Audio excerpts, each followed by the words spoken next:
this. Just watch how this goes. Watch this. So she's a Republican. That's easy. Yeah. But everybody else. I can't wait to get a hug in. Yeah, everyone's hugging. Look at this. Look at this. Kisses, hugs, kisses to Whoopi. Everybody hugs and kisses. Even Joy Behar hugs and kisses. Hugs and kisses. See? No, watch this.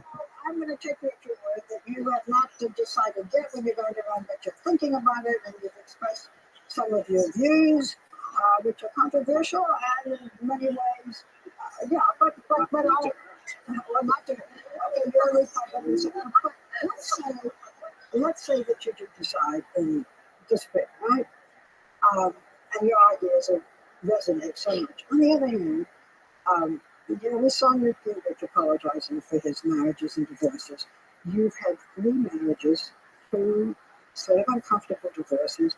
Do you think that we were very comfortable? Do you? Getting lashed right away. I think the country is doing so badly, they want somebody that's going to help it. I think the country has never been in a position like it is right now. It's being ripped off by every nation, every intelligent nation in the world, whether it's China, they're taking our jobs, they're making all our product, and then they loan us back the money we pay them interest. Whether it's OPEC, that's crazy. I think that's Russia's field right now. How about the Arab League? They say, we want you to go in and be. These are the wealthiest countries in the world. Why aren't they paying us? Okay, well, then they changed that. But you didn't answer my question. I did answer your question. I really think people, I think maybe 10 years ago it would have mattered, 5 years ago. The fact is, I think people want somebody now that's going to protect them and protect this country, because we're not going to be a great country for long if we keep going the way we're going right now.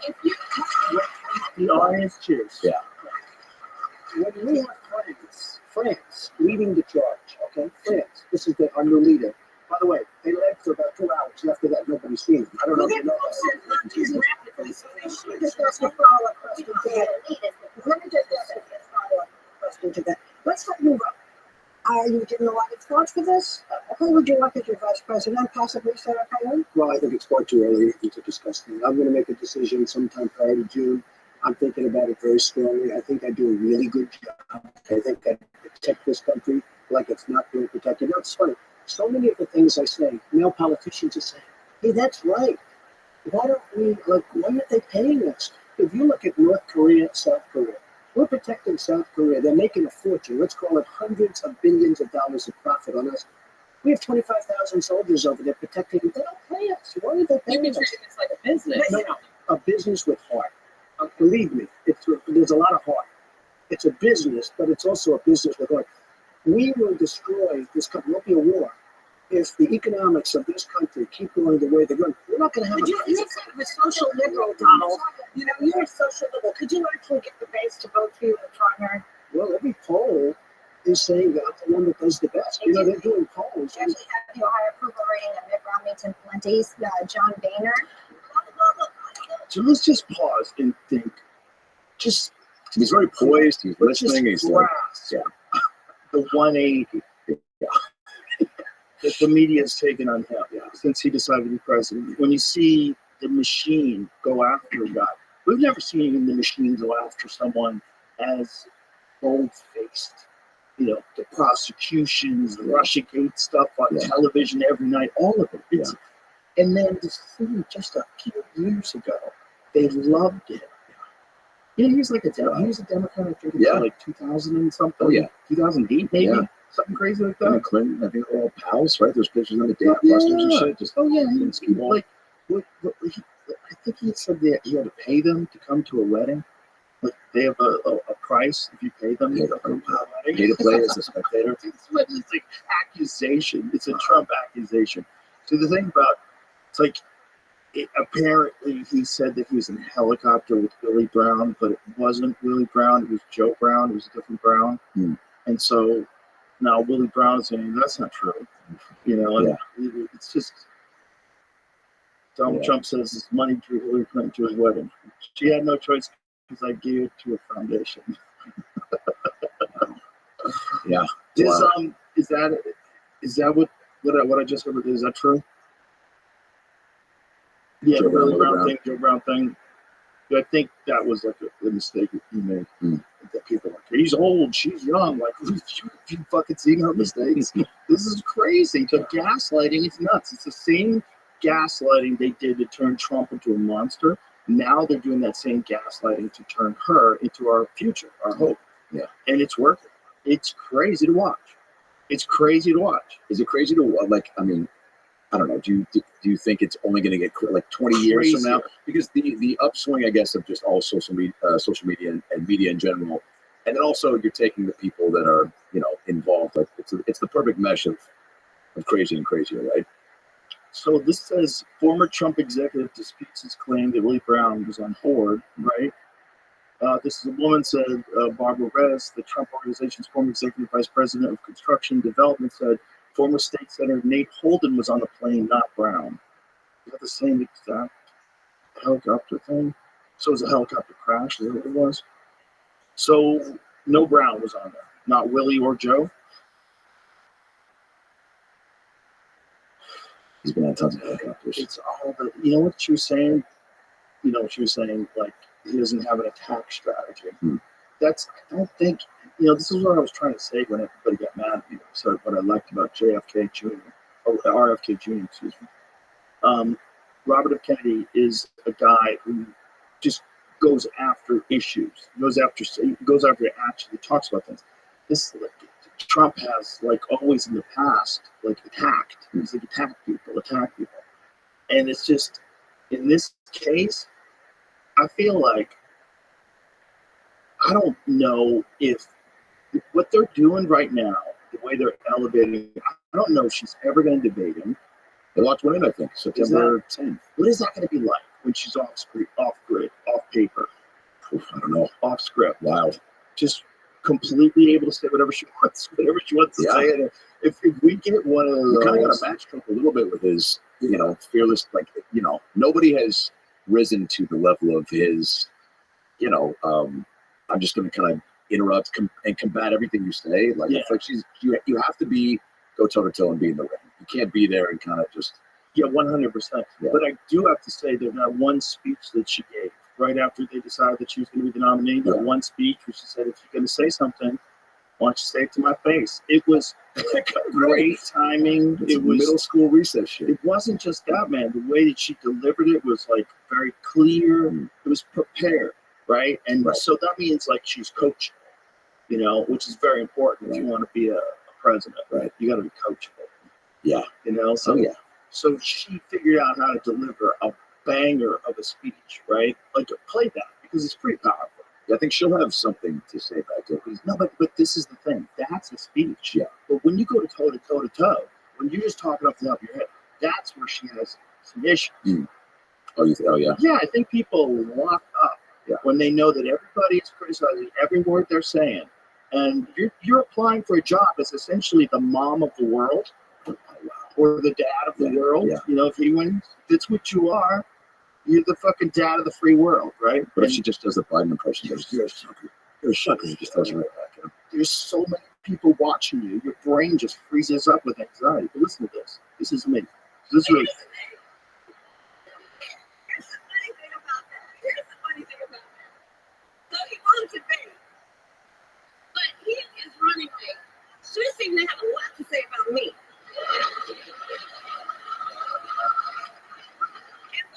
Don't you find some of their stuff to just be plain weird?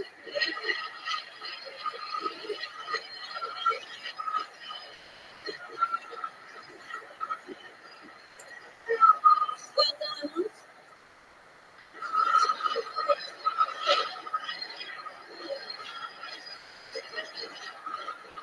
I do hope you'll reconsider to meet me on the debate stage.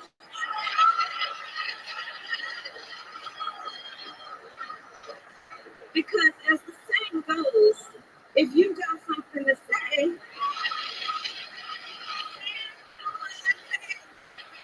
Dang it. They knew it was coming. Oh, she nailed it. Yeah, she nailed that. How did you think that alone can get you the president? This is we're in idiocracy.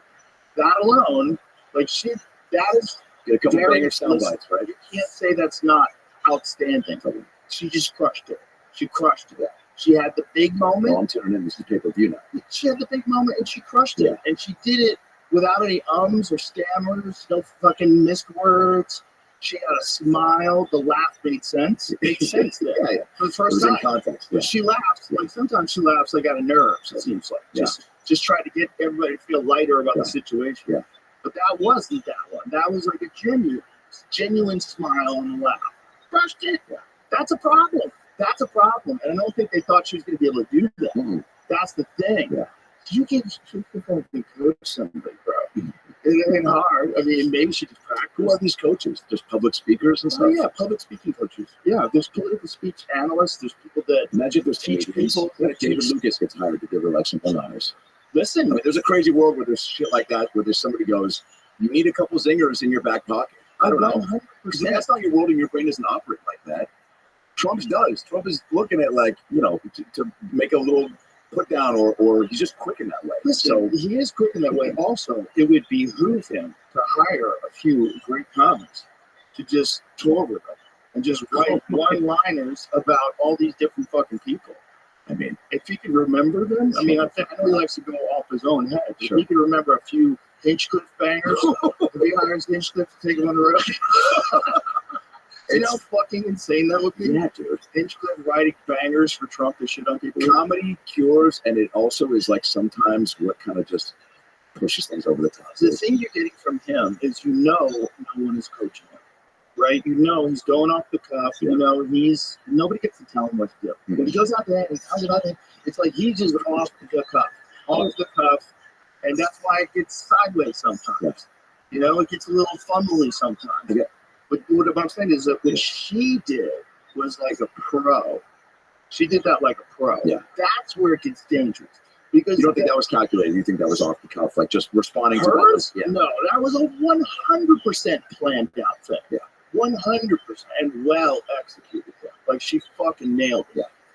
The problem is, that's what we're looking for. It's not even necessarily who has the best policies for the country. It's not necessarily who's going to make real reform, who's really going to change things and make it better for everybody, versus who looks like the kind of person who should be president, who's talking like a leader, who's got the whole say it to my face, the whole thing. What if that becomes a catchphrase? That's a mic drop. Yeah, you're going around to every country. I mean, there's going to be those T-shirts. That's your I Caramba if you're Bart Simpson. Well, that's a bit of a problem, is that she does repeat the same speeches over and over and over again in these speeches. So they have all these compilations of her saying things in the exact same order. You got to mix it up. But this is the thing that they like about Trump, is that he does not do that. When Trump goes up there, he is more than capable of talking for an hour and a half straight, be entertaining. He cracks on things. He says funny things. Like he was joking around about Biden wandering around, not knowing where he is. It was hilarious. It was like he was a comic. He was killing it. And I guarantee you, he probably had an idea in his head that he's going to shit on Biden. Probably, had an idea how he's going to do it. But that's like just being a free baller. You're up there free balling. He's the only one that can do that. People do respond to that too. Everybody does, like you said, want to look at somebody and go, "Oh, they represent us well." The same way, like if you have a agent or manager, right? You want them, if they're out in public, you go, "Oh, are they an extension of me in a certain way?" So you want to see the best out of it? Clinton, when he was running for president the first time. Bro, I'm going to tell you something, dude. He's the fucking Michael Jordan of those motherfuckers. I can't argue with that. Old school titty grabber. From the like called tits bazumbas. He was an animal. And the sax and on this guy, smooth talked better than, and he was like, "That's the president." You hear him talk, going, "That's our guy." Exactly right. Listen to this motherfucker talk. Let me just get a speech when he was. This is when he's the president. We've never seen that. He's the president. He's playing saxophone. Give me a little bit of that. Let me hear it.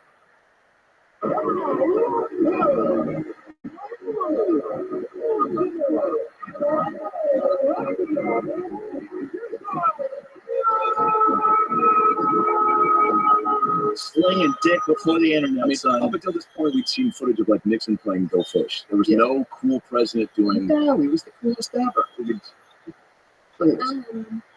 know people that lost their jobs. Well, I've been governor of a small state for 12 years. I'll tell you how it's affected me. Every year, Congress and the president sign laws. It make us do more things. It gives us less money to do it with. I see people in my state, middle class people, their taxes have gone up in Washington, and their services have gone down. All the wealthy have gotten tax cuts. I have seen what's happened in this last 4 years. In my state, when people lose their jobs, there's a good chance I'll know them by their names. When a factory closes, I know the people who ran it. When the businesses go bankrupt, I know them. And I've been out here for 13 months, meeting in meetings just like this ever since October, with people like you all over America, people that have lost their jobs, lost their livelihood, lost their health insurance. What I want you to understand is the national debt is not the only cause of it. It is because America has not invested in its people. It is because we have not grown. It is because we've had 12 years of trickle-down economics. We've gone from first to 12th in the world in wages. We've had 4 years where we produced no private sector jobs. Most people are working harder for less money than they were making 10 years ago. It is because we are in the grip of a failed economic theory. And this decision that you're about to make better be about what kind of economic theory you want. Not just people saying, I want to go fix it, but what are we going to do? What I think we have to do is invest in American jobs, American education, control American healthcare costs, and bring the American people together. Okay, stop. If that guy runs right now, you win.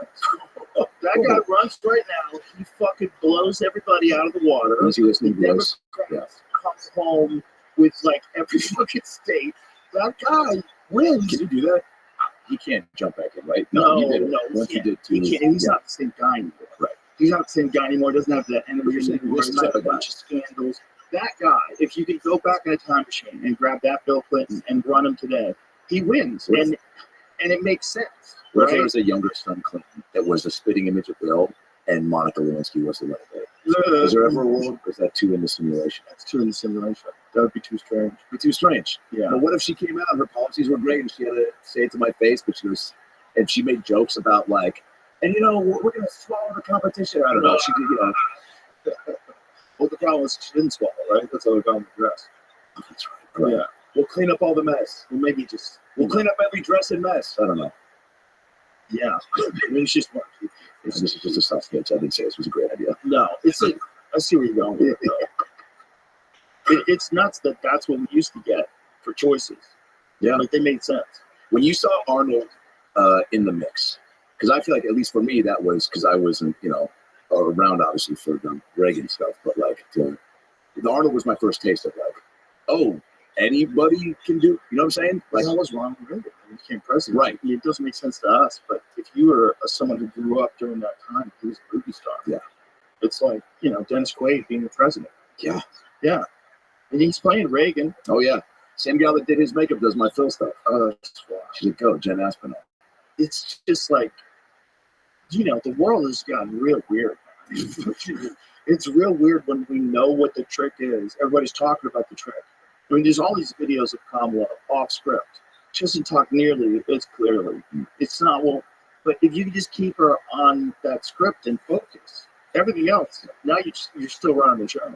You're still running the show just like you were for the last 4 years. It's like, no one even talks about Biden. Yeah. Like literally, you don't even care that he's still the president Don't even for know what he's doing. quite a few months. Yeah.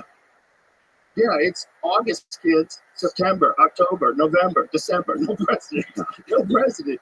And also, how bad does he deteriorate between now and then? Because clearly that man is at the end of a long road. The presidency took its toll. He takes his toll on everybody. Because he aged quicker than him. Yeah. I mean, everybody. He seemed fine. He seemed fine. 4 years didn't age him at all. Wild. The dude's just water off the duck's back. Well, you look at LeBron. He's fucking playing 20 plus years. Some people just got a little extra juice to. But LeBron spends millions of dollars on his body. He's never been out of shape. He's Trump and constantly. LeBron don't spend the same amount of money on their bodies. Different. Yeah, okay. He really can't. Also, it's not like the NBA ages you like that. No, it's the stress of knowing you could start a fucking nuclear war.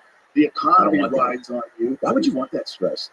Running for president seems like still the craziest thing to, even just the campaigning. You see when people drop out after 4, 5, 6, 7, 8 months. I'm like, God, what do you do now? Like, is that withdrawal or even that come down? It's like a shroom come down where you're like, fuck, now you're questioning everything because you're like, you put everything into it, but then Is there a weird like, fuck, I didn't have enough to even get close? Like, or do you just go, all right, I give it a shot and it wasn't my time?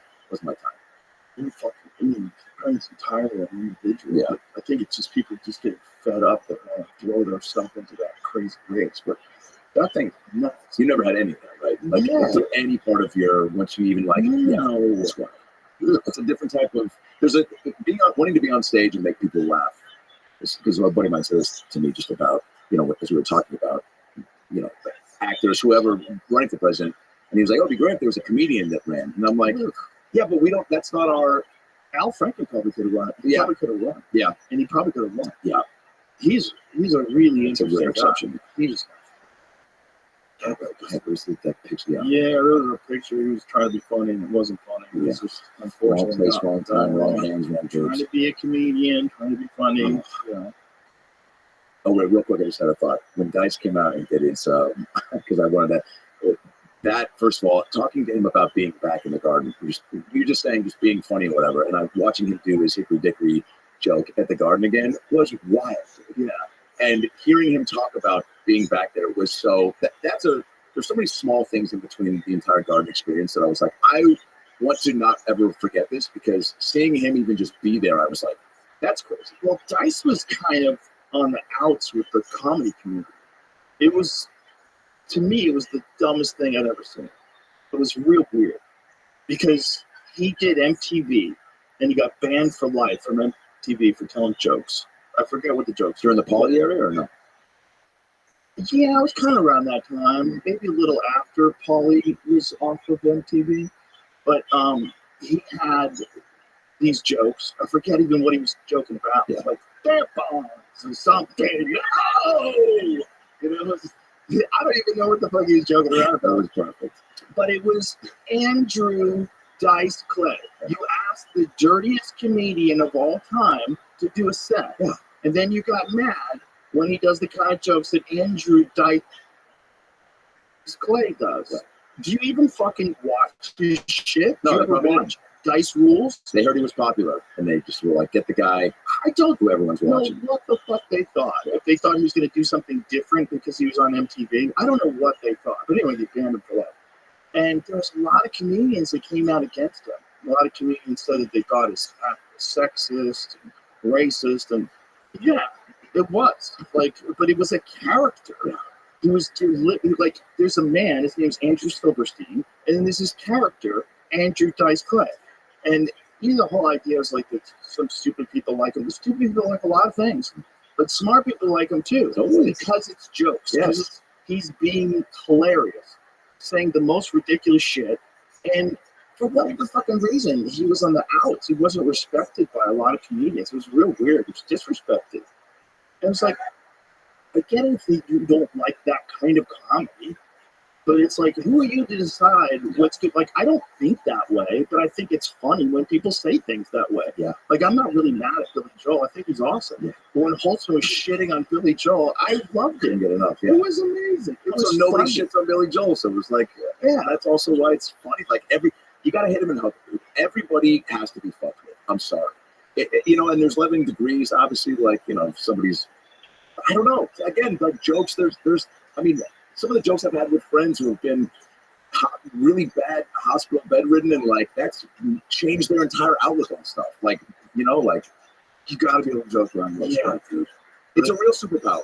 It's really, even from some of this Phil stuff, which is so silly, dude. Some of these messages I get are wild about people. This kid I met in Jersey doing the Stress Factory. You ever do the Stress Factory all the time? Benny Brand, right? Yeah. Sure. So I'm doing these shows. This kid comes up and he's like, my mom has cancer, has 4 months to live. We've been watching your Phil stuff is all that she wants to watch, and it makes her smile. So that's our thing now. And he starts bawling, and I got all choked up, and it was like, just more and more of that happened in the last few years. And not just the bad stuff, just comedy. It's wild, Joe. It's medicine. It really is. Yeah. It's medicine for people. Because I think we get so, and I know I'm guilty of this, like a lot of us, when you're getting going, you're thinking, about the show and making people laugh, and I'm present, and afterwards chatting with people and taking it in. But now that we have this opportunity to receive messages like that or hear it live in the face like that, it's wild. No, it's amazing. Yeah, it really and is it makes me so even more lucky to like be a part. And you look at something like Kiltony, it's like having to be global. There's people in like Beirut who are having a shit day that like saw fucking Hans Kim and they're like, dude, I always want to see Hans Kim in the garden or whatever their dream was, you know? But yeah, it really is like kind of medicine. It is for me for sure. Someone makes me laugh, I feel way better. When did you start getting like love like that? What I wanted to say though, before I forgot, because I was going, so Dice is embraced now by this class of comedians. Oh yeah. So this group of comedians that are coming out, Dice was one of my heroes. When I was 19 years old, I mean, I was laughing so hard at his. I was in my car in front of my house with this girl I was dating. I was 19. We were listening to Dice on a cassette. We're just sitting in the front seat of my car, just laughing. It was so funny. I couldn't believe how funny it was, and it was just listening to it on a cassette. Yeah. You know, and then as I became, you know, a comedian, a headliner, and traveled on TV, all of a sudden, then I became friends with Dice. And then I realized some comedians don't like Dice. I was like, this doesn't even make sense to me. Yeah. Like, what are you guys talking about? Like, the guy does legitimate performance art on the street. He does for no money. He plans it out. He strategizes, and he makes these videos of him stumbling into people and telling them, you wanted the picture? You wanted the picture with me? They have no idea who the fuck he is. And it's genius. It's genius performance art. Yeah. The guy does not get the credit that he deserves. And it's he's for whatever reason. He's a great guy. Yeah. Just for whatever reason, there's this weird time period where comedians hated him. And I don't understand that. Doesn't make any sense to me. And I think he got too big too. Because he was the first guy to ever sell out arenas. Right. He was the first guy that was doing those, like he did Madison Square Garden, multiple nights sold out. You know, he does everything. He did Nassau Coliseum. So it was a classic, got so big, people just want to kick him off the mountain. I think there's a little bit of that for sure, because there's no comedians before him that was doing arenas. And he was doing a different thing, because he was doing this thing where everybody knew the jokes and they wanted to say it with him. What's in the bowl, bitch? Oh! Yeah, and the fucking thousands of people. Right. Yeah, it's like a rock band. Yeah. You're seeing a band play your favorite song. Yep. So he had the rhymes, man. The rhymes, you could not go wrong with those rhymes. And, you know, he's dressed in a fucking giant glittery biker outfit. It's fucking crazy. I mean, not like a little bit of that. It's just fun. It's like there's all kinds of comedy. You can love that and still love Patton Oswalt. I think he's funny too. Yeah. It's like, all kinds of stuff is funny, man. Duncan Truss was hilarious. Everybody's different. It's okay. So much, yeah. But it's just this class of comedians gets that. This group of comedians gets just be fun. It's all bullshit unless you're funny. And another fun thing about Kiltony is that it's like, you know, the audience that is cultivated, it's putting, you know, having Dice on like that is like people who may or may not have been educated on Andrew will now be like, oh, fuck. And then go back and do a deep dive. And then a lot of these kids have no idea he even existed. Yeah, okay, because they're 20. Yeah, you know, they're 20 years old. Yeah, they don't. Okay, they were born in 2004, son. That is crazy. You already had navigation in your car, and those kids were born. Oh, yeah, and so they don't know what the fuck is going on. Who's that? Why is everybody clapping? Yeah, and you got to become a comedy historian. You got to go, oh, Dice rules, and then. Listen to The Day the Laughter Died. You want to be a real Dice fan? You listen to The Day the Laughter Died. It's 2 hours long. Okay, Rick Rubin produced it. It's 2 hours long of him just popping into Dangerfields with no material and bombing. And on purpose, in the height of his stardom. Okay, this guy's selling out arenas, and he decides to do a 2-disc special of him bombing on purpose. On purpose. I love that. I mean, no material, dude. No material. No. Bombed on purpose or bombed on purpose. Look, if he wanted to, he could have done his act, and he would have crushed. It would be, oh my God, it's Dice. He decides to bomb on purpose.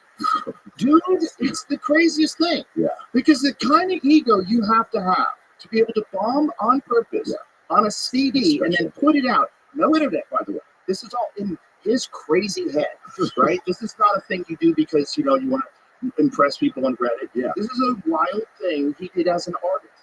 It really is a wild artist move. This is where I think he doesn't get enough credit because everybody thinks, oh, he's just the dirty guy. He's the guy who tells racist jokes. No. Innovative. Pay attention to what this fucking crazy person's doing. And the thing he does now, he's not trying to get people to like know who he is. He's just making the most uncomfortable video. And the people who are fans of his are like, he's a fucking maniac. She's walking up to this crazy Chinese lady. Yeah. He wanted the picture. Like, I don't know what the fuck to do. And he's big, and he's imposing. He's got these crazy sunglasses on. He looks like he might be insane. No, you're worried about your safety. Yeah. It's hilarious. He's a genius. It's inspiring to see somebody like that that doesn't lose their zest for the funny. Like even in the green room at the Garden, he was doing videos with everybody, and he came up and he goes, "Phil, do a video for me where I come up and you go, hey, I'm talking to my fans." And I go, what? He goes, no, but in character. Right now you're out of 2 foot. So then he comes up and he goes, hey, dog. And I go, hey, Andrew, I'm talking to my friends. Will you fuck up? And he goes, Jesus fucking Christ, this guy. And then he puts it back and he goes, I thought I liked this guy. And then he goes over to Sal and does a little video, and he just was like, he always fuck around, man. It was like, and that's what the backstage vibe should be, you know? Dude, he used to do these little sketches at the store, and he would do it with a VHS handheld camera.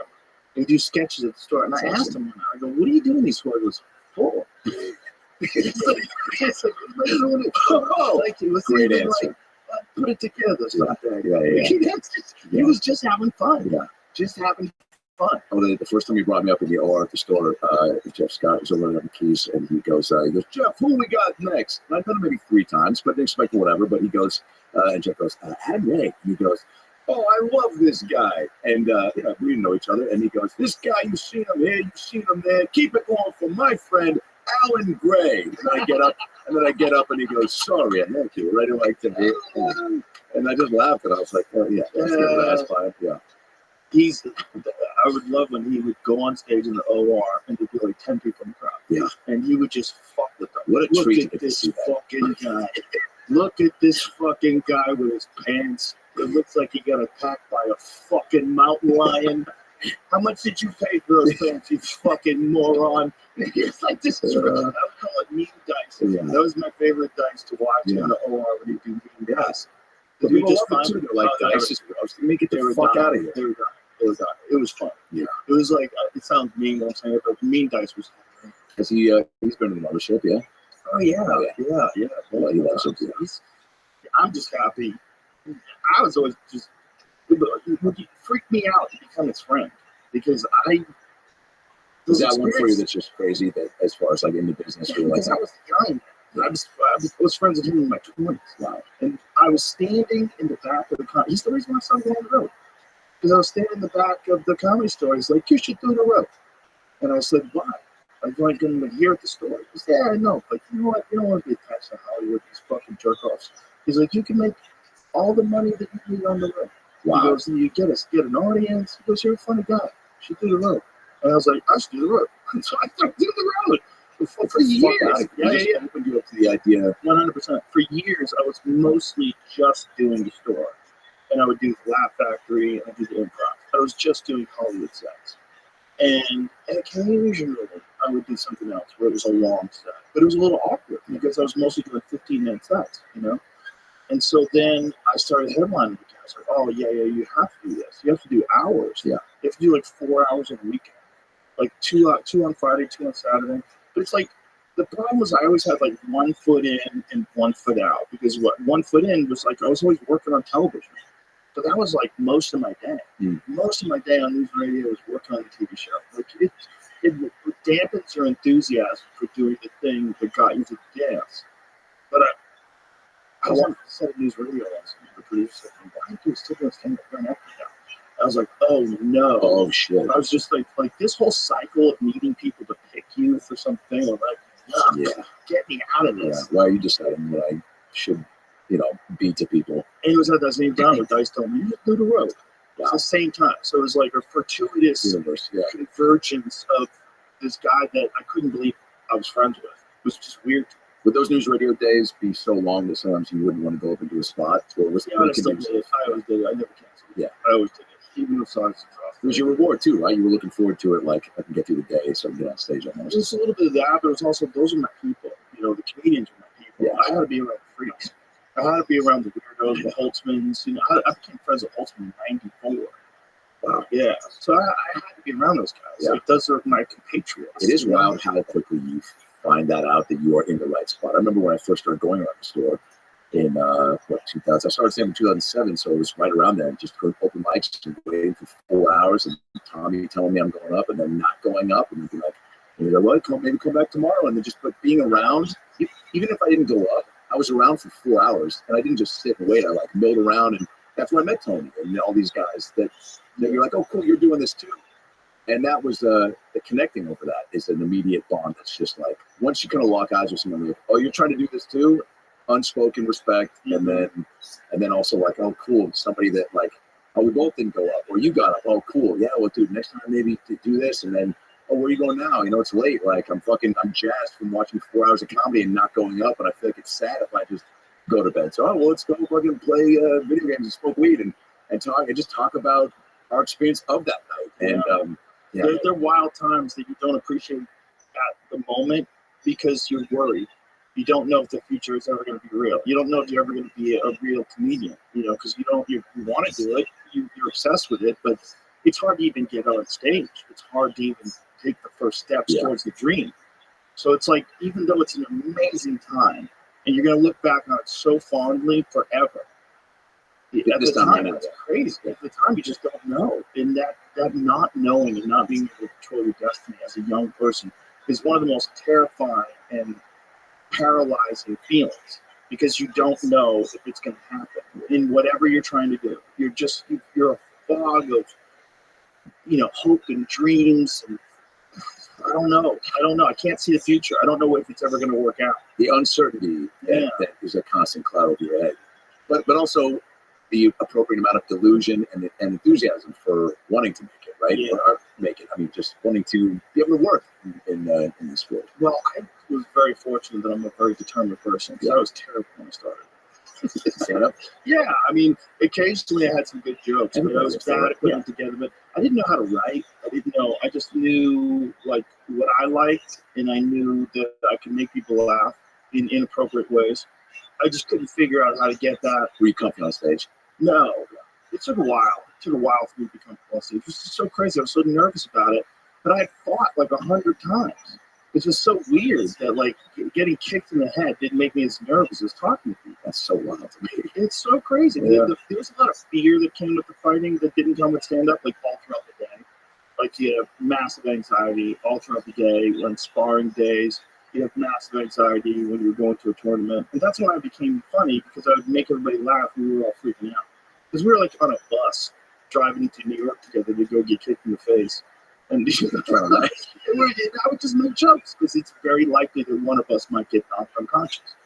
I've seen a few of my friends get knocked unconscious, and it's a terrifying feeling. I saw a friend of mine get axe kicked in the face, and he was really never the same guy again. He was a really good fighter, and we went up to Canada and he fought this guy named Jersey Long. And Jersey Long was this national champion from Canada who was nasty. He was nasty. He caught my friend in the head with an axe kick and KO'd him. And I didn't think my friend should be fighting him. I didn't think my friend was good enough at that point and experienced enough. He was good. He was very talented. Yeah. He didn't have enough experience on a national level. And this guy was at the peak of his form. He fought so hard. It was so hard to watch him crumple and go unconscious. I was like, God damn. It was one of the worst KOs I'd ever seen live from like a friend getting KO'd. It's like, God damn. That make you really just reevaluate. Oh, it made me a bunch of times made me reevaluate. KOing people made me reevaluate. Watching people snoring on the ground and knowing that could have easily been you. Easily could have been you. Easily. You know? Easily. There was definitely guys that could have knocked me into the shadow realm. They just didn't. They just got lucky. I got lucky and I never really got knocked out until my last kickboxing fight. I get TKO'd, I was still conscious. I was okay. I got rocked. I got hit with a left hook and dropped. My leg just disappeared. My leg just went, go away. What's that like? It's weird. I've never happened before. I've been rocked before in the gym, but I've never been dropped, where I was really exhausted. It was my third fight of the night, too. Because even that's a crapshoot, right? Like when you're getting kicked in the head, you go down, or whatever it is that knocks you out, it's still right? There's always the, a couple centimeters to the left, and that would have actually. This guy caught me perfect on the jaw, and I think I had my mouth open because I think I was tired. Because it was, like I said, it was the third fight of the day, and I remember being exhausted because I would get sick a lot of times before fights because I would get nervous. So I could remember seeing your immune system drop because you're freaking out all the time. Fuck. Yeah, and also you're cutting weight. You're cutting my calories down, so I was trying to compete in a different weight class. But those nerves don't enter in the comedy. Like before your live special, which I told you a couple days ago, but it was awesome. Thanks. Thank you. And also, I love doing it differently. When Harlan Williams did a special outdoors in front of animals, I was like, fuck yeah. You know what I'm saying? Doing something different. But the live thing is so not guaranteed, man. You're prepped, you're ready, you've done live, but like still it's still a new challenge, right? I said no to it at first. Right. I was like, I don't want to do that. Fuck that. We'll put you over the top. And what was the nerves like? Well, what put me over the top is I was like, why are you scared, pussy? This is like, what do you like to do? You like to do things that scare you. You do this thing, you fucking bitch. Yeah. That's exactly what I thought to myself. Because I said no. I was on the phone with my manager. He said, Netflix wants to do a live special. I was like, fuck that. I don't want to do that. No. Tell them no. Maybe I'll do a special, but at that time I wasn't even thinking about doing a special. I was just working on comedy. I was just having fun, just doing comedy. And then being at my own club was fucking wonderful. And then I was like, why are you being such a bitch? When I said, and then when I got home, I think, or maybe the next morning, I called her up. I said, don't tell them no yet. Let me think about it. And then the next day, I said, I'm not doing it. Conversations with other people about it, or you just kind of had I didn't tell anybody. A car pep talk, or what? No, just my own head. It was like, this is what you're supposed to do, stupid. Just do something that scares the shit out of you, because that scares the shit out of you. But I just realized, like, I'm having great shows.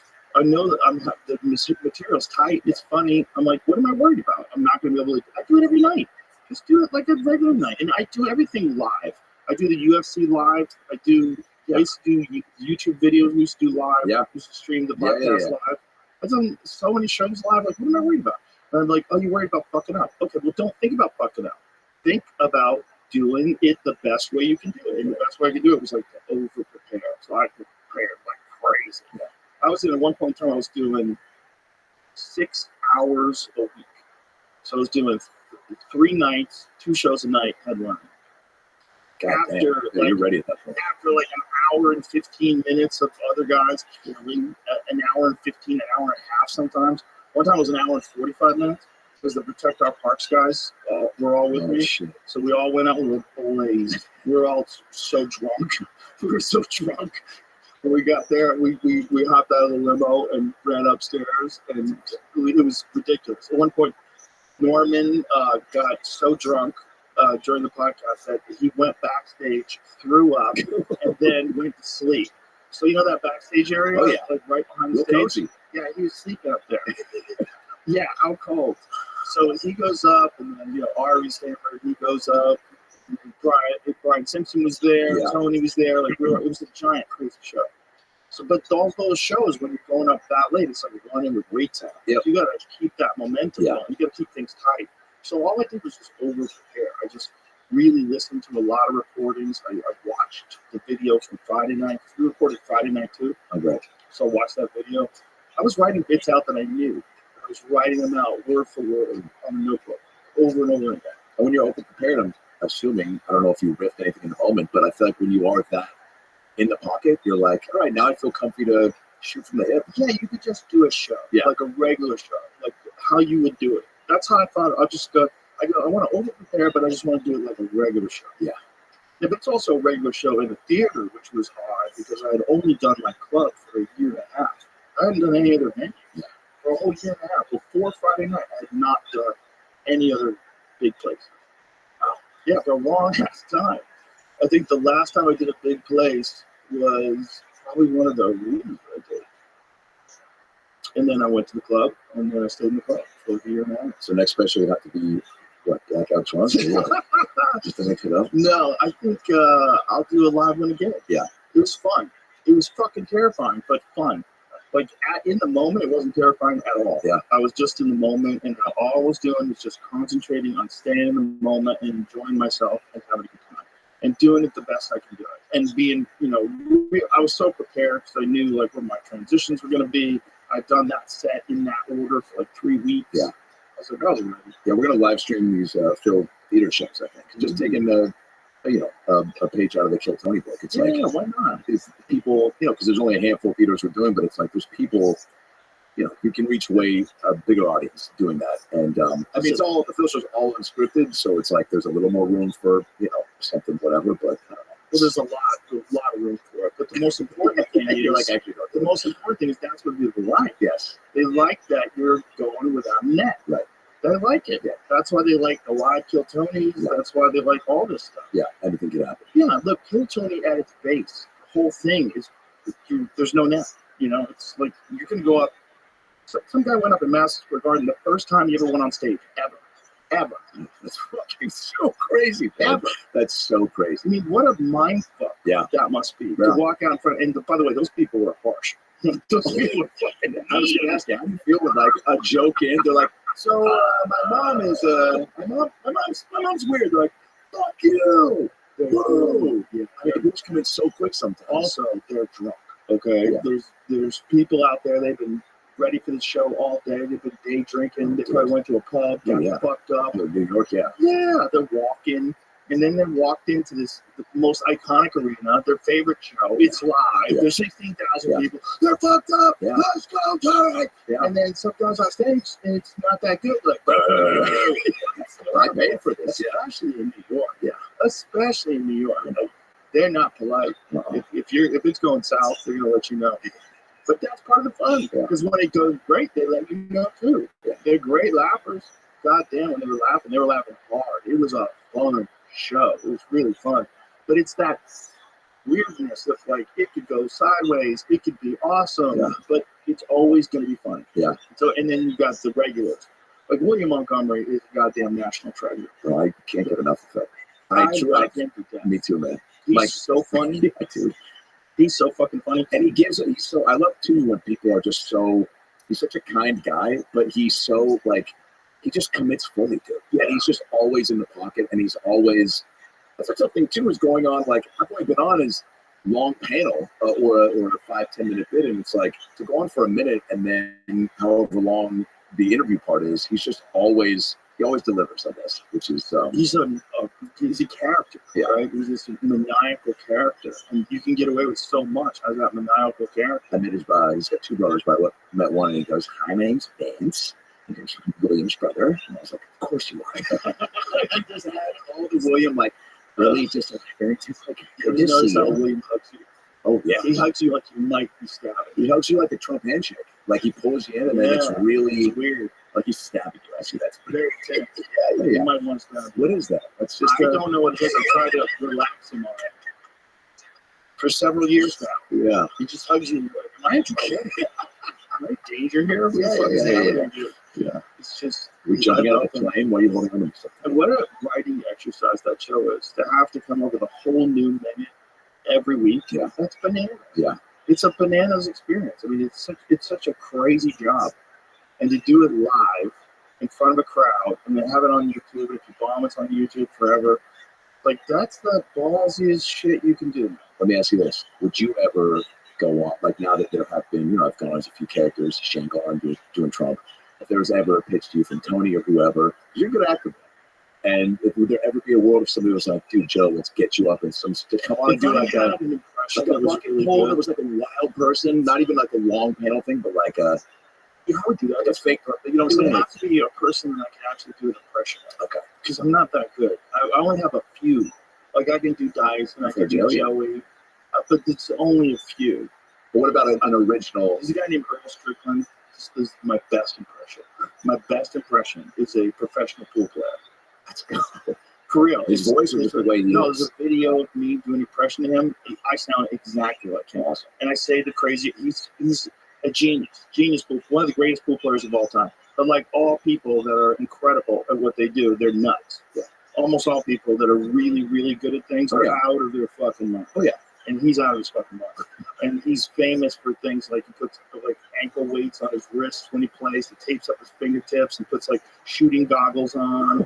Meanwhile, he's like one of the greatest pool players that's ever lived. Wow. So he has all these like gadgets and shit he does. But I do this impression of him. Play it for me, because you gotta hear him talk. Mr. Earl Strickland, ladies and That's my gentlemen. buddy Justin. Pool is a beautiful game played by ugly people. Okay, first of all, how are you going to play pool if you're not properly equipped? Where's your PT for Saturday? You don't have no ass weights. I see you with waiters. What are you doing? You got goggles on? No, get the fuck out of the game. This is Wow, now dude. you gotta listen to That the doesn't guy. sound like you. Listen to the, that's like if that guy was famous, yeah, I could do like a whole tour as him. Oh my God. That's your Yeah. next chapter. I could do a tour of pool. Oh my God. Meet and greets with that. But that's the only one I could do that good. Well, here's the thing. Even that voice, I'm like, dude, that's a Kill Tony guy. You see that guy coming on? Right. This is him.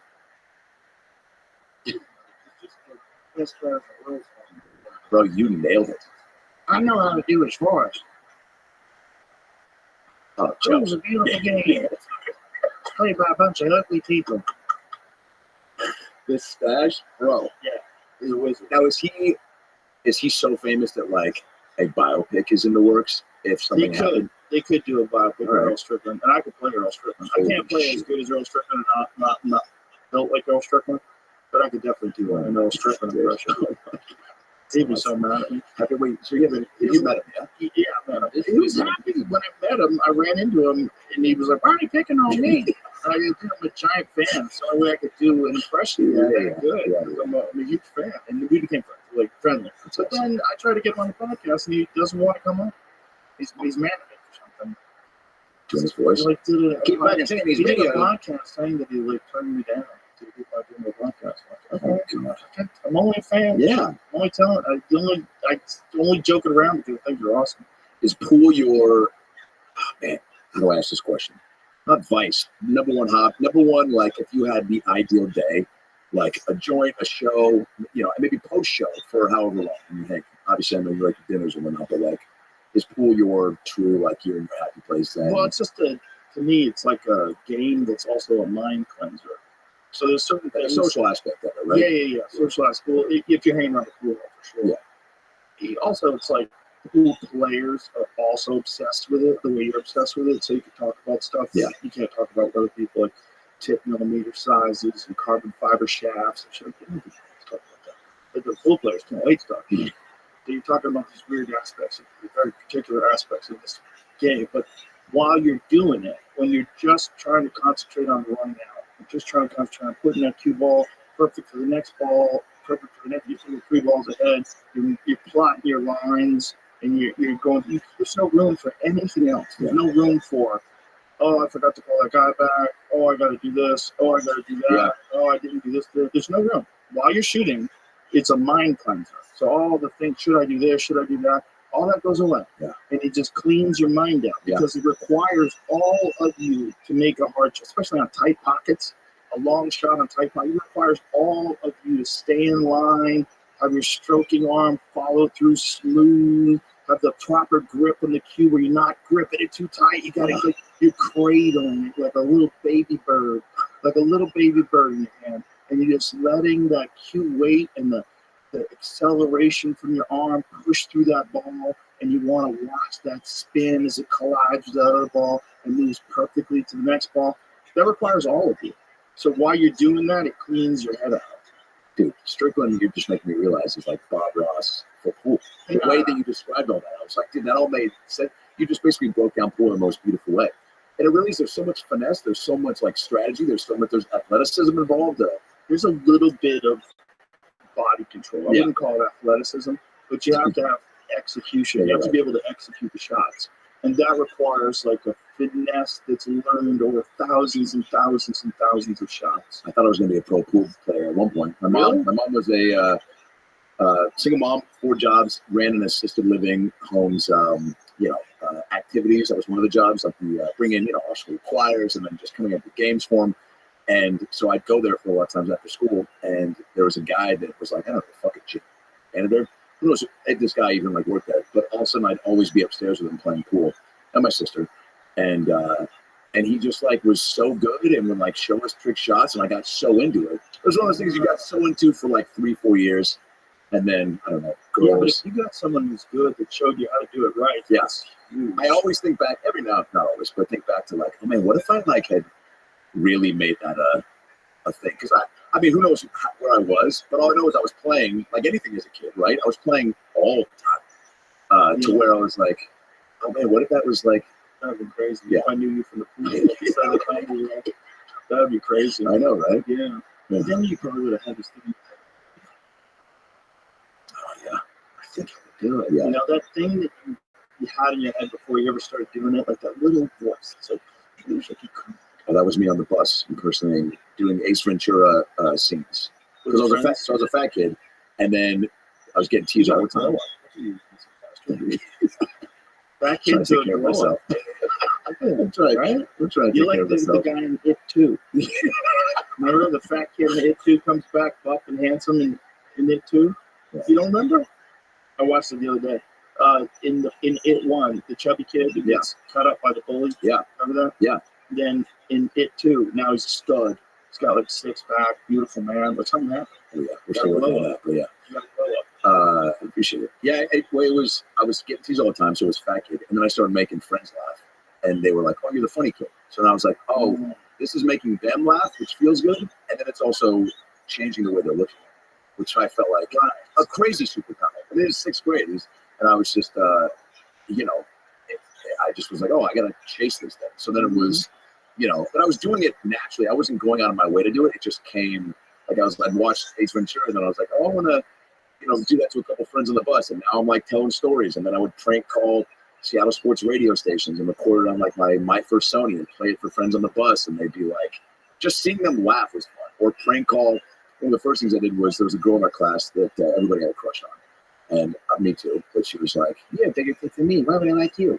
And so I called my buddy who she ended up dating and pretended to be her. So I called him with other friends. Kind of diabolical. Jesus, you could do an impression of her that's that good? In fourth grade, yeah. I have a voice. I did something like Fourth grade, this. Yeah. That's insane, Yeah. dude. And So so- even back then you were doing that? Yeah. Impersonating teachers and whatnot. And then, yeah. That's hilarious. But the was, which is why I was telling somebody this the other day, Jim Carrey, when he came through, when he was scouting for him, dying up here at the comedy store. And I had never met him. And he was walking through, and Adam Egan's walking him through. And, you know, that movie was so influential on me, Jim Carrey in general, but like how much I was like, involving it in making people laugh. Was it a movie or was it a television show? Ace Ventura? No, the comedy store thing. Oh, television show on Showtime. Right. Yeah. Okay. So he's coming through the back bar. He was going to do roast battle. I'm staying in the back bar, the main bar at the store, and he walks through, and Adam's like, "Hey, Adam, it's Jim Carrey," and I go, and Jim goes, "Okay, man," and keeps walking. I was like, and Robert Bartender was like, "Dude, you fucking, what was that?" And I was like, I don't know. Yeah. And then I put it all together, and I was like, oh, dude, like, I'm sure subconsciously in that moment, I was like, oh, dude, this guy, you know, whether it was all about it or not, like, me just telling you all this stuff about the movie and influencing me and giving me the confidence to, like, want to try to make people laugh. He was your Jesus. Yeah, I mean, in a Just weird met way. Jesus. I mean, I think so, man. That's what it was. Put me on the track to trying to, and now that's my life. I don't know. Right. Maybe I'm getting too heady about No, it. you're not getting to it. No, Yeah. I appreciate what you're saying. Yeah. I think that's exactly what it is. Like, he is the guy that started the spark, right? He's the guy that inspired I you. think so. Doing impressions of him, getting laughs, is what got you down the road. Yeah. Yeah. So you meeting him was a freak out. Yeah. He should be used to freakouts by now. Like, you're fucking Jim Carrey, dude. Yeah. But I think he gets bugged out by people that don't act normal around him. Sure. You know what I mean? He's probably so tired of it. Yeah, maybe appreciate that. And then Adam later was like, dude, you fucking froze in front of Jim Carrey, man. That's a great Dude, he was idea. right there. No, he's probably coming back. He's so Santino. It's like, oh, he's been there 30 years. Now he's definitely not coming back. You fucking stared at him later. Adam, shut it out of you. That's a perfect Yeah. analogy. But, you know, those guys, I think that being that famous for that long is like radiation poisoning. I think so. You know, I think you have to have a very unique constitution to live near Chernobyl. Yeah. And I think that if a guy that's that famous for that long probably goes a little Wild. Yeah. And he also like became insane, I think, when he was doing Andy Kaufman. He became Whoa. like Andy Kaufman for like a year. I know. I need to be taking a pay. Like, what if that happens to me with this frill thing? No, I can separate. You separate. You're talking to me before you went on stage. Yeah. You're just you. Can you imagine? Fuck. If I was just like, Joe, you excited for tonight's show? I would was understand. I go, yes. Yeah. Phil, what's up? Oh, Jay said hi. We should have done it. Dude, that coat you were wearing tonight, like you were, I mean, it was incredible, dude. And you looked like with your shades and that jacket. I just wanted to be ridiculous. Because we're at Madison Square Garden. I love it, dude. Yeah, and you were adding to the show. Yeah, it was just, to me, it felt like this was so big, I was just preposterous. I feel preposterous. Can I ask where you get a jacket like that? Nordstrom's. Let's go. Shout out to Nordstrom. Let's go. It's not, no animals died in that jacket. Only a few seals probably choked to death on the oil that spilled out. Yeah, I mean, is that even eco-friendly when people have like fake fur? I guess they think that it causes less death, but I wonder if overall it does. I wonder if what is the amount of life lost through the petrochemical production of nylon versus beaver trapping?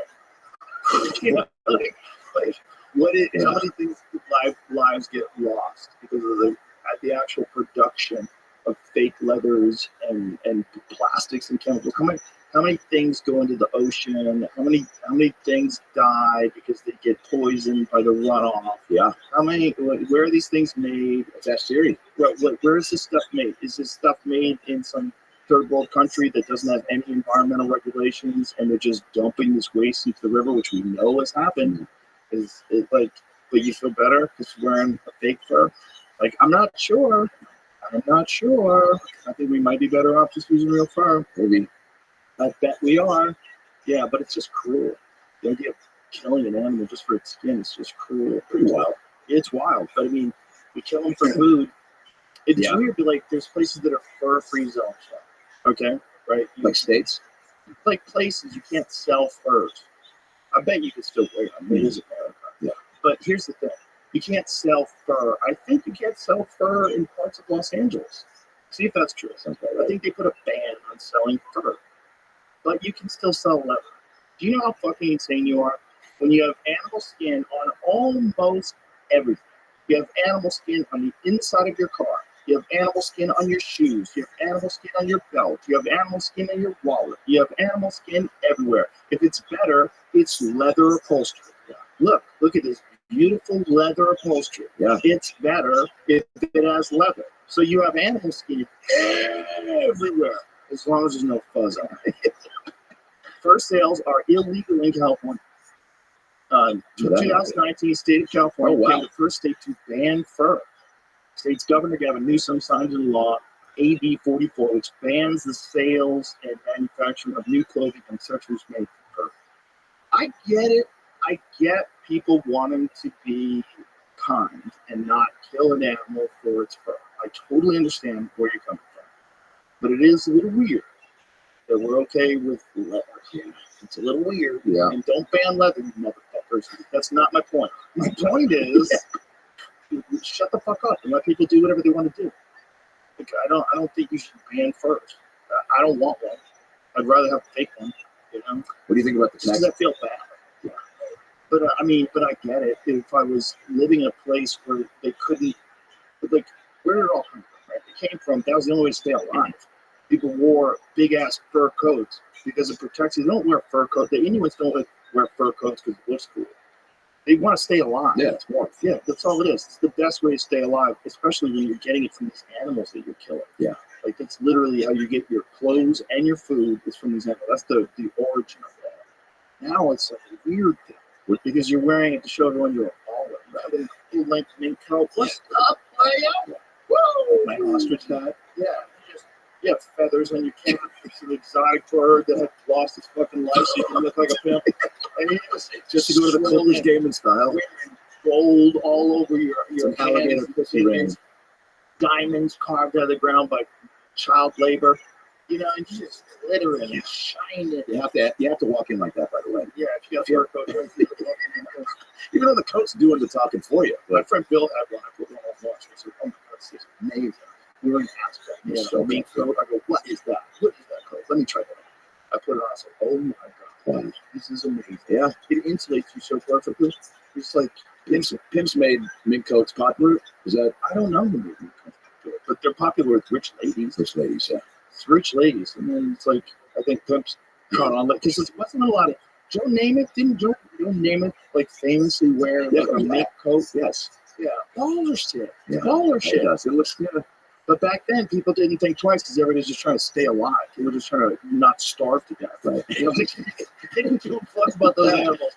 And once things got soft and sweet, and people start doing way better, you know, in society, you know, it's like, you know, to worry about starving to death. Everyone's like, hey, why are we killing these little animals for Yeah. Let them live. Yeah. Anyway, what do you think about the taxidermy stuff? Like the full-on people that have like rooms with just I don't creature on creature. do that with animals I hunt because I like what's called a European mount. And a European mount is the skull with the antlers on it. Just the actual skull. Yeah. I know what it looked like. I don't want a fake representation of it on my wall. It's basically a doll. First of all, the people that do it are amazing.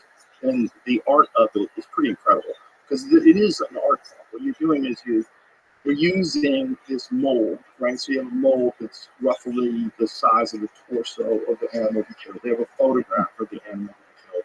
And then they take the skin from the animal you killed and mold it around this bone and do it so perfectly that it looks just like the animal. It's the fake eyes and they do it all up and it's got the antlers from the actual animal in it. And they've made a fake version of this animal you killed. I get it. Yeah, I get it, but it's not for me. Right. Also, I don't know. I feel like I would get pretty baked in my own house and have some way that freakouts at some of these things. Well, a buddy of mine has a full house of them. He's his name's Doug. He lives in Jersey, and but he's into it for the artistic. Like he says, it's beautiful. It's got this big. Jim, you don't have that thing I was going to show to do you? The little trailer. So, Joe, I made this doc called Doug about my friend who was a lifeguard when he was 21 in the 70s, jumped into a pool in Jersey to save a kid who was faking drowning. And he ended up being paralyzed from the neck down. His brother, Brian, who was an accountant, quit doing that to save his brother mentally, physically. He was in the hospital, wanted to die, was like, leave me in the pool. I don't want to live like this. He was a college football star, going to be a lawyer. Brian not only gets him physically fit and mentally stable, to a place to where he wants to live, gets him so strong that he enters the Paralympics, ends up becoming the world champ, setting all the world records, gets on the cover of a Wheaties box, travels the world with Michael Jordan, Joe Montana, Bo Jackson, speaking to people all over the world, becomes a criminal lawyer, helps get the Disability Act going. And so I meet Brian, who's now a physical therapist in New York. And he goes, he's telling me about his voice. Like, dude, you let me my brother. Like, yo, this guy's he's incredible. Come to New Jersey, be my brother. You hear him? It's good as your Strickland impression. And so I go to Jersey and I see his place. He shows me all his pictures and videos of him with the Pope and Christopher Reeve and Regis and Kathy Lee. And I'm like, holy shit! Is this talk now already? Yeah, it's on YouTube. And it's a one-minute trailer. Let's see the trailer. Yeah, let's see the trailer. So I directed it the first time. The Doug Air story from the Wheaties cereal box to the Olympics. It was 1978 when Doug Air, as a lifeguard, dove into the pool to save a drowning boy. I dove in. This is getting kicked back. And my head hit the bottom of the pool. I feel great. I don't feel my legs. I don't feel anything. I'm screaming for the guys. Come on! I feel like ended and began to play the Well, brother, you're not going to take this corner out here. He would duct tape one time wristwatch to my hand. They told me about a wristwatch. He goes down the field, breaks the first hole, breaks the second hole, breaks the third, jab with this. How are they going to cut me through that? And I got a phone call. Soon, his picture will be pasted on 3 million boxes of the stuff. You see my brother on the face of the reason? So cool. Where'd you go from there? Hold on, I'm getting get back up again. I have to be careful. And you can't breathe apart. Just remember that.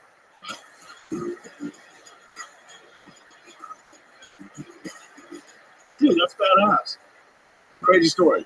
That's a crazy story. So I went out there and I was like, I at least got to film the interviews, and the mom just passed with Brian Duggan, because the story, the brother, just being there for Doug is wild and inspiring. And I don't know, having that amount of pictures and video to accompany any doc, I feel like is pretty imperative. And it was overwhelming. So I was like, I'm going to come out and at least interview you guys, and then it took a couple years to put it all together. But it's on my YouTube channel, youtube.com/AdamRayComedy. I tried to pitch it a few places, didn't really have enough juice, and then I was like, I'm just gonna put it up because I want them to. It should be out there.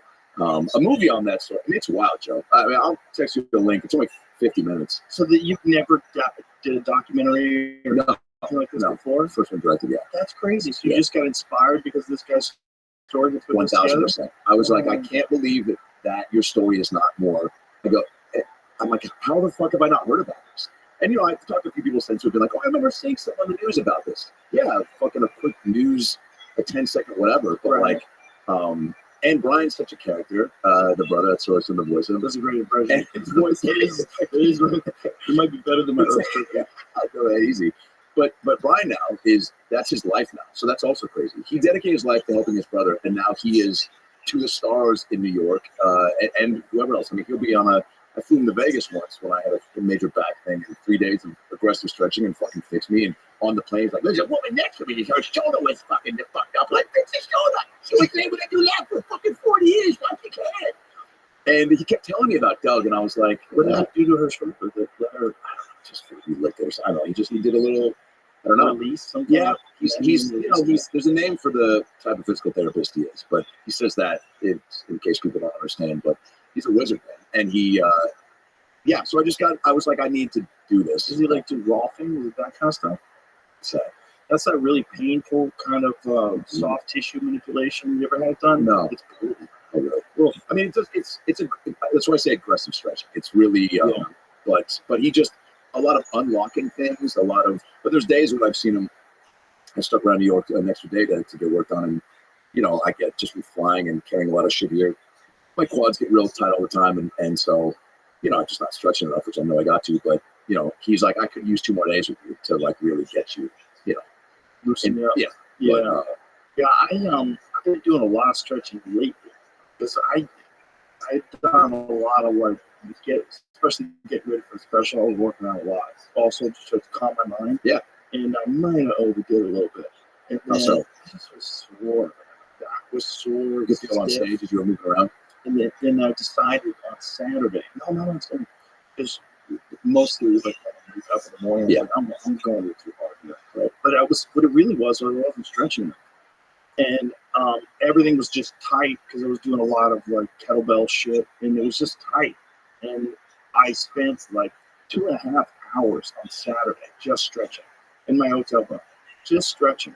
That's all I did. I just watched some YouTube videos and stretched, and I felt 100% better when I got. And I was like, "Oh, you fucking idiot! You should be doing this all the time." I know.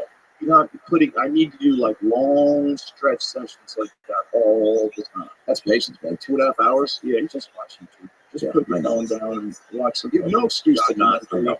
I tell my sister that now too, and she's like, "I need to find more time to, exercise this." And I'm like, "Dude, you watch shows like already after Yeah. work, just like for even 20 minutes, like walk around and just space out." But, Well, it's also if you want to exercise, like get on some kind of a cardio machine and watch a movie on an iPad. Yeah. It's a cheat code. Yeah. It's a it's cheat how code. I watch anything is on the bike. It's the best way to distract yourself from the fact that you're exhausted. Totally. If you watch a good movie with headphones on and an iPad on a like stationary bike, Oh yeah. Yeah. you can enjoy the movie. Yeah. You actually can enjoy the movie and actually put in some serious cardio. Yeah. And you'll be distracted. You won't be thinking about the fact that you're exhausted on the bike. You'll be thinking about, oh my God, don't go in the basement. Yeah. Don't go in the basement. I can't fucking believe this. Doing insane fucking movies and things. Yeah. Yeah. Especially a good thriller, Oh yeah. It keeps you engaged. Yeah. What's your go-to workout movie? Or can you not watch? Are you a rewatcher? Yes. John Wick. John Wick's the Whoa. greatest ever workout movie. Whoa. Ever. Yeah. Yeah. I have a confession. Oh my God. It's like Let's a watch girl it. saying she hasn't seen Put it Barbie. up, Jay. It's like a girl saying she hasn't seen Barbie, really. Right. Oh wow. Yeah. It's the most insanely You can edit violent this out. movie of all time. It's so Keanu, insane. right? Yeah, it's so Keanu. It's so ridiculous. And it made 15. They did 4 of them, I think. 4? Right, yeah. I remember hearing this last one. It was the talk of the town. People were like, It's a fun movie. Yeah. But it's a really good movie to work out to because it's just so crazy. Just like so many people are getting killed. You're just like, "Oh yeah." You get in those extra reps and watching people engage. You in fired up Mortal on that. Kombat. Yeah. Wow, yeah. It's a crazy movie. It's fun. Remember when that became a thing? Remember when that was, dude, that, I understood why my mom was like, you can't play video games. Because I remember sitting downstairs and at my bar mitzvah, she goes, I'm not buying you a video game system. You can use some of your Jew money to buy. She didn't say it. She goes, she can buy some of your, so you can buy, where's she did? She goes, you can use some of your money from gifts to buy it. So I bought a Super Nintendo and then I got, I think, a Sega and then Mortal Kombat. My buddy had a Sega. And we played Mortal Kombat. And I remember just being like, what is happening? We went from Street Fighter, which is, throwing, Harukas and whatnot, and then just ripping a guy's cock off. Yeah. Yeah, you could kill people. Yeah. Pull their fucking skull out with their spine attached to it. Pretty cool. And just go have a fucking crustable right after. And it's very addictive. Yeah. All those games are very addictive. Were you ever a gamer? Yeah. What was your Quake? But it's just because they're fun. It's like they're not addictive because they suck. They're awesome. Yeah. They're just too awesome. Yeah. Like playing Quake is too awesome. It's crazy fast paced. You're shooting rockets at people. They're electrocuting you to death. It's nuts. Yeah. And it's such an adrenaline rush that you just don't want to stop. You just want to go to the next game. Oh, yeah. The next game. Keep playing. Next thing you know, you're exhausted. You're dehydrated. You haven't had any food in 8 hours. Oh, yeah. What's wrong with you? And then you have to go to bed. You're like, you're lying going, why am I still awake? Yeah. This is crazy. I've only played Halo a handful of times. My younger brother is pretty obsessed, but he's really good. And I played it online, and I was real high. So I started to kind of get emotionally invested to where, like, I see guys getting shot. And I was like, fuck, I can't. My heart was beating so fast, it was too much. Probably if I was sober, I would have been less. You lost combat. Yeah. Felt fucked up. Yeah, virtual reality ones now. My friend Matt Serra, he plays these virtual reality with the goggles. What's the one that Matt plays? What is that game he plays? That he's population one. So it's a VR shooter. Yeah. So he's running around with VR goggles on. So he really feels like he's in the game. And he's like, get down. They're shooting at each other and shit. It's nuts. Oh my God. He's got goggles on. He's like in his fucking house.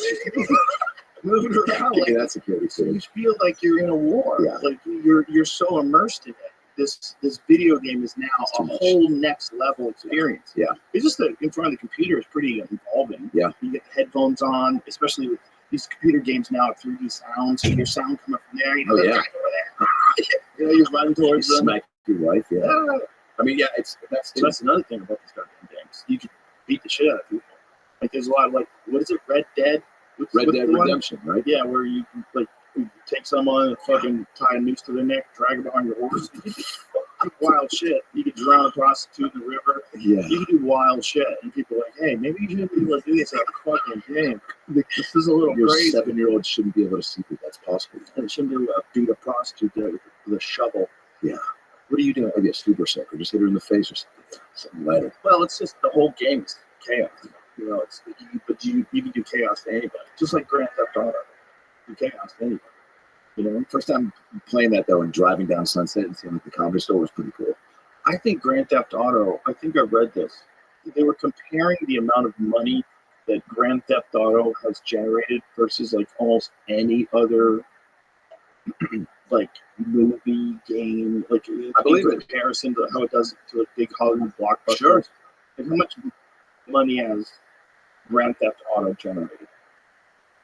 But that has got to be one of the most popular games of all 1,000%. That may be. It's about stealing cars and $1.5 billion. Yeah. Good call, dude. Yeah. We'll be right back. That's a fuck. Good shit, dude. That's so much money. That's so much money. Joe, that's wild. Thanks for pulling that now, stat do up. you think you deserve that amount of money? What have you done other than show teenagers it's possible to beat, steal, and rob from a liquor? We'll be right back. Do you remember the guy who used to run bum fights? Yes. And he came on Dr. Phil, as Dr. Phil, and he shaved his head at the top of his head. Joe, that's what we can do. You want to come on the Dr. Phil live show? Yeah. All you got to do is throw a stats on you. That guy, he fucking goes, what are you doing? And he goes, what? What? He goes, what are you doing? What are you doing? And he's like, I'm doing what you're doing. I'm exploiting people. He's like, I don't like it. Get out of here. Yeah, get out of here. There's Robin. Dude just kicked him off his set. But it was weird, right? Like you knew that's what he did, and you invited him on the show. Yeah. He probably just didn't like that path of the argument. I bet. That path is a legitimate path. Do you think he knew? Maybe he didn't know he was going to Zero get in the full makeup. Because I'm sure Phil's not visiting the guest, right? This is not a surprise. If you think I exploit people, every time you bring a guest on the show, you exploit them and spread whatever problems they have to the whole world. You think that's helping them? Keep telling yourself that. You go.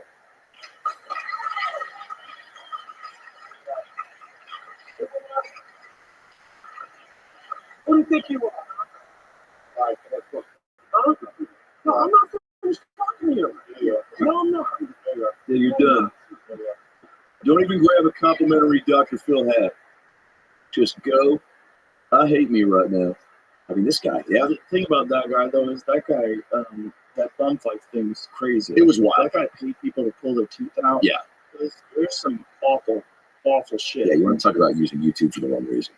Well, it wasn't YouTube. It wasn't? No, these were cassettes. These are like VHSs. Maybe my first taste of bum fights. What was Bum Fights originally released on? I don't believe it was YouTube. I think it was pre-YouTube. It was sold for $22 a piece. So people were either was bum fights for people that couldn't get Girls Gone Wild? Well, like, because those were both probably popping off. Basically, what Bum Fights was a lot of shit that you see already on the internet. You see, how many bum fights have you actually seen on the internet? I've seen so many guys that are like on heroin. Fist fight in the streets of Los Angeles. Like there's a shitload of videos of bums duking it out. Their pants fall down, guy gets kicked in the head, knocked unconscious. There's a lot of that you can find. Yeah. I get sent it all the time by Tom Segura. Yeah, he sends himself over to you. No, Instagram videos. Oh yeah, like terrible things that you can see people just doing to each other all over. So the thing is, like, this guy made a living off of it, though. He was like selling these DVDs, and I think we didn't want to admit that people want to see them, just like we don't want to admit people want to drown hookers and shit, but they do. They do, you know, man. they do want to see that. Yeah. They do, if you let people slap each other in the face on television, people will tune in. Yeah. If you let people dress up like fucking medieval knights and sword fight, people will watch. Yeah. That is 100% a fact. Yeah. And back then, we didn't want to believe that. Mm-hmm. And there was no internet. So we didn't really understand our nature until the internet came along. Do you think about 2 Girls, 1 Cup? Think about porn. Okay, think about the amount of porn that gets digested by the average American male versus that of 1950. Oh God, there's a huge difference. Guys were jerking off to underwear ads. Okay, guys were starving for things to jerk that's off weird. To. Yeah, they were jerking off to memory. They had no idea. We had a lot of solid imaginations, probably. That's in all the you 50s, need. 60s, and 70s. Good idea in your head. That's all you had. And then now everyone has a phone, and anyone's phone can connect to a plethora of porn sites. I had a guy on my flight about 3 months ago, no joke, porn on the phone, no headphones. Jesus. Yeah, heard, oh, fuck my butt, fuck my home. Yeah. And then it was just kind of like, and then saw this, people kind of like turn. No one wanted citizens to arrest this guy, so everyone was kind of like, he probably was doing it to make people uncomfortable. For sure. Yeah. Because what is the law? And it was wild. I mean, I was 2 rows behind. Allowed to do that? Like, what's the law? Like, I think it's allowed. Right, that's what I'm saying. Yeah. Like, you shouldn't be looking at his, but if you can hear it. Yeah. Like, what is the law, right? Because what if you're playing a podcast that's offensive? What if you're playing a podcast on your phone that makes me upset? But you're playing it, I have to listen to it. I'm getting upset. Right. What is the law on that? Right. I feel like you're allowed to do that, right? So if you're allowed to say, like, fuck that guy and fuck this, but you can't say fuck my butt, it gets a little weird. Right. It gets a little weird. It's like, it's his phone. Why are you even looking at what's on his phone? Totally. You shouldn't be a fucking... You're 2 rows back. Put your headphones on. How about stop paying attention to his phone? But also, why does he have porn on his phone and it's loud? Right. Like, I don't think... Is it almost like urinating a public decency thing? Like, you can't... It's just like that according to the law that I'm talking about. You can't pee in public or watch someone talk about peeing. Right, but can you listen? That's what I'm saying. Like, what is the law? Because are you a peeping Tom if you're listening? Yeah, the felony convicted of watching porn in parking lot fails in constitutional challenge to public obscenity law. Watching pornography in public in public serves no legitimate purposes. Unless you're not fucking choose like a racehorse. You're trying to get first class to turn things up a notch. Doing so with one's window down and at a restaurant, busy parking lot, in full view of families, recklessly expose pornography to young children. Oh, this is a little different. This is like a business, and he got in there with his window rolled down and he's beaten off. He might be a little bit of a freak. But it depends on, like, was he in the corner of the parking lot away from everybody? Yeah. Like, was he by himself? He's like, I just got to rub this out. I got to make a decision. Right now, I'm real confused. You know, it's like a mental health Totally. thing. Yeah. You know? Like, look, I'm losing my mind here. And public libraries, you can't walk. It's not illegal to watch. Yo, wow. That's it. No way. That's just what this is. That's crazy. Look at libraries staying cool. If that's true, how many people are jerking off in San Francisco in the library right now? Oh, I don't know, 1,000% of the people attending the library. Hundreds, yeah. I would certainly recommend the kids doing this on later sides. But he said Missouri. Scroll back up. Yeah. It said under Missouri statutes, depending on the exact circumstances, the prosecutor could file at least 2 different charges. But this is Missouri. Every state's different with that too. Right, but wasn't the article about San Francisco or any public library? Yeah, this is public library. Oh, it's any public library. Oh, God. Anywhere? I almost got arrested for taking photos and mooning at a camp when we were like 21 or something like that. Mm-hmm. Yo, that's how crazy San Francisco is. He didn't even say San Francisco. I assumed. Wow. I just assumed, right? We didn't even bring up. In my head, I'm like, that's so crazy. That's how crazy San Francisco's got. Where a story comes up, and it's almost like with the Bernstein Bears. What's that called? Yeah, that thing. The Mandela effect. Yeah, the Bernstein Bear effect. Yeah, well, it's the Mandela effect. These people thought the Mandela died in jail, right? But he did. Right. And so there's this thing like you have like a whole narrative in there. It's like a glitch in the Matrix type thing. I think that might apply to this because it's. Like instantly, I was like, "Oh, it happened in San Francisco." I would have told the story. In my head, I would have gone on. Did you hear what happened in San Francisco? That's crazy. You can watch pornography in the fucking meanwhile, it's every library. Wow, every library. That's. Is that one person making that? The kind of parking lot was on YouTube. Of course he is. You saw the thing. Yeah. You can guess what state's going to produce the most parking lot jerkers? Did you on the top of the list? Hear that story about the guy? It was maybe a few years ago. It might have actually been during COVID when everyone was doing big work Zooms, and the guy thought he turned what? Work Zooms. Work Zooms. Yeah, and he stayed on. He didn't turn his computer or sound off. It was one of those things where you log on for the Zoom. You know, the boss is like, all right, guys, everyone's here, blah, blah, blah. And then you can just turn your screen off, but he didn't turn his off. Dude, fucking hundreds of guys got caught. I have a bit about it. Hundreds of guys got caught. It was that was the Jeffrey Toobin guy, the CNN guy. Yeah, that's, I guess, the famous one. Yeah. But it was like, that's a wrap, right? You're fired. He's back. The Toobin guy's back. But let's say it was like a Jamba Juice conference, and you're on Zoom. Likely it's a wrap. It's a wrap. But if you're a rapper, no big deal at all. Like, whoops, I didn't know the camera's on. Sorry. Yeah. Sorry, also, y'all. You're welcome for getting to see some beautiful. Yeah. I don't think no one says you're welcome if you're getting caught doing that. But it's one of those things where it's just like an article from the UK where it's debatable whether it's even illegal. It should be. The best hope for prosecution currently looks to be an offense against public decency. What an archaic notion that sounds now. No, when was this written? If the government wants to retrieve any credibility, it can order a legal review. Can old laws be repurposed, or is new legislation required? That's interesting because, like, when all these laws were put in place, they probably never anticipated porn on the internet. No, especially the way it is now. Great point.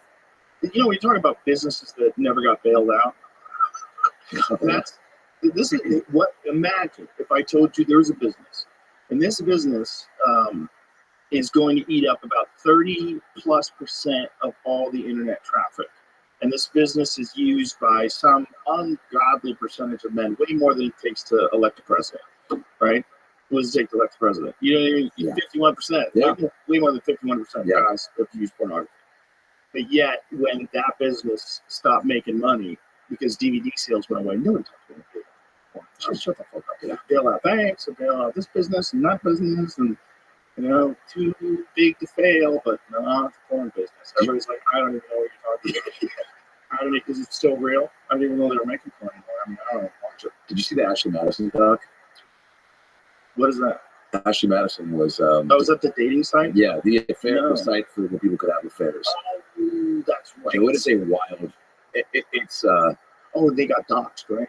Didn't something yeah, happen? they got hacked. Yeah. Yeah, and so that basically it was people signed up to have it was a Wild folk. Just Yeah. a whole website full of wild folk. oh man, Just just a bunch of risk takers. Yeah. Just a bunch of people. just a lot of people doubling down and Running away from hit me on husbands. 20s. Yeah, 2:00 in the afternoon. yeah. Meet me at the subway. Yeah, next to the KFC. Where's that Mike Pence mask? It was Maybe that guy was in the parking lot getting ready for it. it was wild, dude. Warming up. Yeah, and then they interviewed a couple of couples that were all about they were doing it together. They Oh, were just Jesus. like they were just Swingers? Yeah. Swingers are weird. They're like, they have a messy fuse. It's like there's something in them that's like, it's different. I met a few swingers through Brad Williams, of course. The swingers and little people know each other. Oh, really? There's a direct, there's a, Interesting. yeah, they got the same. Agents? Yeah. I met my first through Brad, porn stars, swingers, and other little people through Brad, and comedians. But these swingers were wild, dude. I'm coming from small town, North Seattle, and like, I just even know, it's not something I just is in my zeitgeist I never met. And so just talking to them so normally was just wild. You know what I'm saying? It was, I did these gigs in, God, I can't remember what state it was, somewhere in the South. Might have been Nashville. So I did this gig with Ari, and we had this guy drive us from the club. He picks us up at the hotel, or at the airport, takes us to the hotel, and then he's driving us to the gig, and everything's normal. And then he eventually, at the end of the weekend, he's driving us to the airport. And when the guy's driving us to the airport, he opens up about his swinger life, like out of nowhere. He's like, "You guys ever swing?" You know, we have a swinging club in town, and we're like, "Swing? Like, what do you mean?" He's like, like we should wife swap and the like. He goes, "You have been doing it for a while." I go, "You like swinging?" He goes, "Well, yeah, I love it. Yeah, we swing. My wife fucks with it. I get to decide though. Like if he's too good looking or he's too buff, I get to decide." I said, "I don't like that guy. She can't fuck that guy." And they make like decisions like that. God. And this guy just opened up to us out of nowhere. what preceded that conversation? Nothing. Like fucking zero. It's hot today, huh? I Speaking don't of like hot. swinging. You guys like swinging? Like what? Out of nowhere, this dude's just chatting it up about the guys he lets his wife fuck. It was crazy. That's wild. But he was one of them dudes that like had a ponytail, but it was also bald. Like the whole thing was a mess. Of course. He was Yes. chaos. He was a human, just example. If you bring up swinging unprovoked, you have a ponytail. He was a bizarre character. But it was just, I've only met a few groups of people that are like really into that. Yeah. One of them was I was doing the improv in Tampa, and it's a fun gig. Yeah. Fun gig. And Big room. this foursome of people were like, "We're swingers. You should come. We have a swinger convention." Like, get the fuck out of here. They look like people that live in swingers. Just out of Oh, yeah. mess. Just a mess. Tampa is the swinger capital of the U.S. That's it. No joke, I had a guy come up to me and proposition That's crazy. me in Kansas City to this is when I was featuring for Harlem at Kansas City Improv. And he goes, "Man, it's funny that why have you guys doing it? For my wife." And I was like, "What?" I'd never been proposed like that. Then she comes over, "What are you guys talking about?" I go, "Oh, he's trying to say he wants us to do something and whatever." She goes, "What the fuck?" Had no clue that was even. I was like, "Oh, he said," and then it was just super weird. She's like, "Daryl, what the fuck? Why would you like? I'm crazy, but what the fuck? I would never do that." And I'm like, "Oh, this guy must just be going around doing that." That's his thrill. Yeah. He wants someone to fuck his Or maybe wife. he wanted me to say yeah, and then like he'd be up. Yeah, Could be a trap. it was fucking wild because Could be set a trap. Yeah. Who knows? But it's just that's a weird culture. But whatever. We're not hurting anybody. exactly. They'll fuck each other. Yeah, just enjoy They it. have clubs where they go, and then like, there's like Oh, the eyes wide shut house full clubs, of right? people Yeah. fucking each other. So one of my friends, maybe it was Cal, told me you got To a bang bang party. it's like in the 90s or something like that. Of course it is. Told me that he went to one of those. He walked in, people fucking all over the place. Those are things where you like drop your keys in the bowl, or you put your foot like right or That's like a party that they would like throw all their keys in the bowl, and then the guy would reach in and pull out one of the woman's keys, the woman would reach in and pull out one of the guy's keys, and you figured out who you're going on with. wow. And and they just swap wives. Dude. I mean, then that became a show. Yeah, there's a wife swapping. Yeah, of course it was. I wonder if it's real though. You know, those shows, they fuck around a lot with those shows. They manipulate reality. I remember the comments recently. It's a commercial from Ohio from Sun Bubble hot tubs. Oh, bro, we had rent a private room. Jamie, I love you for pulling this up. We had one in Seattle called Tubs. You can bring your kids. Yeah. Well, yeah, I mean, Kids are swimming in fucking fake jizz. They drop soup in there. $20 an hour or something wild. Oh, that's crazy.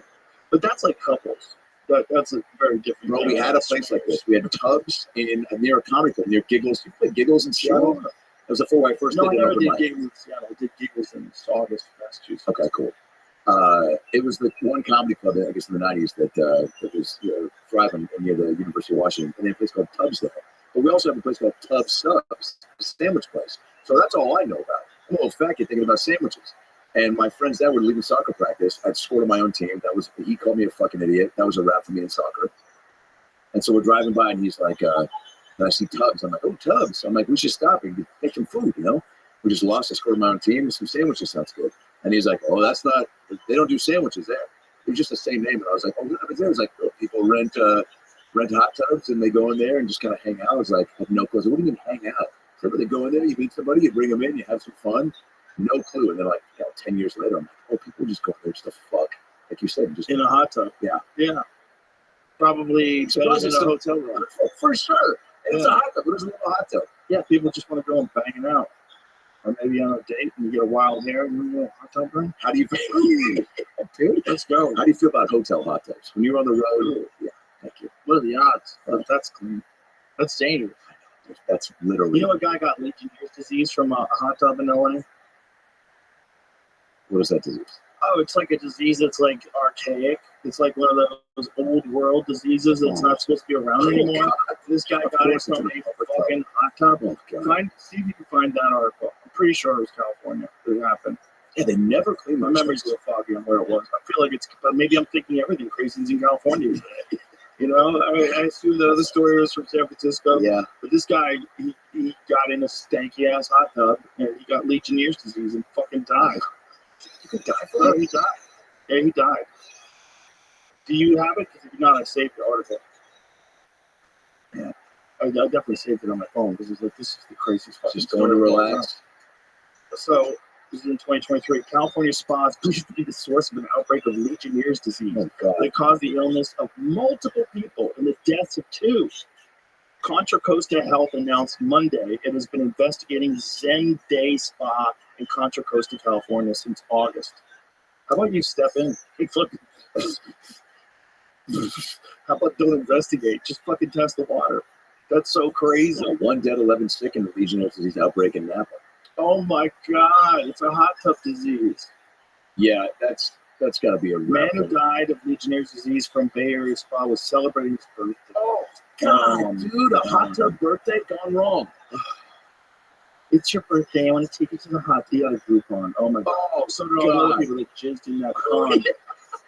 That's what's so disgusting. It's probably just a combination of jizz meets shit. And it's just become this monster virus that kills people that are trying to celebrate their birthday. What the fuck? Yeah, bring your kids. Bring your kids to the spa. Catch Legionnaire's disease. What is that? What is that? Oh, why should that? It's only a spa where you make it. It's wild The that, type like, of water. Why would they have a health permit? Why would they even check? yeah, a hot tub is a wild invent. I mean, even a public hot tub is just such a wild idea. Like, what are you doing? Water that gets hot like that is so perfect for bacteria. Yeah. It's so wonderful. If you don't have the right amount of poison in there, which is what it is, when you're pouring chlorine in there, you're just killing everything that's alive.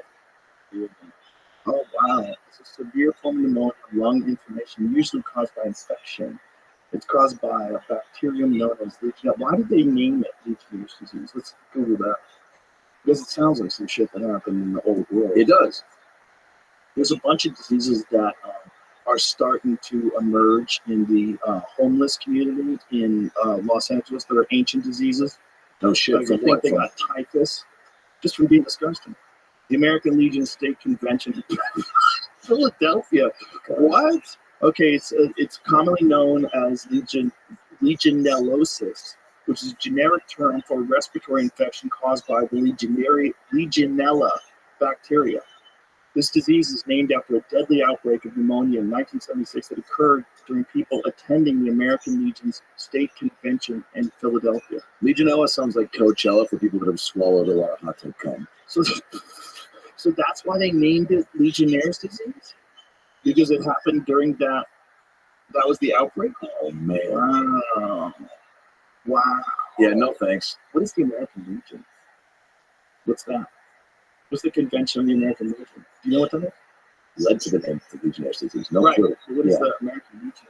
The Veterans Association. Wartime veterans. Oh my God. And been So they're advocating wartime patriotism. veterans and they die from a fucking disease and then they name it after a legion. Wow. Which is like really bad for business. Really bad for business. Yeah. They shouldn't have done it. Don't call it Legionnaire's disease. Don't name it after us, you fucking assholes. Call it some fucking weird Latin name and come up with some spooky monkeypox type definition. Don't call it, name it after us. Imagine somebody caught pneumonia and they called it mothershipitis. They got people dying from mothershipitis. Like, hey, you fucking don't do that. It just happened to be there. Yeah. It's not the Legionnaires. It's not the Legion Center that was the problem. No. They didn't do anything wrong. No. But they probably had some dudes that are coming back from Thailand. You know what I'm saying? 1,000%. You know what I'm saying? Where does herpes go, think? Old dudes that come back from Thailand. Oh, yeah. With everything. Yeah. They go over there for like 4 months a year, come back looking like, who knows? Who knows? Who knows? Looking around real quick. There was a meme that I saw today of this older man, like maybe he's in his 60s, and he's holding hands with 2 hot Asian girls. And he was saying something about like when I cash my VA check and I disappear, don't worry about me. Cool. Because I'll be in some strange country. Oh, yeah. Where there's rapid sex trafficking. Oh, my God, I know, right? Oh. I thought you were going to bring up the 91-year-old who just died and who was married to a 42-year-old. What are you talking about? 91-year-old billionaire. I just thought today. Well, it's true love. That's what's important. She's probably hot as fuck. She's probably super, super hot as fuck. She was way into it. Let's see what she looked like. She had a great personality. That gives me hope for the future. If everything goes sideways, like men should be happy because that's even possible. You can trick. There you go. Look at that. Totally looks like they would love each other. So Mr. Bean's dad. Yeah, she looks like she should be married to a farmer. Some big old buff farmer. How does she even meet this? Well, I mean, I guess, yeah. Probably some billionaire dating too. He gained fame through high-profile dates. Just weeks after marrying his 6th wife, she got killed over that too. Yeah. But if you're a woman and you're 40 and this guy's nice, he's worth fucking $30 billion. You want to marry her? Like, sure. Let's go. Let's fucking go. I can deal with you. Maybe she likes him. Maybe she even likes him. Maybe she also likes being super fucking rich. Totally. She might like that a little bit more. Yeah, like people were always about, remember Anna Nicole Smith? Yeah. J. Howard Marshall? Yeah. And people were like, they knew what it was. But guess what? He knew what it was too. Totally. He was having a good time. It was caused by a tough bike workout. Oh, wow. He was rushed to the hospital with crippling back pain. With a ruptured heart valve. Wow, he blew his heart out. I was thinking about fucking that. Yeah, he was like, oh, yeah. That's right. 49-year age difference. So far. Ooh, look at that one right there. Is that her? Oh, the previous one? Damn, let me see that one. That one's even more preposterous. Now scroll up so I can see. Oh, this guy's been doing it forever. That's the most preposterous. Yeah. That's perfect. That's what I like to see. It does give me hope. Yeah, because you can be disgusting. Also, it gives me hope that it, like, I don't know how old he was, 80, 90, but, like, bam. That's what I'm talking about. Well, how about the even like Betty White before she passed was saying how like she was like I think at 99 maybe that like there was some article I read that she was just like talking about like still banging it out. Yeah, dude, wild. And then old ladies like oh no, don't worry about your approval anymore.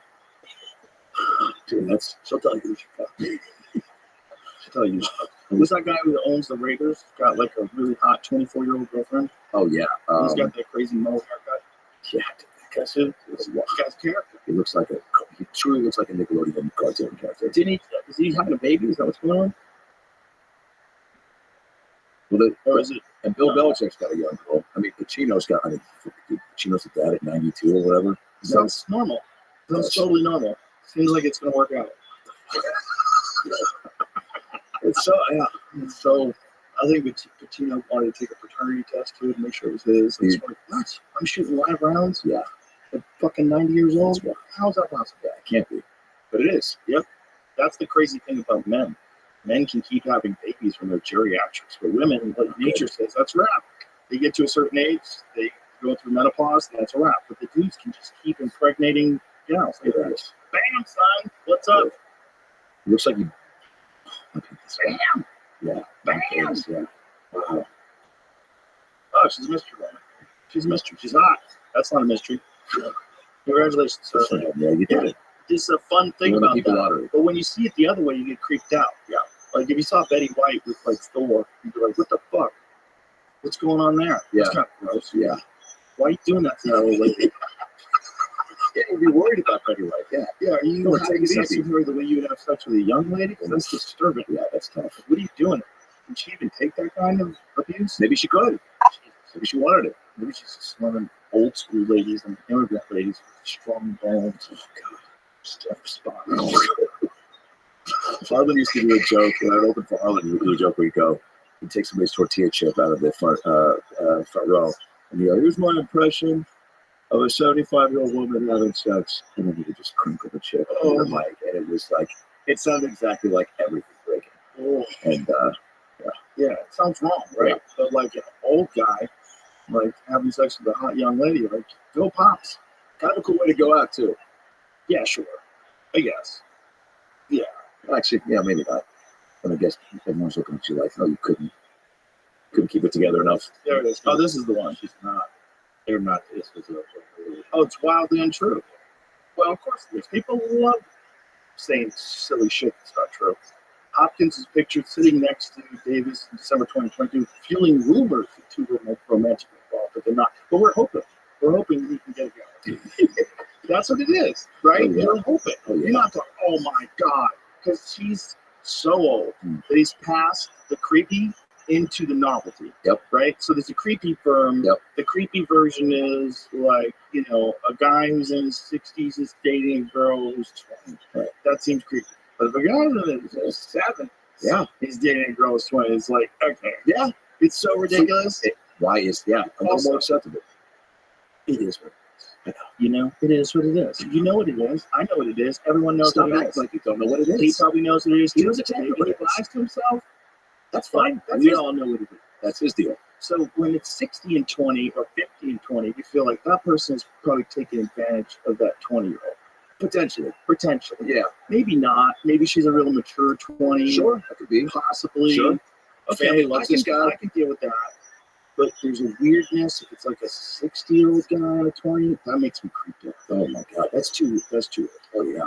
But if it's a 70-year-old guy and a 20-year-old, you're like, it's a, My buddy went to school and there was a 45-year-old dating a 20-year-old in their in college, and that felt very weird. but it wouldn't be weird if it was a 20-year-old guy. This is my problem with it all. Like a 20-year-old, let's assume that men and women are equal, right? A 20-year-old man and a 45-year-old lady is great. Like, no problem. Like, look at her. She's got a hot young guy. Yeah. Like, no one cares at all. Yeah. At all. It would be weird, but not weird where you would think, oh, that lady's creepy. No. Right? No. Like a 49-year-old guy and a 20-year-old girl, you're like, maybe. Same thing with the Look, teachers. I'm not one to tell people what to do. No. But if it was the other way around, like Cher. Is it like, Cher is what? How old is Cher now? Don't ask the lady her age. How old is she? She's 77. Wow, I was going to He's say, 30. wow. Okay. But listen, that doesn't bother me at all. Right? That is what it is, too. Yeah. Right? It is what it is. You know what it is. Yeah. You know what it is. You know what I it know what it is. You know what it is. She knows what it is. Everyone knows what it is. Yeah, We all know it. And we're fine. we're fine with it. But it's You just, could still go about your day and eat pizza. Let them live their life. so if like a 49-year-old lady and a 91-year-old guy, like, fuck. Let me ask you this: when you heard about Mary Kay Letourneau, that happened in Seattle, where I'm from, and that was the first teacher that was fucking around with a kid. That age gap was I think 35 and 12, but also She's the first teacher to get caught. there it is. Yeah, there's freaks all over this fucking planet. Freaks. There's Also, women that are just did as you see this kid? He crazy was as charming. some men are crazy and some women are crazy. And some women are crazy and they have great futures. Yeah. And they're just nuts. And they want to blow the whole football team. And they don't give a fuck who tells who, what, who cares. They got into teaching for that reason. Who knows why they got into teaching, but they're crazy people. And some people just have no impulse control and they want to get teenagers drunk and maybe they want to relive their high school and freak these young boys out and suck their cocks. Suck their cocks in front of their friends. We can't believe it's happening. Can you imagine seeing that? Teacher's got her tits out and she's blowing you. You're like, what am I seeing? How is this even real? I don't know what I would do. Bro, and they're always in Florida. How many of them, like, if I hear a story like that, like, I think of another story, it's San Francisco, probably. It's a teacher, right? Fucking her students, like, oh, probably Florida. Some hot blonde with big tits. Tampa teacher took the pickleball team. Oh, Jacksonville? No, Tampa, yeah. The Swinger State. Swinger State. There's something in the water out there. It's probably alligator farts. That's what turns everybody confused. Yeah. The methane in the air from alligator farts has got everybody high. They are fearless down there. Yeah. Hurricane warnings, they don't give a fuck. Well, they do give a fuck, but there's not much you can do. Well, do those you people choose to live down there, like, that is the fucking gamble you play. But did you ever see the stories when, like, there are like 1,000-mile-an-hour winds coming through, and then some guys just like, hang on. I'm built this house. He's ready to die. Some people That's are just what it ready is. to check out. That's what it is. And God's going to take them out by flattening the Sucking them out of your house. They're like, I'm not leaving. I'm out. I can respect that. Yeah, maybe the car doesn't have the gas and then money for gas. You know, if you're going to drive away from a hurricane, you're going to have bumper to bumper traffic for a day. You ever been there? You ever seen it? Oh, yeah. Did you? You ever get stuck in one of those? Oh, yeah. Like just a big pileup for hours and. No, like a hurricane. Oh, hurricane. Oh, shit. No. It's a unique pileup because the whole state's turned. Like, the highways are not set up where everybody can leave. The highways are set up for normal stuff. So you're better. Normal stuff is you're going there, but I'm going there. We're not all going there. So everyone's going there. Wow, dude, we want to spark that back up. You gotta think about that. Yeah. Normal traffic is we're all going all over the place. Yeah. I gotta go to the east, you gotta go to the west. Yeah. That's fine. We can have multiple cars going that way. Rarely is everybody all going that way. Oh, yeah. That's fucked. That is so fucked. Look at this, dude. This is what it's like. 56 hours on the road to escape from Hurricane Irma. 56 hours. That's what that looks like. That's why you don't live there. You don't live there unless you have a fucking private jet or a helicopter. Yeah, they can get you the fuck out of there. Because if you get stuck in that shit, you're arguably less safe, right? It depends on when you leave. Yeah. Okay? Because the thing about the modern storm, the way the meteorologists and the way they're able to predict the paths of these things, they're pretty good. They're pretty fucking accurate. And they see them coming pretty far away. So you get a couple of days. But that's 56 hours. Yeah. 56 fucking hours. Like, that's what it looks like. So nothing is set up for that, dude. Nothing is set up where, see, they have both lanes on both sides going this way. No one's going the other way. You notice that? So they changed the lanes. So instead of on the right lane, people going forward, and this one, they're going back. Nope. Everyone's going the same fucking way. That's wild. Yeah. And no amount of podcasts can get you to that drive or roadhead. Like you might not have the money for the gas. Right, okay. You're going to run out of gas. So it's you're going to have to pull over and get gas. You're going to hope they have gas, because a lot of times they run out of gas. Yeah. In a lot of places, they run out of gas in those hurricanes. So you have to have a full tank. You have to make sure your car's not a gas guzzler. Yeah. You're going to have to shut it off, maybe, because you're stuck in the middle of this fucking road. It's not going anywhere because there's 10 million people on the same road. That's a mind stuff that people don't take into consideration when they think about living in places like that. You have to take into consideration the fact that everyone has to go in one direction. Not good. The Florida is shaped like a dick, right? So it's a narrow-ass bullshit state, and everybody's going towards the north. It's what's scary about LA, too, even with these, like, last few earthquakes happening. Like, oh, man, dude, like, we're just not set up a leaf town. Oh, no. LA's not set up like that at all. For example, Texas 146, which travels through Liberty County, dumped 600,000 people into a county with only 70,000 residents. Oh, that makes sense. Dude, you know how insane that is?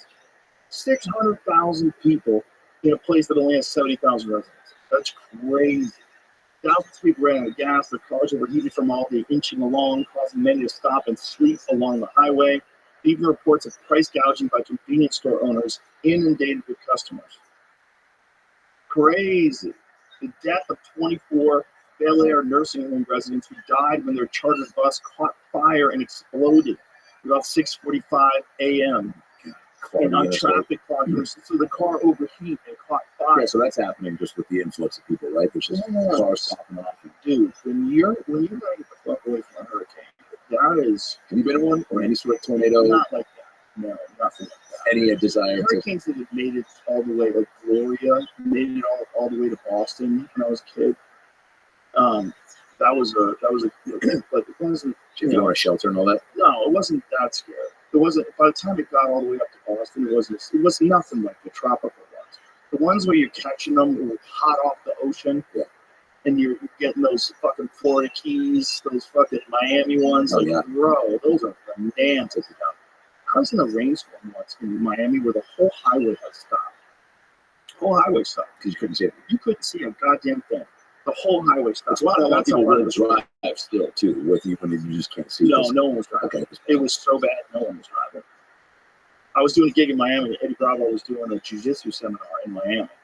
I was doing a gig in West Palm. That's what it was. And I had to go down and travel to Miami with him. We had to stop on the highway. Stop dead.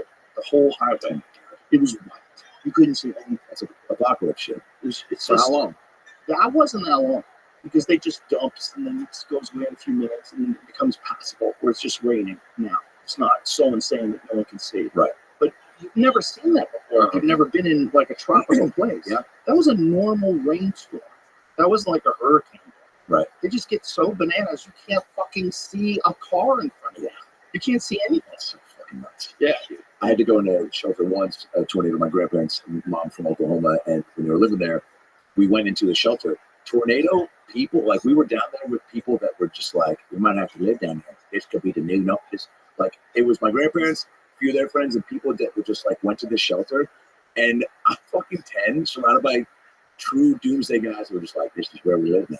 Like you might need to, and you look like you're the fattest kid here, young Adams. You might need to be chomping on those beef jerky titties. It was wild, but even just the idea that like, oh, we're running away from this was wild. Because Seattle, we didn't have any of that going up. We just had, torrential rain and whatnot. One time when we were at the Nashville airport, we went to the tornado shelter.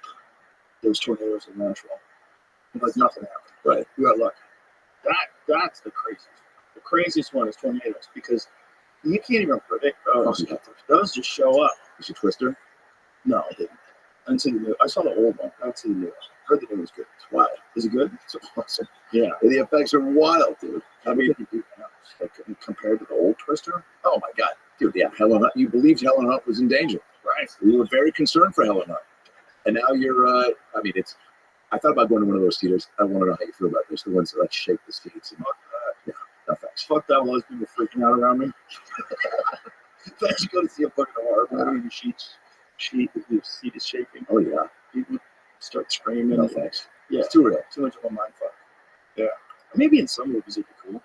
Well, when I worked at Universal Studios, they had a Shrek 4D, and so like when Shrek or when Donkey would sneeze, you get blown with snot stuff. People like that, but that's a theme park. I hosted the Fear Factor live show at Universal.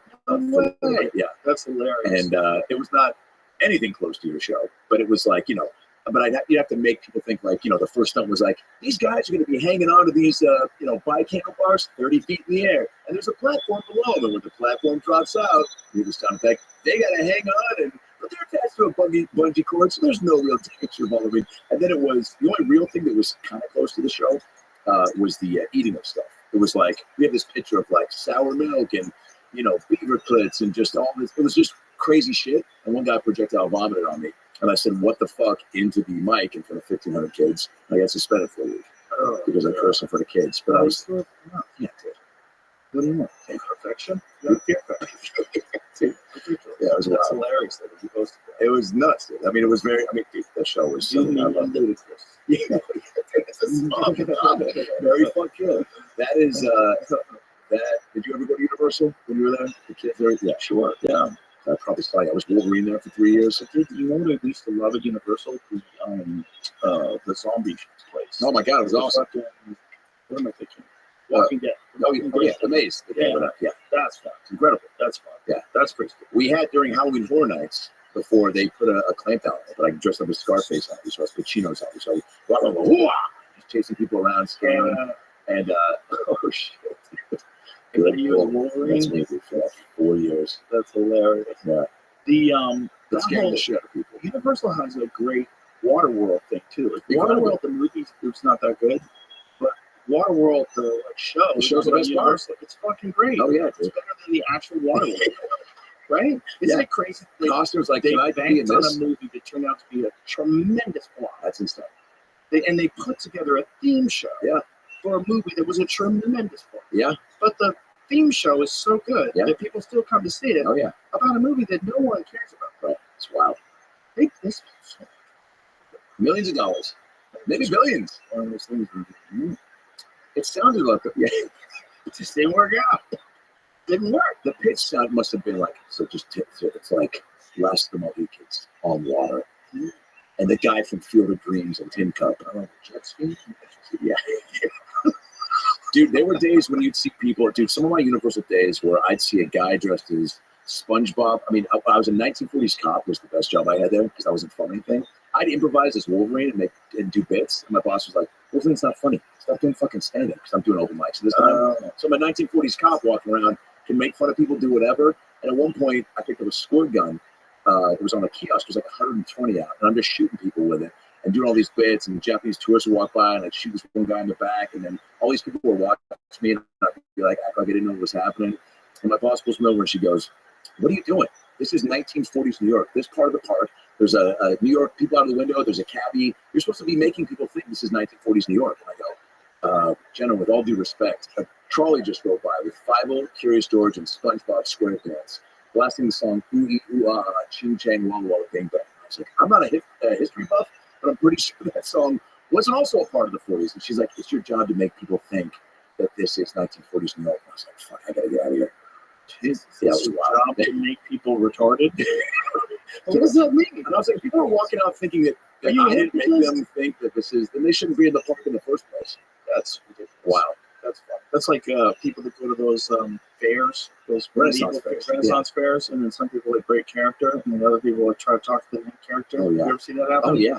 That's hilarious. Oh, yeah. I broke character all the time. Dude, Dave Matthews came in one time with his family. I'm in full 1940s cop. He's like, is there any way I could get a beer? And I was like, yeah, come with me. Come in. There's one Irish pub down here. I'll take you to it.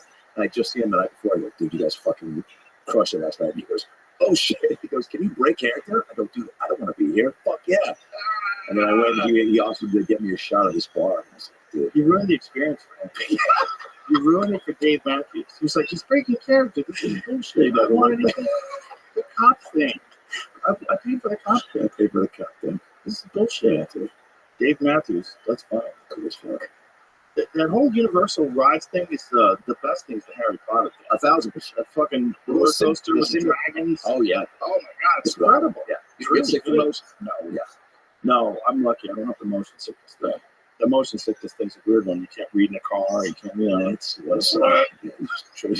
Dramamine is your fucking cocaine. you can throw up from reading in a car. Oh, which yeah. is real weird.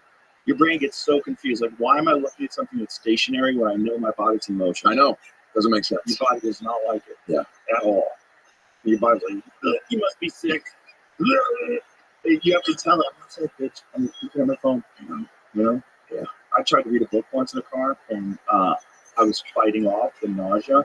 I was like, don't be a pussy. And then I was like, oh my God, you can't fight it anymore. I was like, oh, It just happened. yeah. No, I held it in. Oh, you did? But I was like, you know, where it like comes up in your throat Oh, and you yeah. have to swallow it back down and it burns your throat. You know those films? That was right there. I had a kid have to do that in science class. He would chew, 8th grade. The teacher found him, Mr. Moore, Joe, and he tells such R.I.P. And he had a big thing of chew in his mouth. Mr. Moore goes, Mr. Anton, he looked like David the Gnome. Huge beard. You couldn't see his eyes barely. His beard came up to here. Big fucking, fro. And he goes, Mr. Anton, I see that chew in there. And he was like, I don't know what you're talking about. He goes, swallow. They didn't swallow it. He puked right after. That's crazy. Wish that story was better. I would be mad at that teacher. You can't make that kid swallow chew. Fucking It was idiot. just in fucking That's 1995, really dude. bad for you. Really bad for Yeah, you. Mr. Moore didn't give a fuck. Poison, Mr. Morgan, you piece of shit. How about you shave your stupid fucking face, too? Sucker. You could tell this guy. I mean, he was a tiny little like science guy that you could tell like I don't know, he didn't give a fuck. He was gonna. Well, they don't like kids fucking around. Yeah. I get it, but kids are gonna fuck around. Yeah, And you gotta be a little bit more even keeled. Yeah. Him and kids swallow tobacco, you fucking idiot. It's pretty wild now that I'm saying it out loud. It's crazy. Well, when I was in school, they used to paddle you.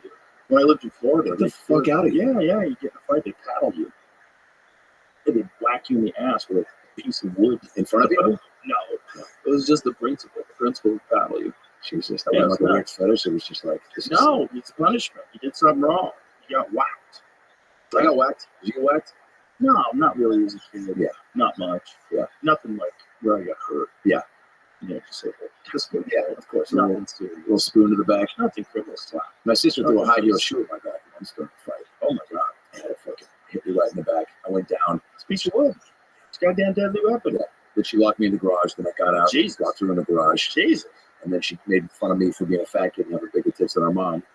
Oh my And God. she was adopted. So I go, you mean my mom? And fucking mic drop. What else? Yeah, that one.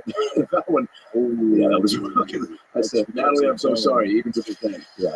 It was wild. That's to the bone. Yeah. She's crushing it. Isn't that deep? As a fucking dude, 10 years old. Yeah. That's not even like. Kids are fucking mean because they don't understand what it's going to do to someone. That's why bullies in school are so dangerous because you could ruin someone's life for no fucking reason other than you can. Yeah. You see kids ganging up on kids. It's fun. For no reason Oh, yeah, other dude. than you can. You're going to ruin that kid's experience Oh, yeah. for the rest of their life. Oh, Because yeah. some kids, they get bullied in high school and they never recover. 1,000. They become like recluses. They hide. They always associate people with pain. Yeah.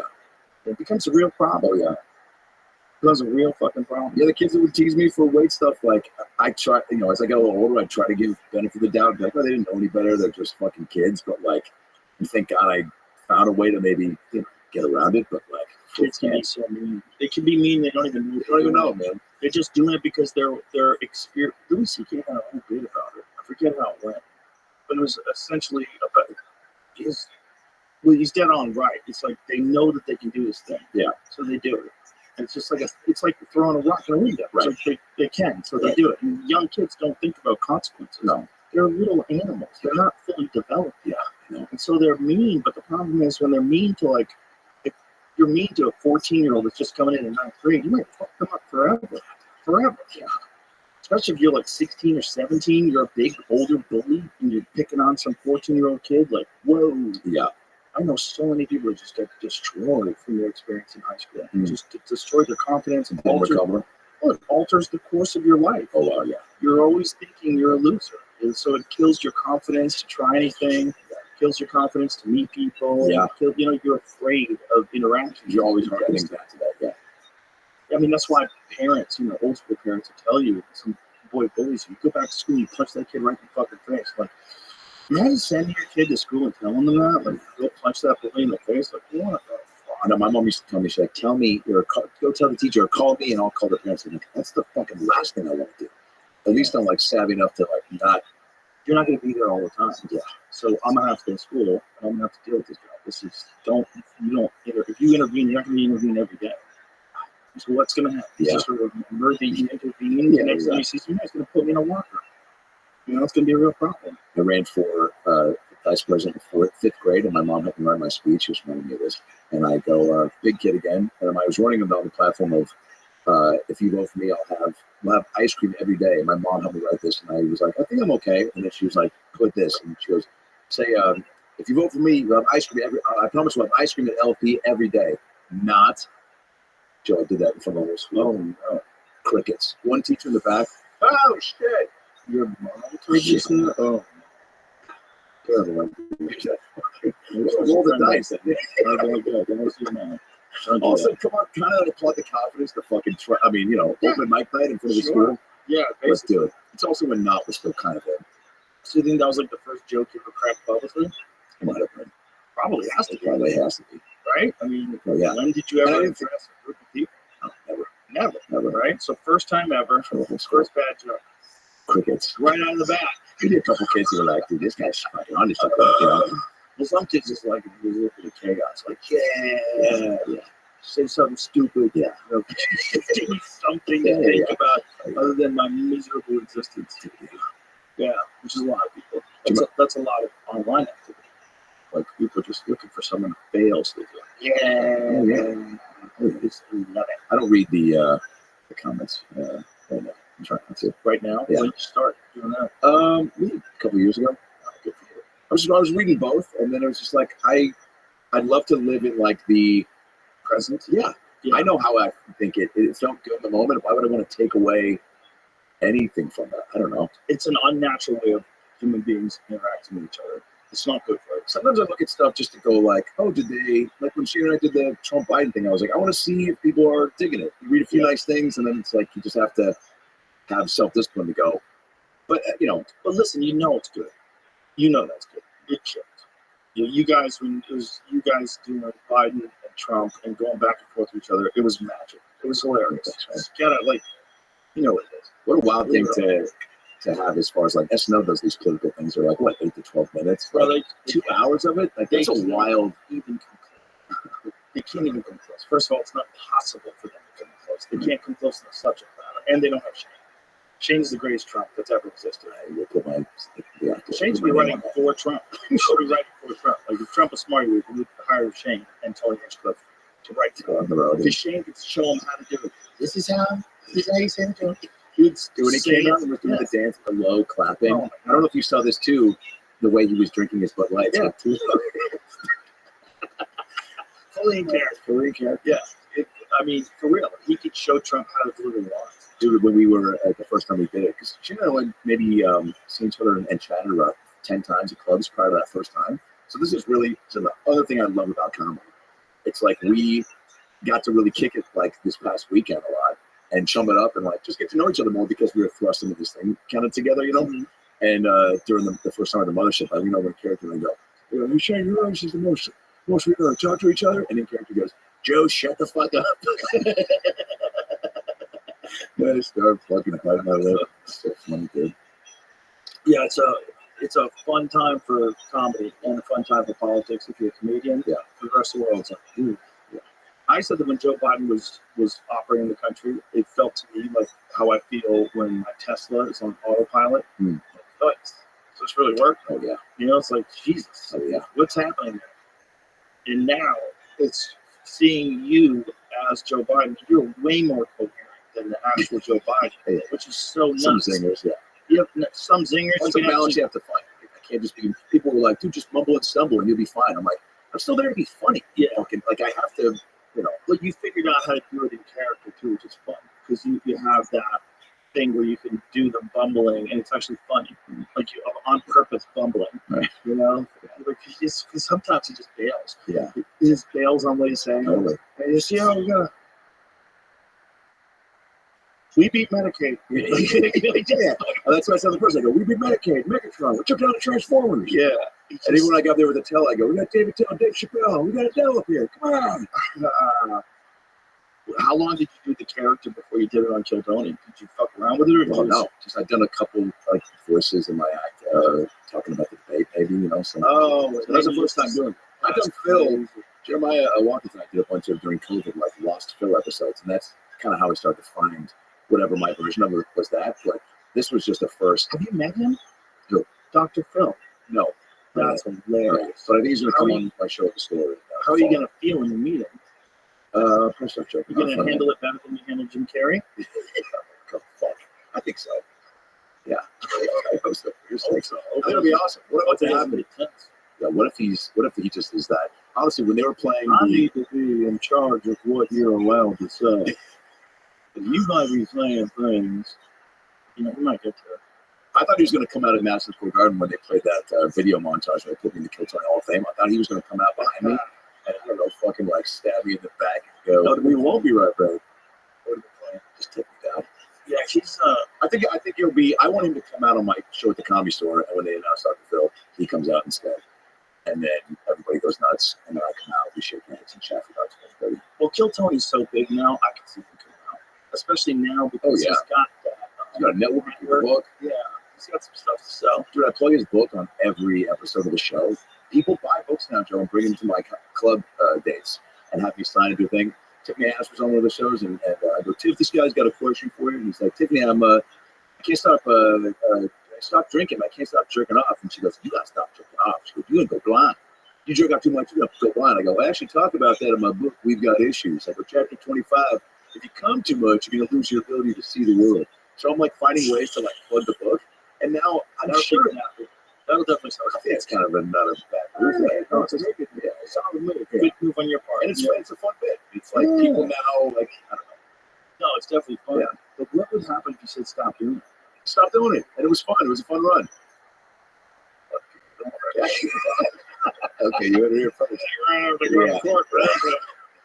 I don't know, bro. Let it go. There's no, I mean, it's parody, and it's always, so I don't think there's a real, it would have to, I mean, it'd be a cease and desist of some sort, right? Well, parody is an interesting thing, right? Because people are really worried about parody now with AI. Because there's a lot of parody now with AI. Oh, yeah.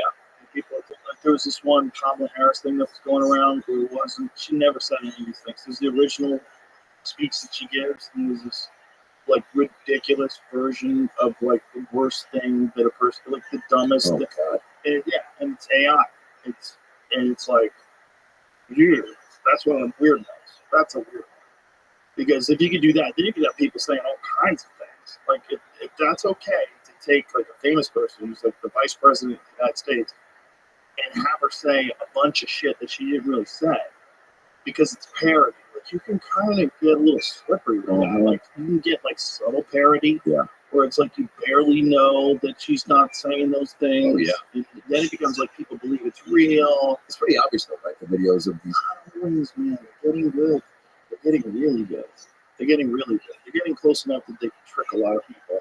And I think the best version of it now is really fucking tight. The vocal stuff is pretty wild.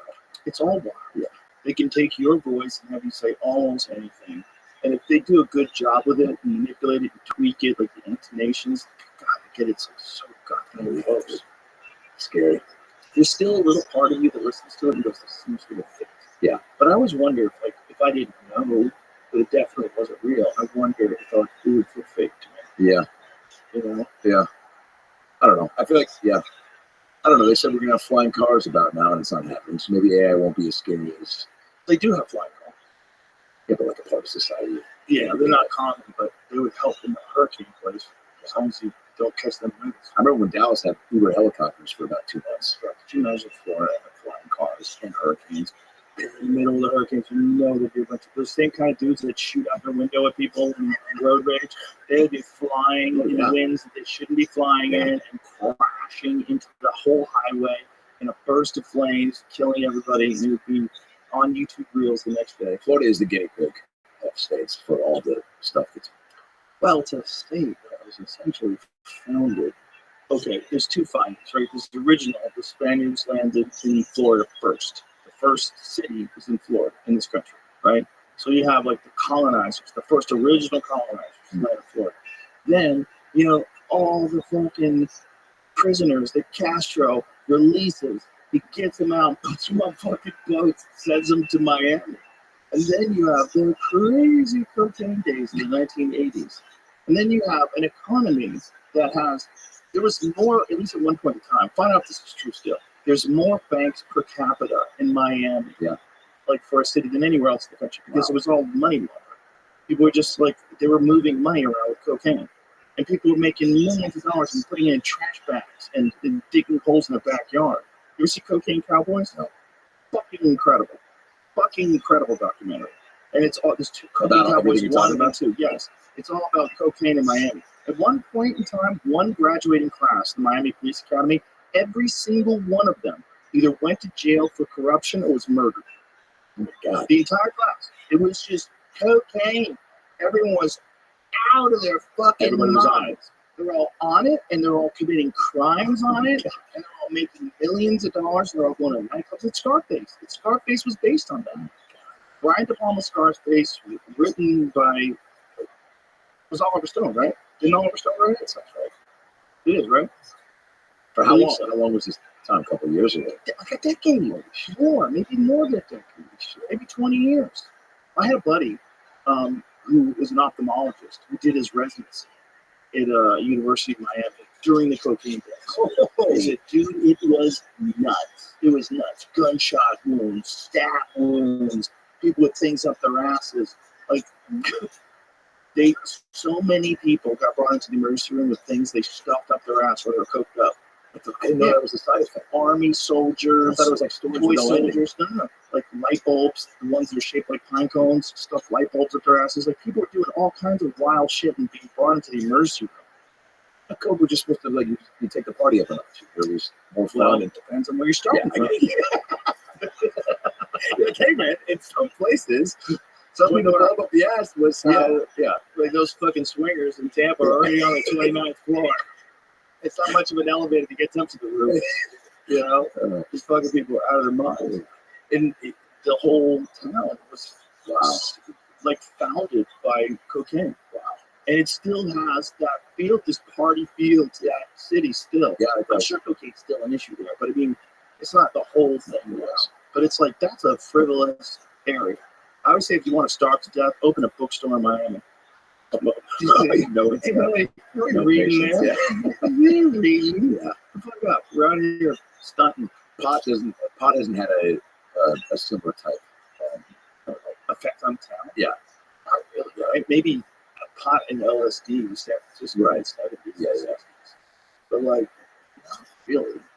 You know, look at your clicks, like a points. no, well, that's that's the opposite. What you would do if you're high, you would not take that toy soldier and you I put this in my ass. When they get stuck, you start freaking out. What do I do to the hospital? Let's talk about when you're on coke, you're like, get up there, soldier, do your fucking Where there's a duty. will, there's a way. What deserter? What did you sign up for to protect? It comes up out of your mind. I didn't want to Joey Diaz's Death Stars. The last time it was probably when he was in LA. Yeah, he would do that to you. That might be the highest I've ever been. Uncomfortable, very dangerous, bad for people's psyche. I was good for about 20 minutes, and then don't remember what happened after that. Yeah, he takes people and throws them into the darkest pits of their soul. Thank God he just talked. Like I remember looking over at Lee at one point, and I was just like, Lee's probably asleep. He was. Lee was probably asleep standing up. Joe would finish the story and go, and then we got here, and then let me taste my hands. And I was like, when he got real low like that, I was like, okay, I think I got another 10 minutes to be quiet because there's another story. And then it was catch your brain. Totally catch. Wow, dude, what a great way to put it. Yeah, catch it. Where is it? It's my fucking brain. And Get over here. I've never been so paranoid. Breathe. Just breathe. The amount of times I told myself to breathe was terrifying. The old days of the Church of What's Happening Now is all just Joey doing edibles. Insane amounts of edibles and just being obliterated. With Lee Syatt, like, his eyes are closed and he's just rocking back and forth. He's hallucinating. He's watching like neon cartoons fuck behind his eyelids. I remember he gave him another Death Star when he was like, eat another one, Lee. And he was like, he woke up to eat it, and then it was wild. But it was like, I wanted to participate. Oh yeah. How do you not? You have to. Yeah. If you're doing Joey's show, you have to be on the same wavelength. Otherwise, it'd be rude. But I was getting told. Imagine being a sober person listening to that conversation. Look at Lee. Yeah, he's in another dimension right now. God. Yeah, literally in another dimension. He's gone. He's gone. Eyes in the back of your head. Over. Always smiling, so he was on some sort of a journey. He's on the Church of What's Happening Now with Joey Diaz, having a great time, which is when you want to be like that fucked up on edibles. You're on nice people, having a wonderful time. By the way, another stamp in the comedy zeitgeist or the history books of like, I feel very fortunate to have been in a time where I got to be around that and then beyond, you know what I'm saying? Like, obviously you guys been homies forever, but like, yeah, that's like, that was a staple in time. Well, also, it doesn't exist anymore. Like, people forgot. I keep trying to tell him to bring back the church, and I'm trying to get him and Lee together again to do it. Cool. I think they're talking about it, and Lee was out here when he was out here. Goddamn, those two together are so fun. Yeah. It's just, Joey Diaz like that is so fun. It's just so Joey Diaz. Yeah. And if you know him, you love him. Like, when on the July 4th one, when he was screaming, "No fucking American!" It was like the background was the Joey Diaz thing. Yeah. It's incredible. Those are also some of the wildest nights at the store that I would never forget. Of seeing a lineup that's just, Tom, Bill, you, Joey. Like, you bring up Joey, or Joey bringing up you is a half hour that I don't think I'll ever forget. That's so wild. And I know you get that now at the mothership of what you guys are doing here, what you've created.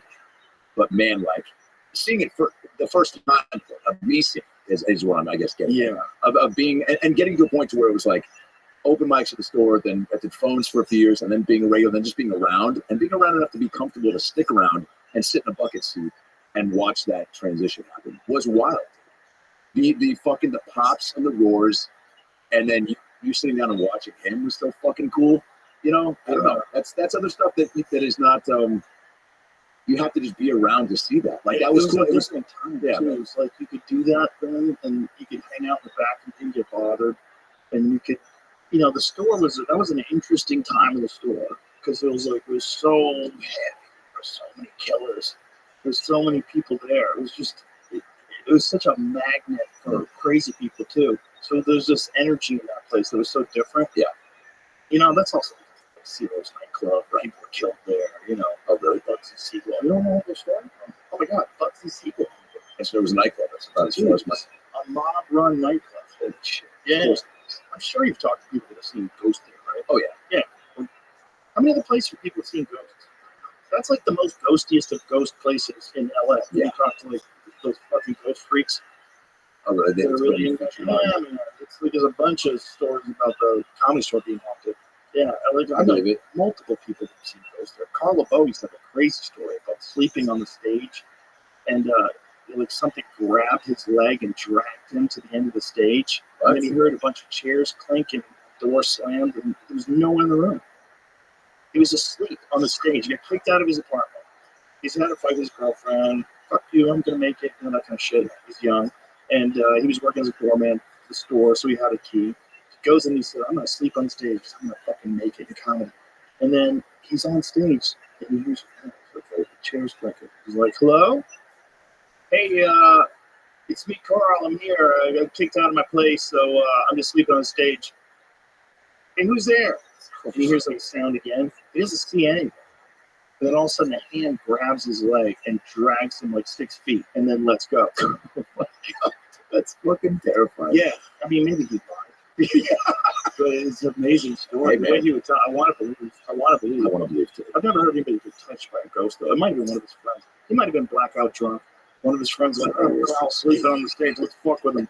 And they probably never told him. They probably forgot they did it. They did it acid and fucking a pile of coke. That sounds more beautiful. Because he was a part of Kinnison's crew, right? So Mark Maron said that when he partied with Kinnison so hard that he had voices in his head for a year. A year after he got back. He left, went to Boston after he was hanging out in Los Angeles. And he had voices in his head for a year. Saying what? I don't know. Not good things, I'm sure. They're never good voices. Start a podcast in your garage. That took years to happen. This was the 90s. This is not even. This is the 80s. That's fair. So this is when I met him, it was 88. So this is So these are leftover residual voices from. They did so many drugs. They did so much coke. He had voices in his head. Where's that coming? Just the coke. It's probably a breakdown of the natural neurochemistry. Fucking with your brain. 100%. Yeah.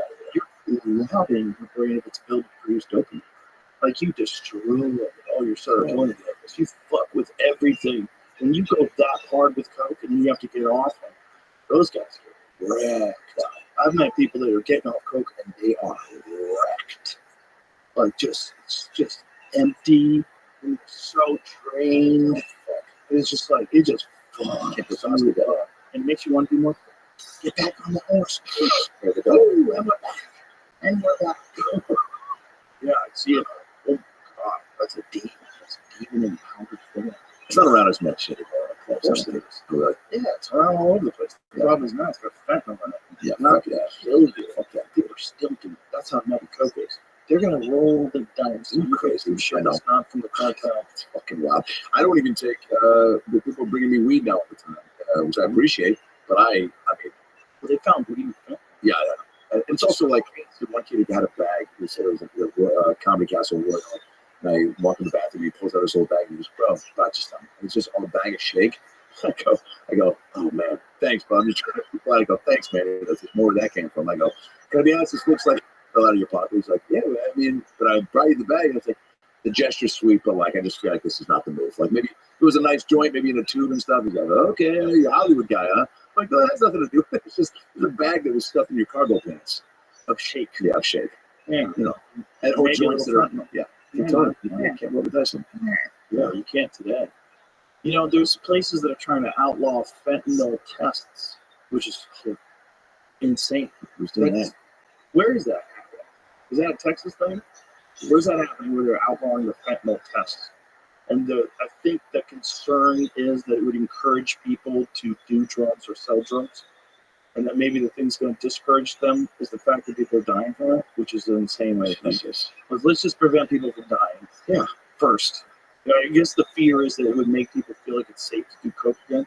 Center for Disease Control and Prevention and most public health agencies endorse distributing fentanyl test strips to people who use drugs. The practice is illegal in 42 states and the District of Columbia. Wow. Oh my God. That feels like way too many That's places. insane. I thought it was like a state. I thought it was like a Florida thing. Idaho, Indiana, Iowa, North Dakota, and Texas. They're now allowed in every state except Idaho, Indiana, Iowa, North Dakota, and Texas. That's nuts, That's Texas. an easy way to save lives. Jesus Christ, that's insane. Why does Texas have it illegal? Why are fentanyl strips illegal in Texas? Texas is one of the few states where fentanyl strips are still illegal and considered drug paraphernalia. One argument that has been made against test strips and other harm reduction practices is that they may encourage people to do drugs or continue doing drugs. So let's just kill them. Let's just kill them. Let's let your kids die because they made a mistake, because they're 16 and someone gave them some coke and they wanted to be a cool kid. That's insane. That's insane. Yeah, we don't want to encourage kids to do drugs. Correct. And you know the way to do that is to have positive role models who are doing coke. Yeah. That's the best way to do it. Yeah. The best way is, you know, your favorite country music singer doesn't do coke. You know, like maybe that. Maybe your favorite athlete doesn't do coke. And tells you, listen, I don't do coke. You shouldn't do coke. It's fucking scary. Yeah. What the fuck? That is crazy. Wild. It's crazy you would have a test strip and make it illegal. You could save lives.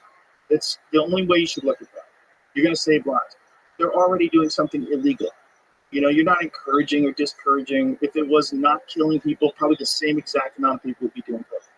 I can't believe that we got rid of, what was Jamie's Sun Bubble? What was the place that he put up? The hot tub, the cum tub place? We got rid of those, but we can't get fentanyl strips approved? Crazy. Well, also, the real elephant in the room is, why is it a problem? Why are these drugs tainted? And it's because they're illegal. Yeah. That's the problem. And the problem is we don't want to make them legal because we don't want to encourage drug use. Right. I get that too. But the thing is, we're going to find the only way you're going to make it safer for human beings to do these stupid things and live is if you make it legal. Yeah.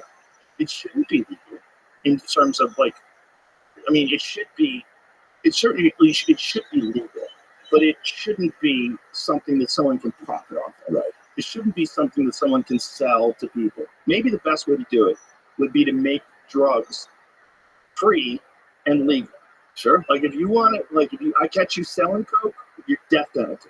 But if you want to give away coke, if you want to make coke and give it away, it's totally legal. If you want to make your own cocaine, or a pharmaceutical drug company makes cocaine, they can sell that cocaine for exactly what it costs to make it and nothing more. Okay. So no one's going to make it. Yeah. But then you will have a supply problem. And then you'll have, my ideas. I feel on it. It was adorable to watch you go through it. Because it was like, no, some people just make it and start. You get the fentanyl. Yeah. You got to allow pharmaceutical drug companies to profit, otherwise they have no incentive to make it. Then they're going to tell you, they're going to have fucking ads like CNN brought to you by cocaine. That's going to be the Anderson Cooper Show brought to you by crack. The Cocaine News Network. Yeah, that's what it'll be. They'll become like pharmaceutical drug companies sponsor those shows now, right? It'll be cocaine sponsored. I would watch a full news network if it was just everyone's fucked up. Responsible use of cocaine. Just a little before you talk about the weather. I'm going to talk about the weather. If you're going to have any segment of the news. Fucking rain. You better got 2 coats on today, baby. Get that fucking car gassed up. It's going to be in 56 hours of traffic. Let's go. It's going to be hot. That's good. I'm not good anyway. I'm going to ride this motherfucker out in the basement. Oh, meanwhile, your basement gets flooded. Some of those places get flooded. I was watching the last hurricane. This whole community is underwater. Did you see any of that, Jamie? There's a community in Florida, and it was not even in the flood zone, and they're all underwater. Their houses are underwater. Everything's underwater. No thanks. Yeah, not good, dude. Not good at all. You're living in a place where the sky becomes an angry monster and can snuff out life. Have you scuba dived? Fuck all that. There's sharks out there. My wife is like, we don't know. I think 73% of the ocean. She's just I like, think what? it's 90. Yeah, it's gotta be. I think it's 90. Every day there's a new fish, or a dolphin, or a whale, and you're like, I just saw this video of, I think it was a swordfish coming out and like flying across the whatever. Did he pop out of the water? I was like, I didn't know they could fucking jump like that. Yeah, no thanks, dude. This kid was on my podcast recently. Bob Gimlin is his YouTube channel. He had a very interesting point. He said he thinks that, and this is coming from someone else who observed this, he thinks that sharks are attacking people not even to eat them. They're attacking you because they don't want them there, because they're getting in the way of the seals and all the things they eat. And that's why they're killing people. They don't want you in their water. And I was like, oh my God, that makes sense. Ooh, 1,000%. I didn't even thought of it. What are we doing there?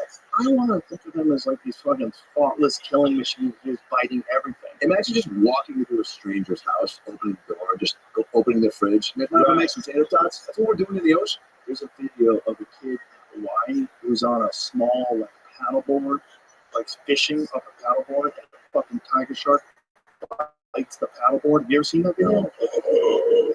It's terrifying. But it is. I mean, if you wanted to think about it, look, the kid's out there fishing. Yeah. So he's stealing fish from the sharks. Sorry. Yeah. Like the shark knows that that's not a fish. Oh God, is Watch this this, dude. Watch this. This is crazy. So I tell you, fish. Look at this. Bro. Tiger shark ran me. No, bit you, bro. Rammed me, yeah. They think bit him. Watch this. Oh, look at that. It bit the boat, man. It bit the boat. Yeah, you're taking food out of its mouth. And its family's mouth. Again, you walk into a stranger's house, you take the meatloaf sandwich out of your kid's mouth. Your dad's going to punch you in the face. Knows for sure that's not a fish. Shark attack seems like maybe the worst way to. I mean, die for sure, but like, it's a hard way. Oh, first of all, you can't get away, and they move real fast, and you can't move. It's not like a bear on the ground. You feel like you maybe can run. Maybe run up a tree. Maybe. I saw this video with an alligator attack. It's like if it bites your leg, you're supposed to roll with it and then play dead. And then you like the playing dead thing always to me. I'm like, you're not that good of an actor. Keep it together. Things clamped on. Dude, I don't even think Pacino could fake dead in front of a gator. I think they're going to be like, dude, keep underwater until it goes for sure. So you have to not move. Yeah, you're not like. Are you that zen to reduce your panic around a gator attack?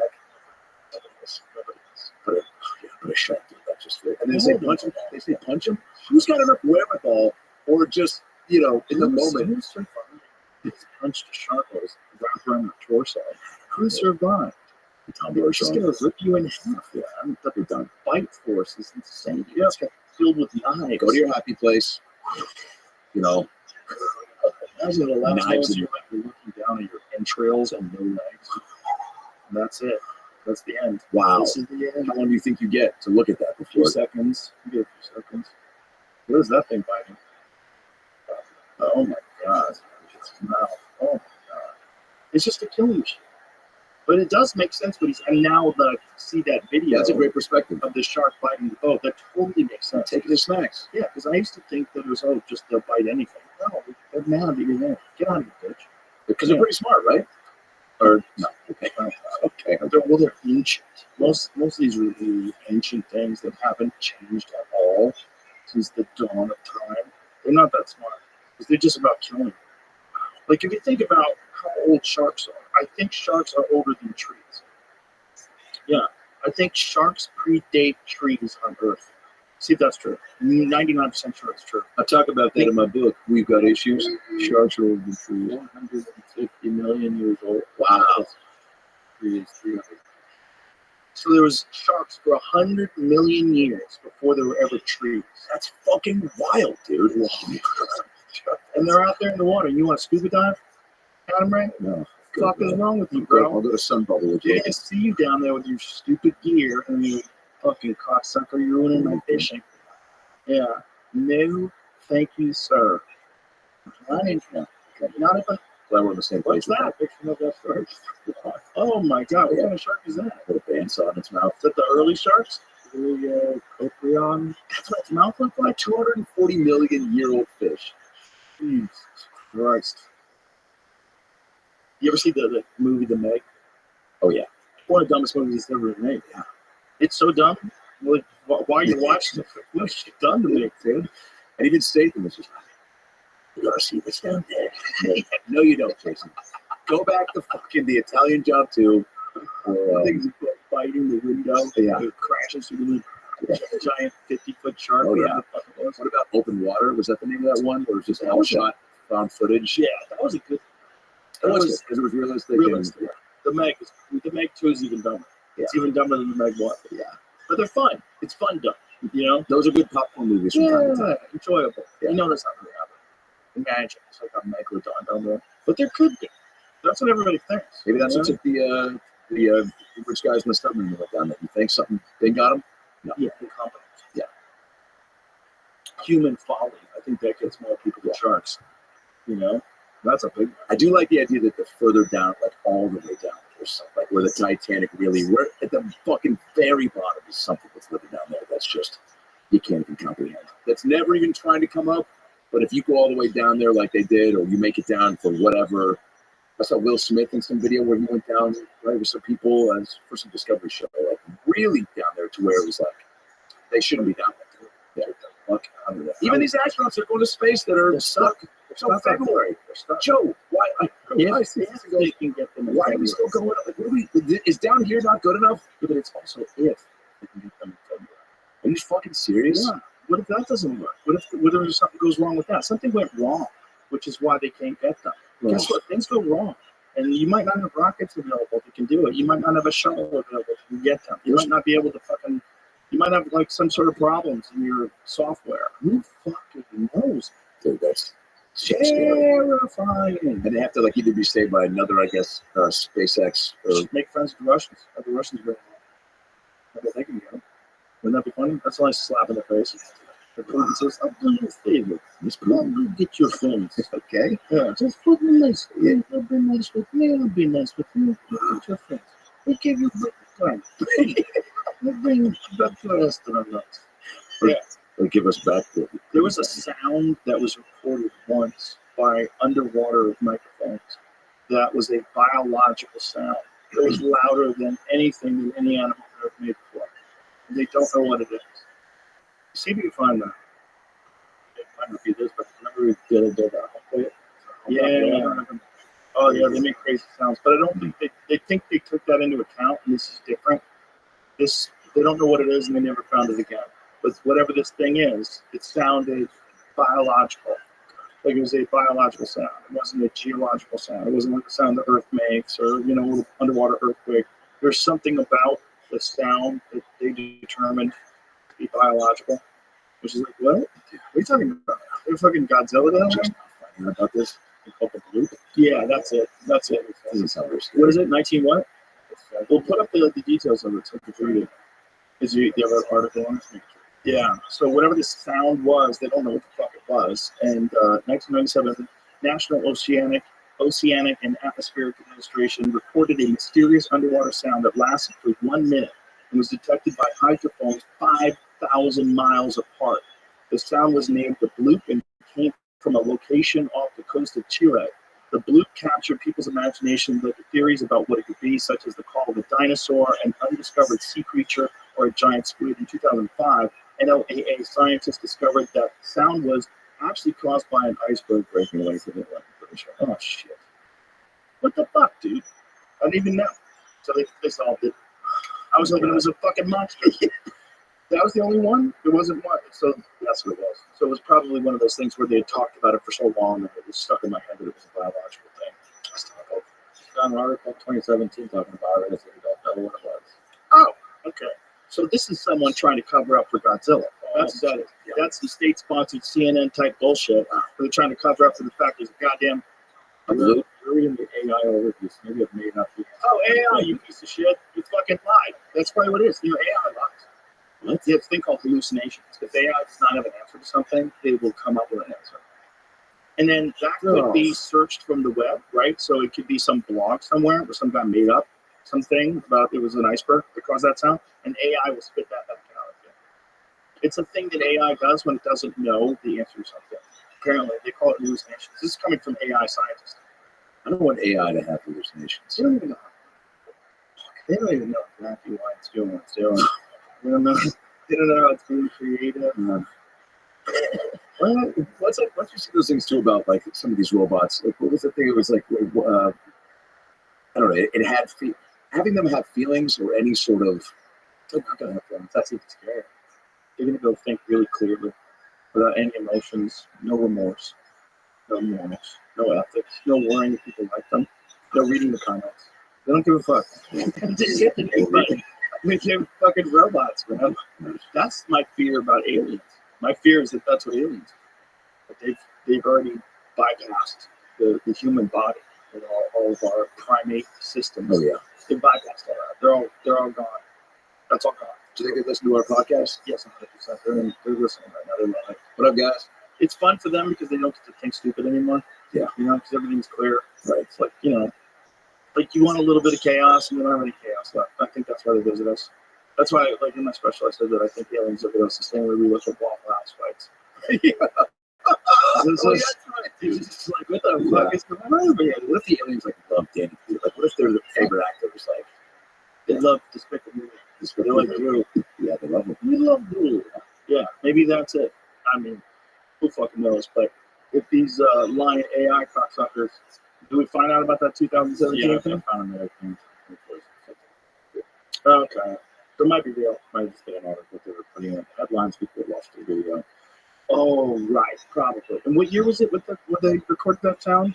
They recorded 97. Yeah, see, anything back in those days, that's not, like, we didn't barely have the internet in 97. Yeah, I don't know facts together. How do you know what You should be pre-internet. Yeah. It could be a biological sound. It could be a dude just into dinosaurs. Sure.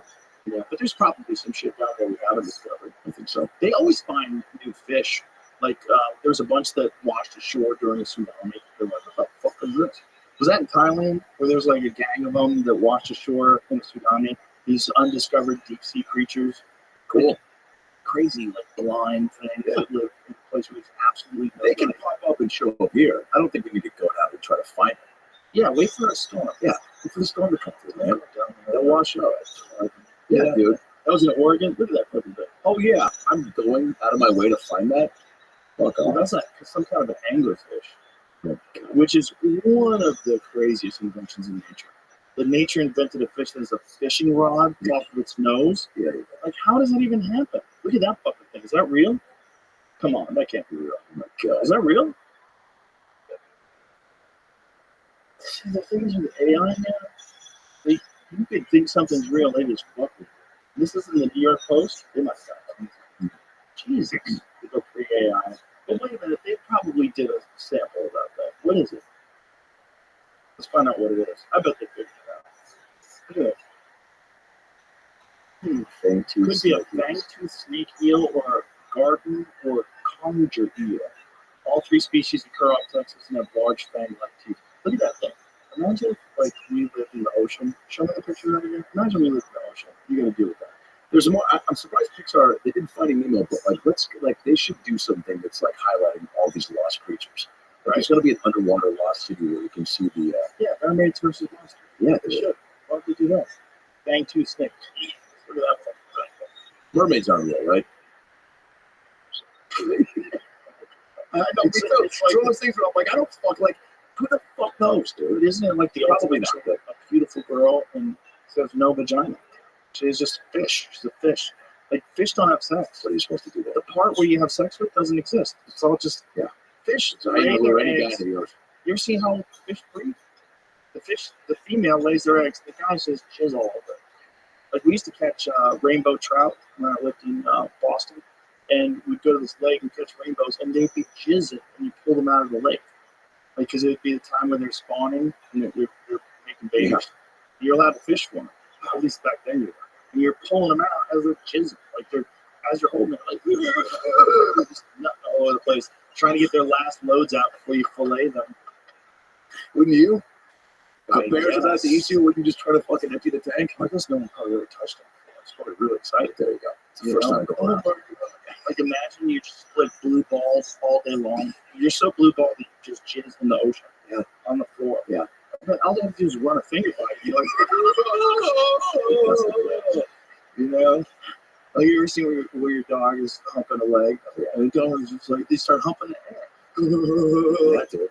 Committed. A fish and grab them right when they're in that In the peak, perfect spot. peak rut. Just squirt all over the place. You ever seen a fish do that? No. Yeah, with rainbow trout, they do it all the time. Catch them with the jizz and Good for that. What a life. You know, just come in and die. failed. Yeah. Jizz all over the inside of the boat. The opposite of what you're supposed to do.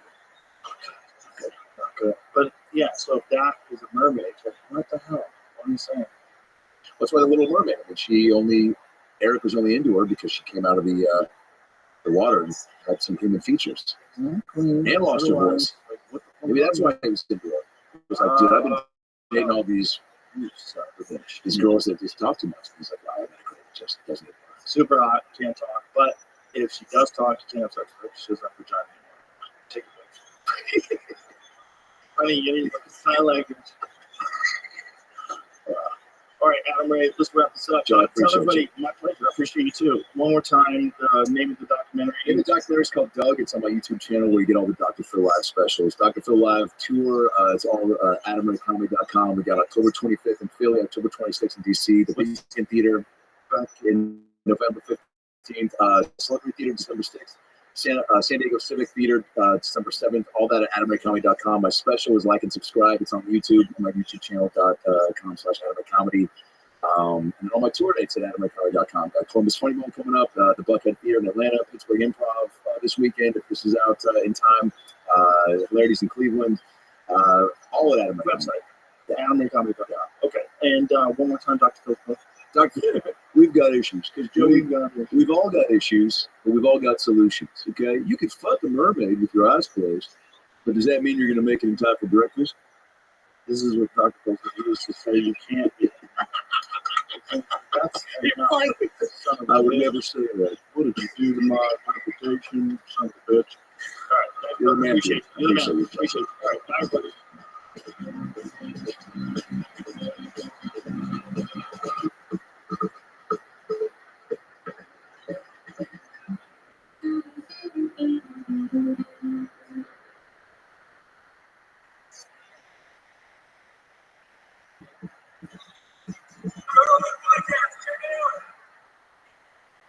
Good job, Logan. Experience. During my day, Joe Rogan podcast. My night, all day.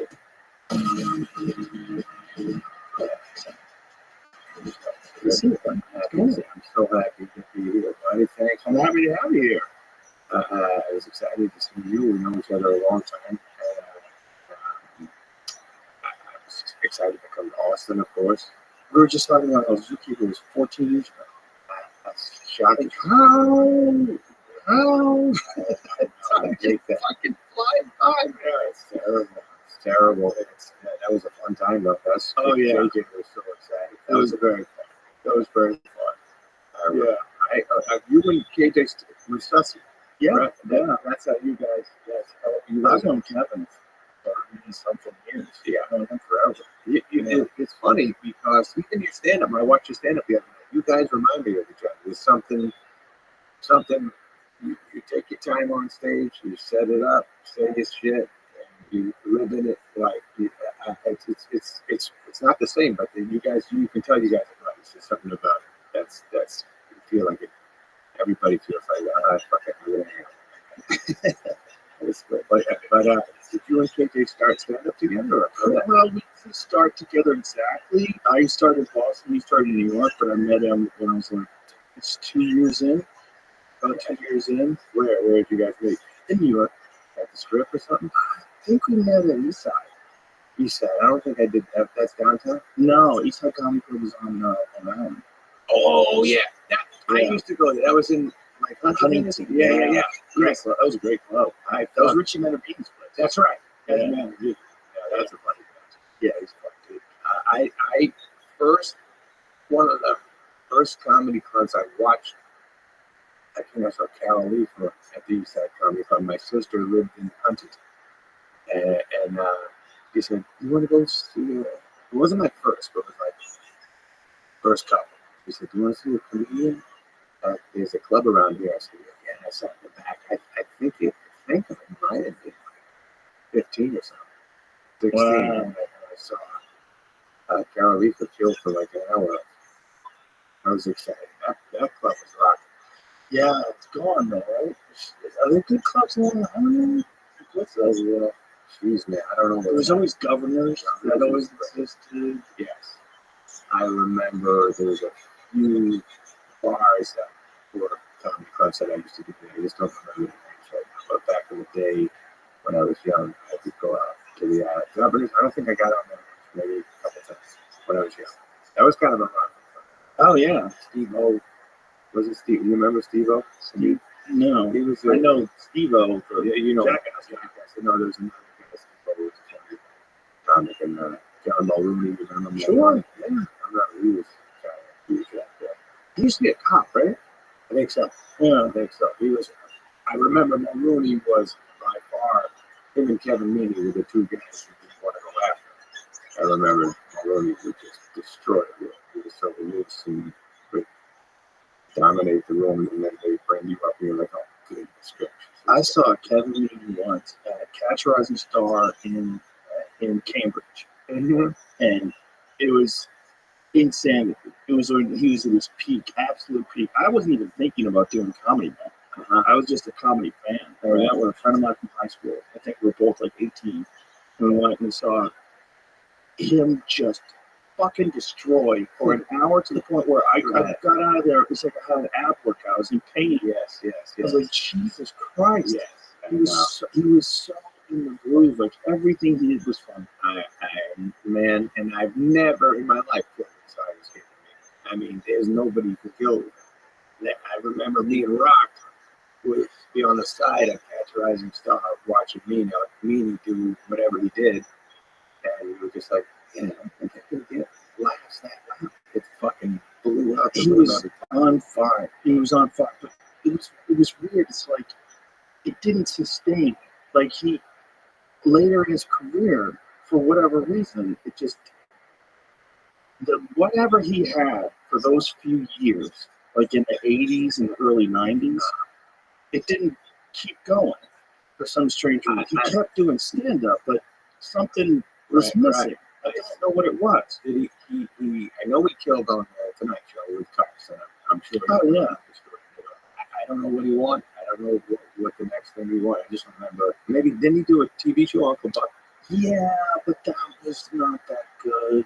That was the John Candy movie that they turned into a television show. Yeah. And, there wasn't always the thing that he was in the closet and then he came out of the closet, and then it was kind of like right before he died. I'll tell you, I did a Boston Club Comedy Connection when I was 17. I ate it. I came off stage. I mean, I bombed, and my dad was there watching. It was a terrible feeling.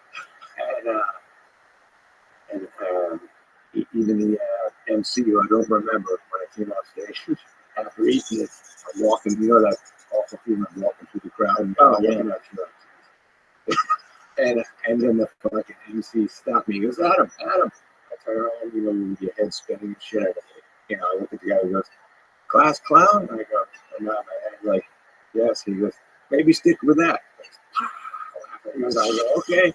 I fucking walked off. And then I went into the dressing room because I wanted to hide. And Meaney, I said some nice shit to me. I always remember. But dude, man, he was lifting me up. Yeah, some encouragement from a real comedian just starting out to go a long way.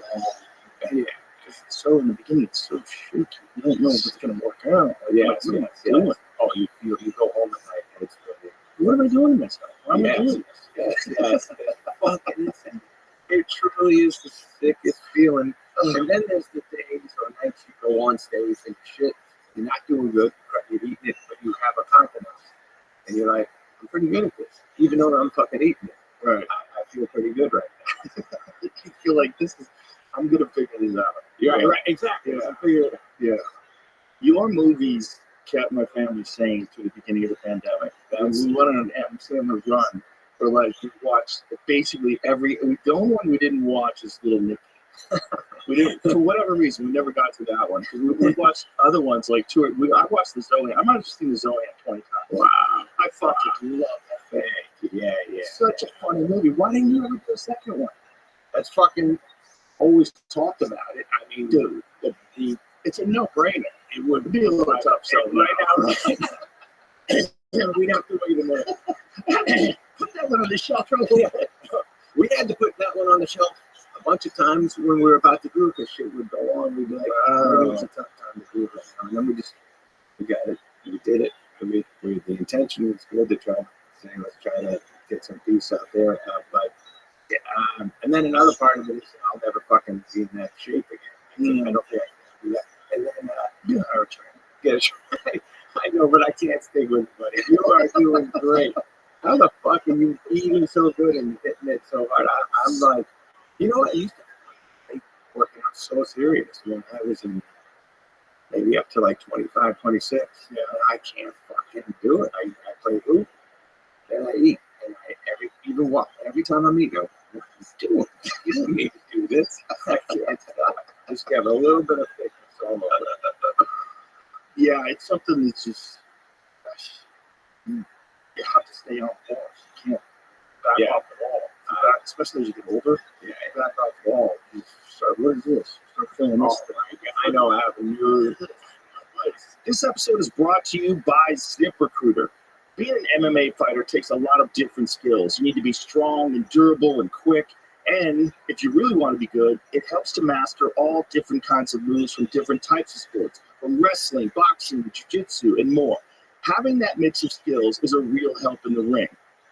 But that's true for any job. If you're hiring, you probably know just how valuable it is to find people with a mix of skills and specialties. A great place to find those people is ZipRecruiter. And right now, you can try it for free at ZipRecruiter.com/Rogan.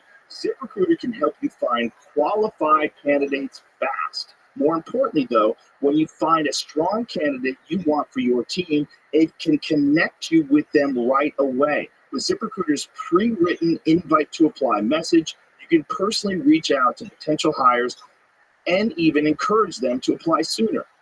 In the fight for top talent, ZipRecruiter is undefeated. 4 out of 5 employers who post on ZipRecruiter get a quality candidate within the first day. Just go to ZipRecruiter.com/Rogan and try ZipRecruiter for free. Again, that's ZipRecruiter.com/Rogan. ZipRecruiter, the smartest way to hire. Well, you fucking walk in now and I go, Jesus, I can look like that. I always fucking wanted to be. I had. No shit. I was 18 to 23.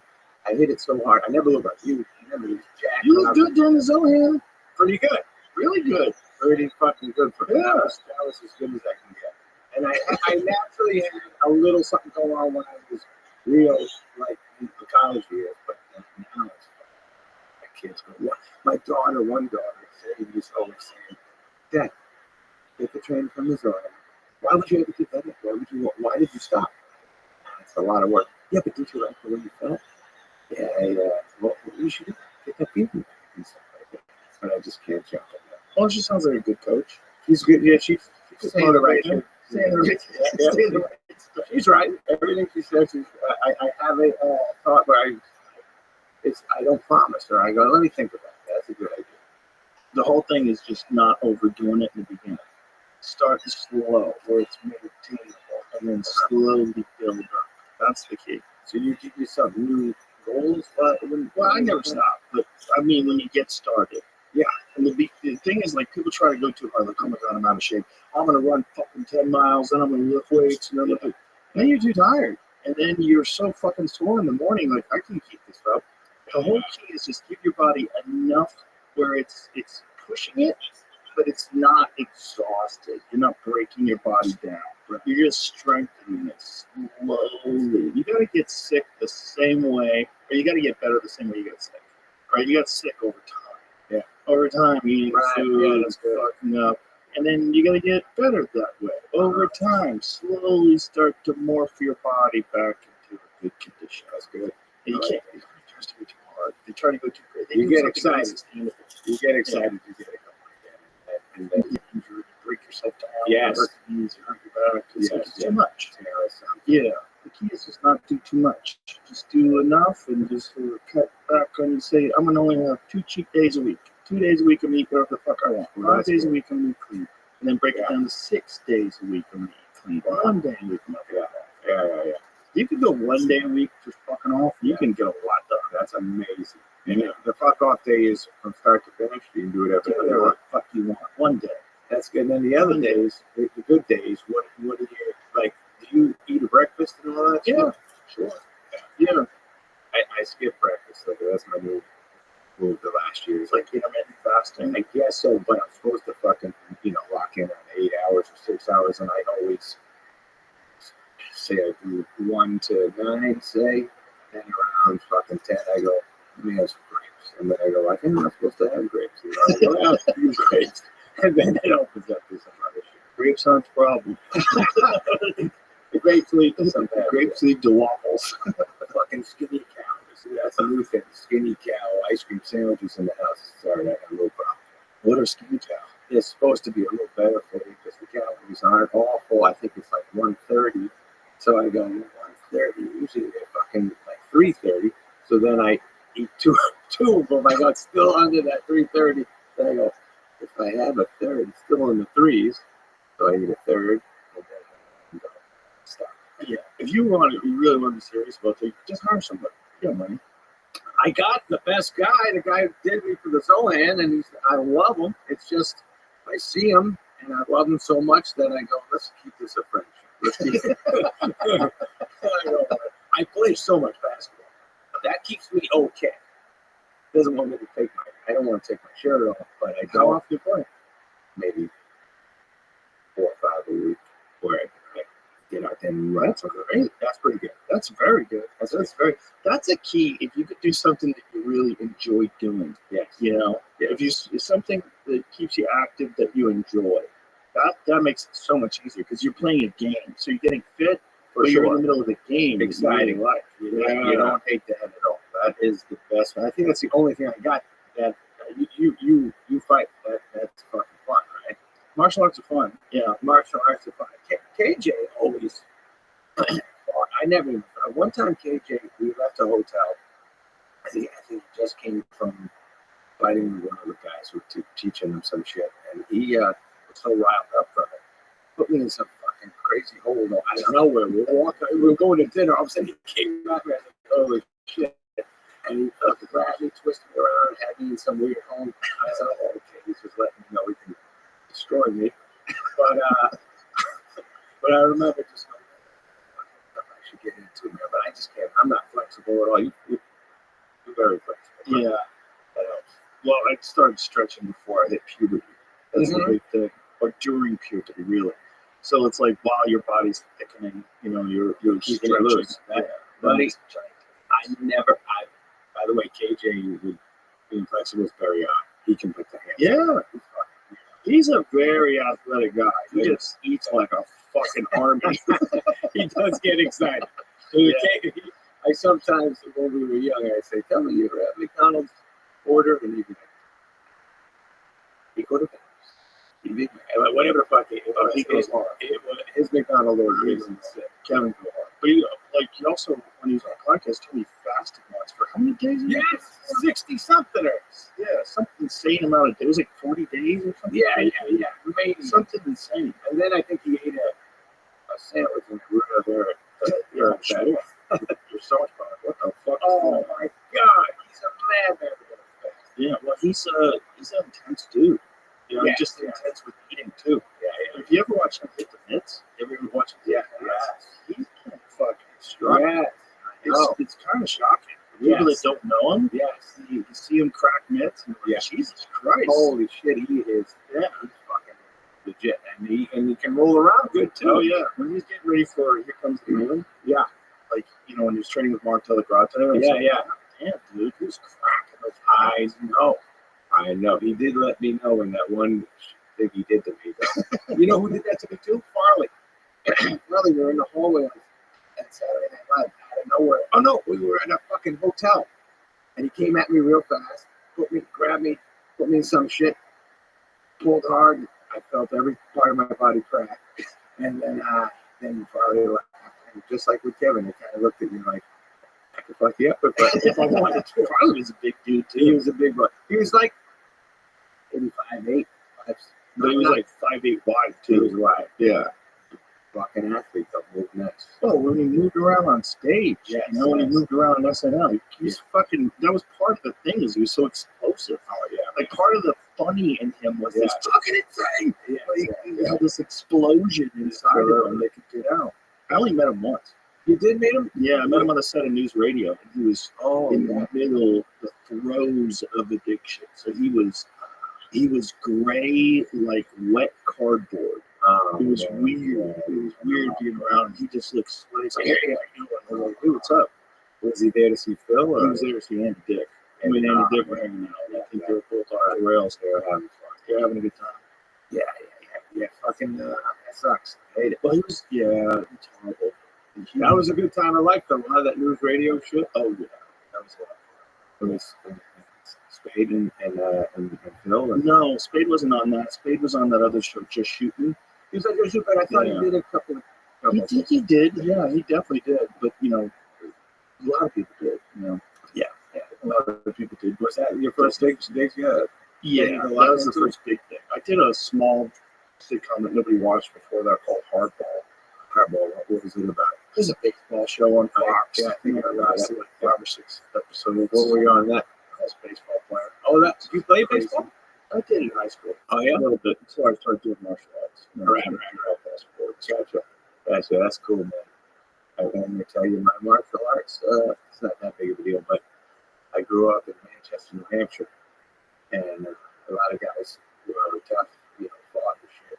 The fights would happen, and then I had the idea. I drove by downtown, saw this guy. I can't remember his name, Nick something, and I fucking saw kickboxing. I was like, hey, kickboxing, just in case I could fuck somebody up, because that'd be fun to have that secret weapon of kickboxing, and all of a sudden, kick someone in the face. That'd be great.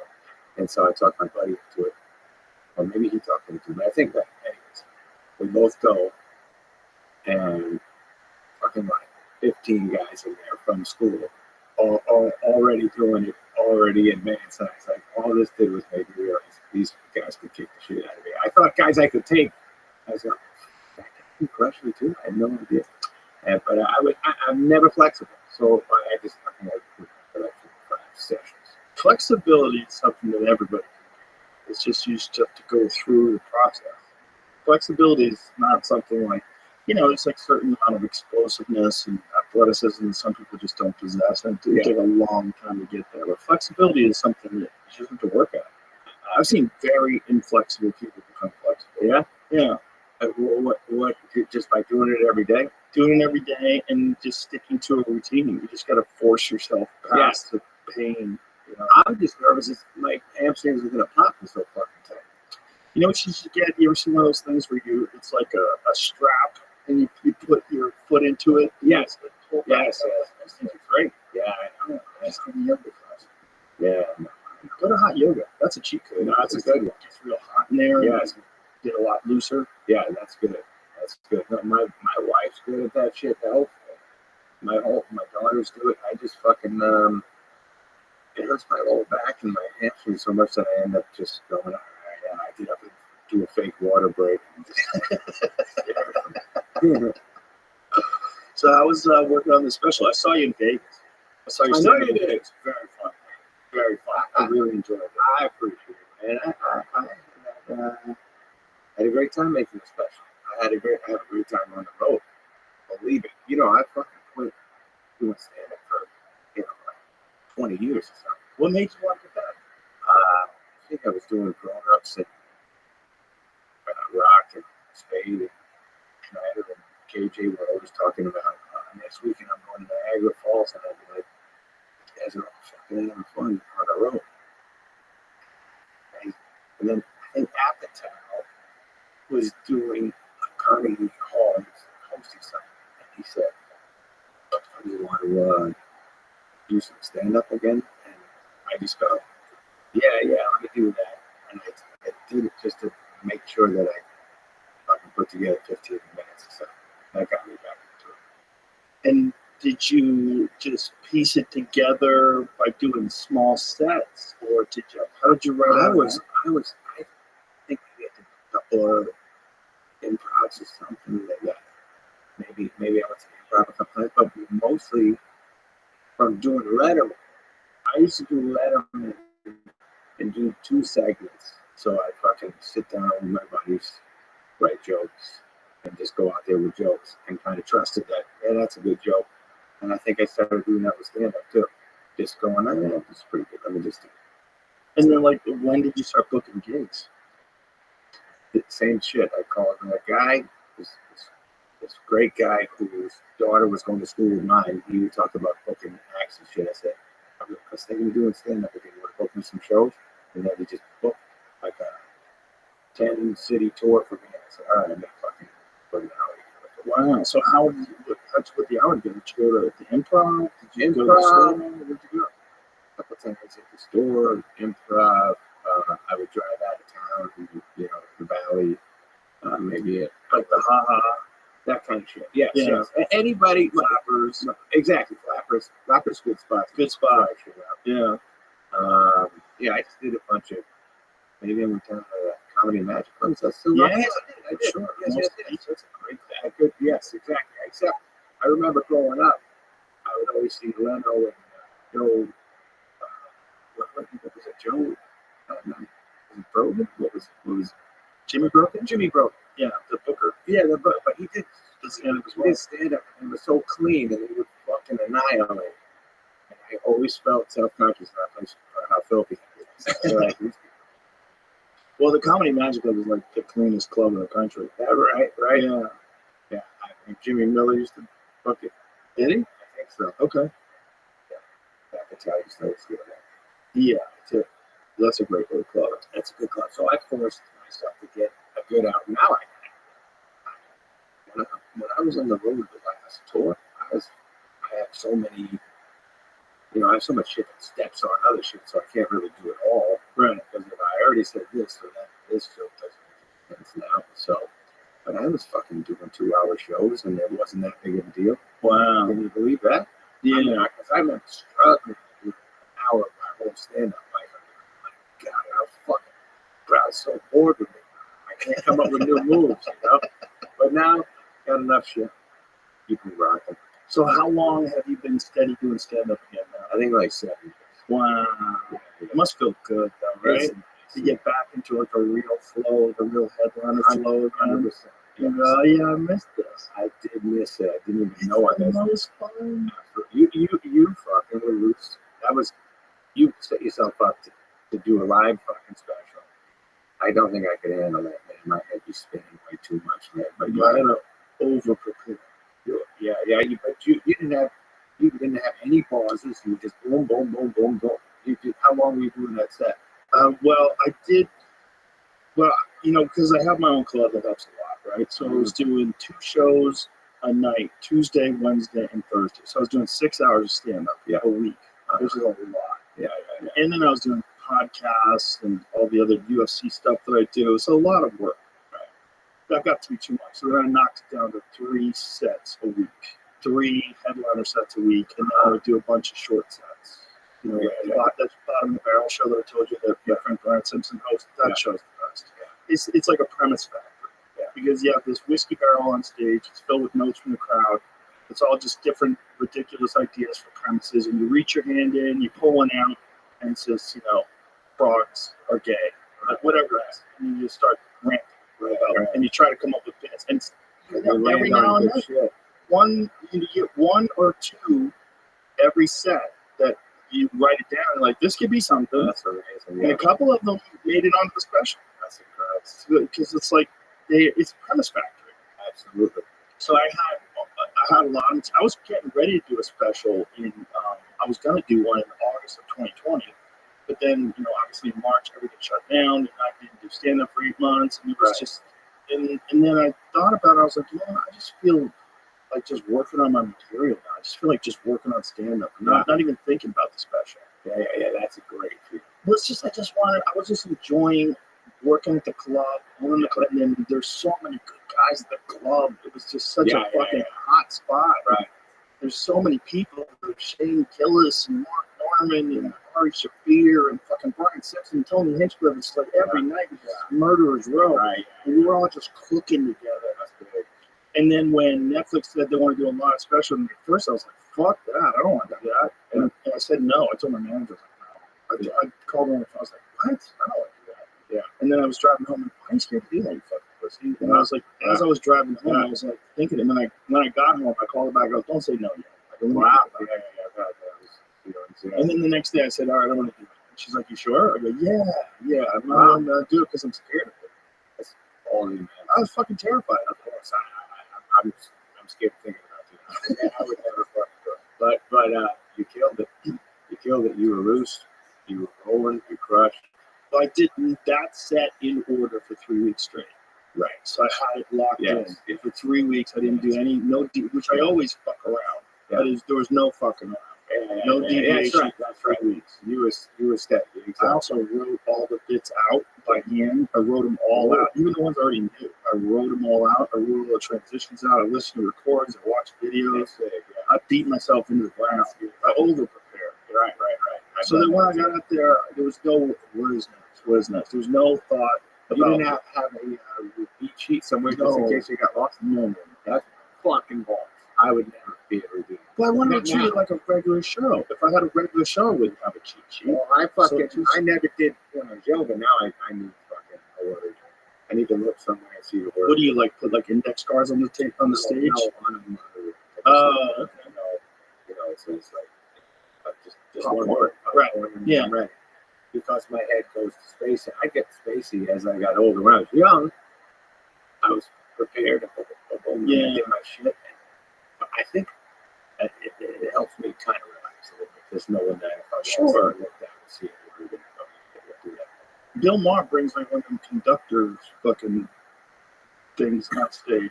Where, like they have like the news, the music rather. Yeah. He has that, and he just has his ideas written out on that. Good. So you just look down at it. I get addicted to that a little too much. Sometimes in Largo, in LA, I go up there. Flanny runs that place, and he lets me go on and try shit out. And I have a music stand, and I'll be at work all day working on movies, and then 10 minutes left to go. I go, oh yeah. I got a couple of guys in the office who help write jokes for me, and I go, let me try this, and this, and I just put the sheet down, go on stage, try shit out, try new shit out. Nothing better than a new joke. Yeah, it's very exciting. That's the best if it's working. It usually does work too. Well, you're enthusiastic about it, and if you really have thought about it and prepared for it, it's like a new thing for you. So it's an exciting new tool. Yeah. So you can't wait to get to that or open with it or whatever. Yeah. When you do movies, do you just come up with a premise first? Like when you decide to do a film, like you decide to do Happy Gilmore, how do you like make your movies? How do you start? I mean, that was just lucky premise. Billy Madison, I remember. I thought, this could be great. A grown-up who does elementary school again. And that's a great idea. I get to be goofy, get to bully these little kids, then all of a sudden connect with these kids and have fun growing up again. So, but part of my head was like, well, Rodney went back to school, right? So everyone's going to say, I just ripped off back to school. Rodney went back to college. How the fuck do we do it? We step away from that. And I called my buddy Hurley, who I went to college with, and he writes all the movies for me. He's just a great, funny man, and I've written almost everything with him.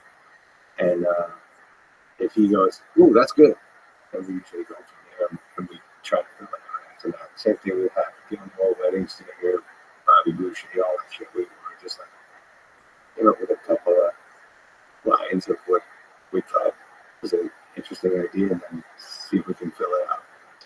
It's so funny because your films get loved by the public and hated by critics. It's so hilarious. You are the lead, whatever the Rotten Tomatoes critic score is for your films means zero. It means nothing. It's only the audience is what counts. That's how we thought about. because your films are all so fun and so silly and so, in my opinion, so underappreciated. Thank you. Because, like, this is one of the things I thought about during COVID. Like, we watched it every night. We watched, like, every film that you made while everything was locked down. Amazing. I love that. Thank you. Thank you. Yeah, my fucking, we loved it. We worked our asses off like you're working your ass off now. Like, this is took it very serious. But you caught, like, a silly groove. Yes, and I don't think anybody else has that silly groove like you do. Like, you caught that groove with so many movies, man. Yeah. I mean, when I first started, Jim Carrey was crushing. Stiller, Mike Myers, a lot of goofy movies were getting made, and I certainly fucking love doing them. And I love being on set, making those kind of movies. I love fucking editing that shit, thinking about kids laughing. I always loved that. Thinking of college kids throwing a tape in, sitting down, watching together. That was on our mind when we did it. When you first started out, did you want to be a comic? Did you want to be a stand-up comic, or did you always think that you wanted to do film? I think I wanted to get into the movies. I was fucking nuts, cocky as shit in my own weird way.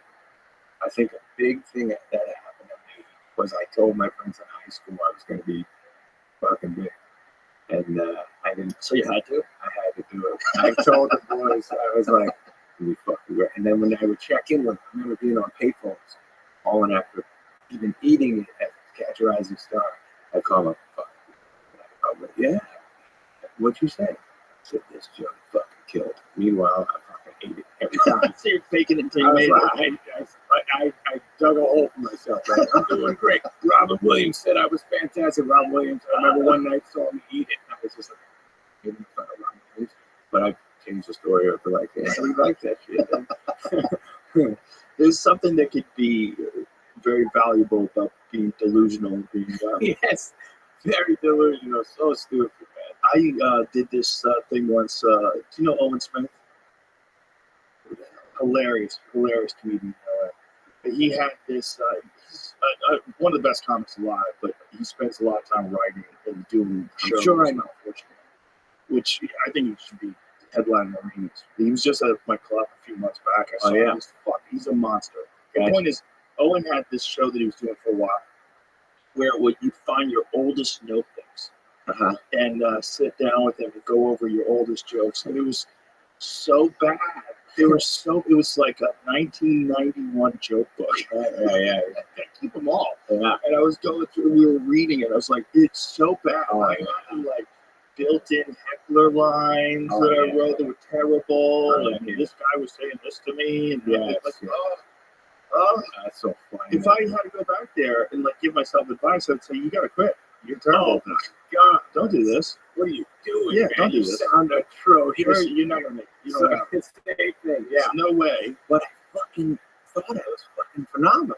I would look out at the crowd not laughing, going, these guys fucking nuts. They don't see how great this shit is. So it's almost like I was with my fucking giant afro, and my father would be at the table and be like, you need a haircut. I'd be like, what are you talking about, man? He'd be like, you think you look good? I'd be like, I look great. He'd be like, you don't. Just so you know, you don't look that good. You are so awful. It's funny, delusional thinking can sometimes carry you to once you develop some skill, delusional is like a little guardian. It keeps you protected while you actually develop talent. And that goes away. I'm more nervous now. Well, I had that fucking fear as in my head, when Colin Quinn, he had the paper moon. Was the paper moon around when you were growing up? It was like at the Boston Comedy Club. Like a small place like that? I think that Paper Moon became the Boston. Oh, the same club? Yes, I think it was downstairs. That one shit. So fucking Colin, like me, he used to get me on stage. I was going to college around there. And I, all day long, would be practicing on the elevator in my dorm. I'd be saying the shit. Right when Colin would bring me up, and whisper, I forget where I was, not making sense. I would say two jokes, and then I'd be like, oh my God, I don't know what's coming next. And I had that going for a while, but I still would go home at night. I don't know what it was. Psycho. It's youthful delusion. Yeah, and it's also your central lobe is not fully formed yet. You don't even understand the world. You're just a little meat puppet. My God. Yeah, but that's how you make it. That's how you make it in kind of everything. Like you're delusional. You know. Yes. If you really believe in yourself, that counts for a lot. Up to a point. Because there's people that still believe in themselves. They've been doing open mics for 20 years. And nobody's stepped in and said, hey, this is never Right. going to happen. Right. Yeah. You have to have a spark. Yeah. There's got to be a little something in there. Right. And then you can build that little something into something special. That's right. Same thing in sports, guys. Keep Oh, yeah. Keep going. Keep trying out. And keep doing something. Mm-hmm. Some people break through. It's interesting. I definitely had an amazing time as a youngster. I had a couple of people that I locked in with buddies. We all had that same thing of like, I'm good, even though it wasn't that good. Yeah, I came up with Greg Fitzsimmons. Greg and I were both like confused and wondering if we're ever going to make it. And just, we do a lot of road gigs together. And we were hoping that the whole idea was only just to like one day you'd be a professional. That was the goal. Not really have any kind of a career, but just like one day to make a living telling jokes. That was the dream. I couldn't even imagine. I would see guys that were actual pros, but I had a bunch of day jobs doing construction. Oh, you did? Oh, yeah. So then I would do these nighttime gigs and I'd meet the real pros. The guys that just made a living doing comedy. Like, what was that? Yes, they saunter in it. Oh, my God. Yeah, they've been playing golf all day.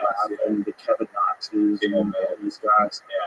And I was just like, they were like heroes. Of course, that you actually made it. Outside of the system completely. All you do is tell jokes. People love you and they come to see you. And the same jokes. A lot of the guys, they were just like, that's my act. Right? Oh, in Boston? Yeah. They never did television. So those guys and people wanted to go see those same jokes again. It was crazy. Yes. Like Steve Sweeney. Did you ever see Sweeney in his absolute best, biggest destruction too. Yeah. Oh my God. Steve Sweeney in his prime would light up a room and with Boston accent and Boston material, you couldn't follow.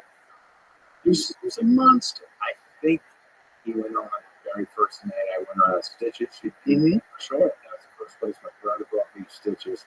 He was going to BU. He got me one of those 5-minute open mics. That's the first place I ever did too. Stitches? Yeah. Wow. Yeah. How'd you do? I got a couple of chuckles. You did. It was like enough to where I was How like, old were maybe 21. Yeah. I was like, maybe something. And the second time I got some laughs. Second time I was like less nervous. Wow. And like I listened to my recorded little tape recorder that I brought with me. I recorded it. Oh man. Yeah. So that humiliation, the silence, it was terrible. But it also made me realize like what was wrong, like because I was studying it kind of the way I study martial arts. Like if you watch films of fights, and then I would go, oh, there was a little bit of a timing problem there, and this I could have done this, I could have done that. Yes. And so with my second time I did stand up, I had the humiliation of listening to the first cassette.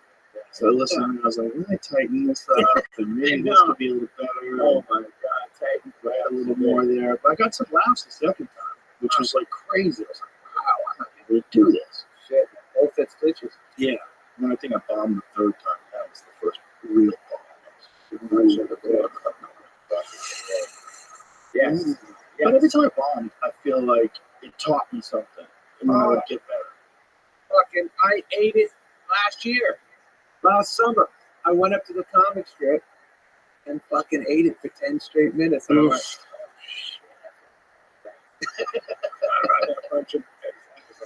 I ran into you at the airport, and you were telling me you just did some fucking horrific corporate event. I ate it there too. Oh, that was. I mean, if I listened to the tape, I'd say you're okay, but it's humiliating. Yeah, you had just gotten done with it. When I ran into you, I still remember seeing you and your wife. Yeah. I had that fucking Blaze, look. Those corporate gigs are so wild. Mike just ate it at one recently. He goes, I don't know why the fuck I agreed to do that. I know. They just came. I said no, and they said more, and I said no, and then they came up with a number. I was like, all right. Holy shit, buddy. Yeah. Same fucking story for me. Those are death. I don't think Those things are death because the people that are there, Yeah. they're working with all these people, so they're all like kind of tight. Yeah, they got shit going on. Yeah. And they're not really thinking about the comedy show. They're thinking about this is like a social environment with all the people that they're working their way up the corporate ladder, and they're concentrating on all their shit. And also, they can't laugh at anything inappropriate. That's true, yeah. I saw Mike over there laughing at all those sexist jokes. Mike's a real piece of shit. Yeah, that's true, man. That's good. I swear to God, I felt bad for them. I was like, Jesus, they paid me so much. I fucking feel terrible and kill for them. But Yeah, Hinchcliffe just did one recently too. He said the same thing. I'm like, that's why we do those. It's not do comedy where people come to see comedy, and that's it. Don't get hired for a birthday party. Get the fuck out of here with that. it was the only fucking reason I did it was Paul McCartney did it the year before. So they go, well, you don't do this much. I'm like, Paul McCartney, well, fuck, I'm doing that shit. Yeah, but Paul McCartney can just play his songs. I know. You know, and like his songs are great. They're classics. He's not gonna miss. He's just gonna play it. And if they don't respond, that's on them. Yeah, it's like, You know? you fucking nuts. You He's did just a man on the run. What the fuck is wrong with you I people? know, man. That's good. Yeah, you know, like musicians, they can always just get into their song. They don't need your their eyes. They don't need nothing. They don't look around. They don't need you. We're fucking looking at everything. That fucking dude's not loving it. God damn it. I know. We rely so much on other people's response. But the moments I don't, those are the ones I'm saying to you, Joe. I've eaten it before, but still thought I did good because I fucking really kind of confident, right? And believe in my shit still. But the ones where I look out, I see them hating me, and I go, yeah, why am I here, man? That's bad. It's a terrible feeling. I say bombing on stage is like sucking 1,000 dicks in front of your mother. Yeah, The problem is, it's probably worse than that because somewhere out there, there's probably a guy who wouldn't mind sucking 1,000 dicks in front of his mom. You know, I'd be like, look at me, mom. You hate me. Let's go. My mother would be 100% happy and say, you could have done it. Yeah, you could have stopped it. Why did you stop on that one man? He wanted to explode in your face, and you stopped. I feel bad. You should call them and tell them you'll stop. But stand-up's the best. It's a crazy thing, and then no one can teach you how to do it either. You have to figure it out yourself. Your way of doing it is different. My way of doing it, my way is different. Kevin's way, Kevin's way is different than fucking Seinfeld's way. Everybody's got a different way of doing it, and nobody can teach you how to do it. You can learn some things from watching other people. You can learn some things from. But how about when somebody fucking great watches you and says, "Hey, you know what you could say here? It gives you a great line." Oh my God! Yeah, so that's you. What a feel! You just made my okay thing into the fucking one decided to do it. Oh yeah. There's been a couple of bits that got a tag from a friend that just like pops it up. Oh, and you're like, how did I ever do it without that? Yeah. Sometimes like a fresh eye.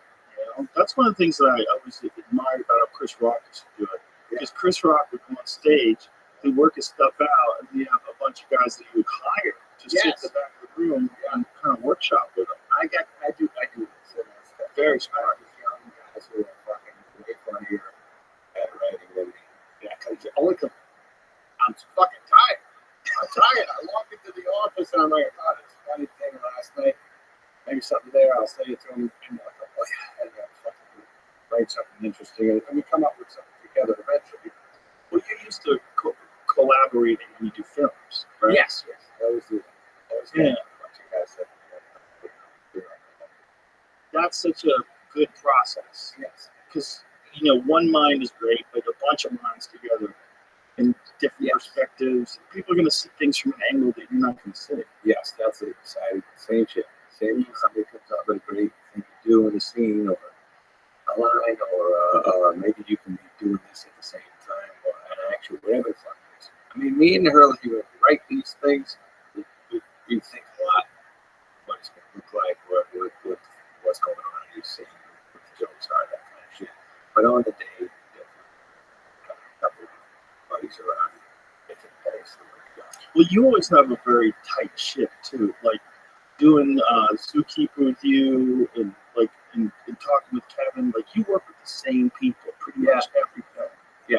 Which is really huge. Yeah, that's because it's always you have a very family environment. Like it's always the family. Everybody's fun. Everybody likes working together. Yeah. No one's an asshole. It's an easy gig in that sense. That, like you know you're gonna get comfortable. Yeah. Everybody's having fun. Kevin got that going. You got that going. Yeah, you have to have that. It's gigantic. You got like a lot of great stand-up friends, right? Yeah. When you do the road, you just bring your guys with you. When you guys, like, how many of you go up on stage? If I do a gig, I bring usually one guy who's a beginner, and then two guys who are headliners. And how much time does everybody? It depends. Like this, when I did the live special, I brought this kid Ari Matty, who's hilarious. Yeah. Ari did 10 minutes. Well, he did 15 minutes the first night, but on the live night he did 10 minutes. So 10 minutes to warm the crowd up. And then he brings on Ron White. Ron White murdered for 15. And then he brings on Tony. Tony murders for 15. Wow. And then I go on stuff. You're fucking tough to do that to yourself. Put on big heavy hitters because that can get you in a hole sometimes. As long as you're having fun, it doesn't. No, audience is having a good time. Yes. So my philosophy is I don't want bad comedians to want funny. I want people to kill. Yes. So that when I go on stage, everyone's having a great time. Yeah. They don't ever feel like, oh, that one guy for 20 minutes. Yeah. Like, oh, that was a good off stage. Because there's some comedians that like to do that. They like to bring in terrible acts so they look like a hero. No, that's bad. That's bad for the audience. Your own brain. Yeah. You get lazy. You get lazy. It's a soft way to approach it. So like when I do shows at the club, sometimes I'm going on stage an hour and a half into the show, and it's like Brian Simpson, Shane Gillis, Mark Warren. It's like killer after killer going up. Yeah. And then I'm going up late. So it's like running with weights on. Like you gotta like come out of the gate hot. You know. When I first came back, stand up, I was bringing all my. You were killing so. It was good crowds, so everybody would stay up. And it's like, let me do 15, let me do 20. And so by the time I got up there, I was following like 6 or 7 guys murdering. And it was fucking 2 hours in, and then I was supposed to do an hour and a half, and I'd be like, that's too much. That's too much. You wear the audience out. Yeah.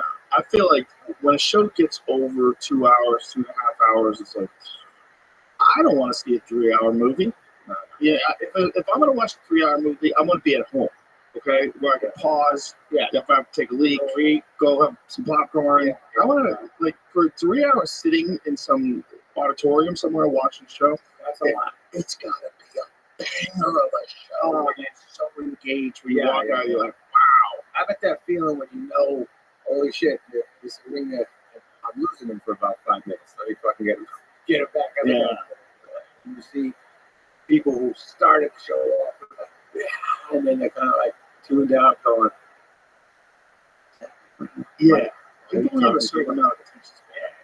You know, that's why I admire bands that still, like, I saw Guns N' Roses in Greece, and they do 3 hours. New shit?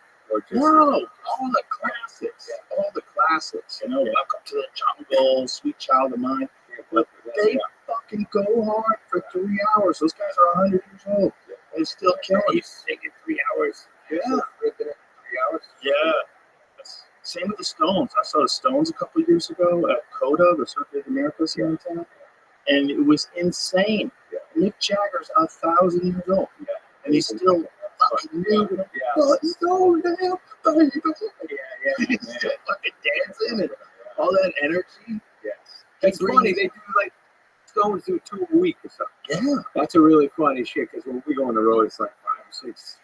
That's the way to do it though when you're 80. Yes. You know, you need recovery. Yes. And also, Mick Jagger works out every single day. He has 2 trailers filled with gym equipment. Wow, yeah. 2 of the trailers when they travel with the Stones is just Mick Jagger's gym equipment. What a fucking stud, a light little body. That guy looks like he weighs 120. He was like 120. He's ripped. Still 80 years old. Got a six pack. Got the veiny arms. Yeah, fucking ready to go, and still has his pipes. Still can sing. And Keith Richards could still play. It was incredible. Watching them live I couldn't even believe they were there. It was one of those things where like I was almost like I felt like I was on drugs. It was like, am I really seeing the Rolling Stones? Are they actually there? Like I could throw a rock and I could hit Mick Jagger with a rock. It's right there. And then how excited Keith and Ron look at each other and laugh. Yeah. They're still enjoying it. Like when we were kids, there were no old rock stars. Right. Yeah, that's right. Right? Yeah. They didn't Elvis was already dead. You know, he died in the 70s, right? So he was already dead. And so when we were kids, we thought of rock stars as like Van Halen, young, wild people on stage jumping around. That's a young man's game. No one ever anticipated 80-year-old rock stars singing rock and roll in the 80s. By the way, I heard David Lee on your show. Yeah, he's been on a couple times. And that me when I was in high school. I think I was in 9th grade the first time I fucking heard him. I was into Sabbath. My brother got me into Sabbath. And then I was walking up to a fucking party. It was like one of my first house keg parties. And Van Halen was blaring over somebody's Pioneer system. And it was fucking like Ain't Talking About Love. Some shit. And I remember just going, boy, this is the greatest shit ever. Oh, yeah. They were the kings in the 80s, dude. They were the kings. When I was in high school, everybody knew how to make that Van Halen logo on the notebook. Yeah, the notebook. It was either VH, ACDC. Zeppelin, ACDC. Yeah. They were the kings. They were the kings. But, we never thought they'd be still doing it. No, that's right. And then you'd see Van Halen the last few years at live, and you'd fucking be still as excited. Yeah. It still looks smooth as shit. I saw it with David Lee maybe 4 or 5 years ago. He's such a character. He doesn't have a phone. He doesn't even keep money on him. I went to dinner with him, and he has a lady that drops him off with me. And she's like his handler. And she says, I have her number. She has my number. She's like, call me if anything goes wrong. And just you're hanging out with David Lee Roth, having dinner with him. I love him talking about fighting with you. Because you love him throwing those crazy roundhouse kicks. Oh, yeah. He was a real martial artist. Yeah. He used to train with Benny Urquidez. That's right. Yeah. He used to do those things on stage where he'd do like a jumping split kick in the middle of the round. Look at him. Yeah. He's a real athlete. Yeah. So he's just that fucking sweet thick arm right there. But look at that guy. Picture his guy's pants hanging down. Yeah, just enough. Show a little hip. What is that? Show its dick. He's a character, man. Still to this day, he's out to lunch, man. He'll say some interesting shit. He's smart, knows his shit. Whatever he's into, he's deep into it. That guy moved to Japan to train kendo, which is a sword fighting art. Right. Just him and his dog. Yeah, lived in an apartment in Japan for like years. Just training kendo. I fucking anytime you heard that you weren't getting along, you just anytime you with 4 fucking people, too much shit's gonna go wrong. Yeah, especially those egos and bands, and then girlfriends don't like that guy, and then that shit. Like Valerie Bertinelli apparently didn't get along with David Roth, and that's good.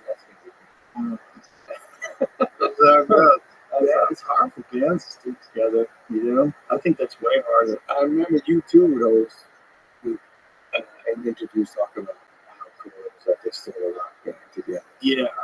Love it. If you can get a band that enjoys each other's company, that's a fucking tremendous asset. Because so many bands, like I was just reading today that Pete Townsend doesn't talk to the rest of the guys in the group.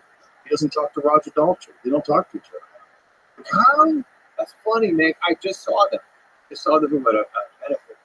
They fuck. So it was Daltrey's band. And he brought the Who on there. And I don't know this man, Ringo's kid. I don't know, or it's either Ringo's kid or John Bonham's kid. I don't know. Anyways, it was great.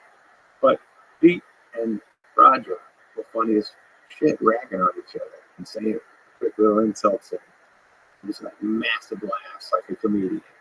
But then it fucking have those hits that just take your whole body over and it was great.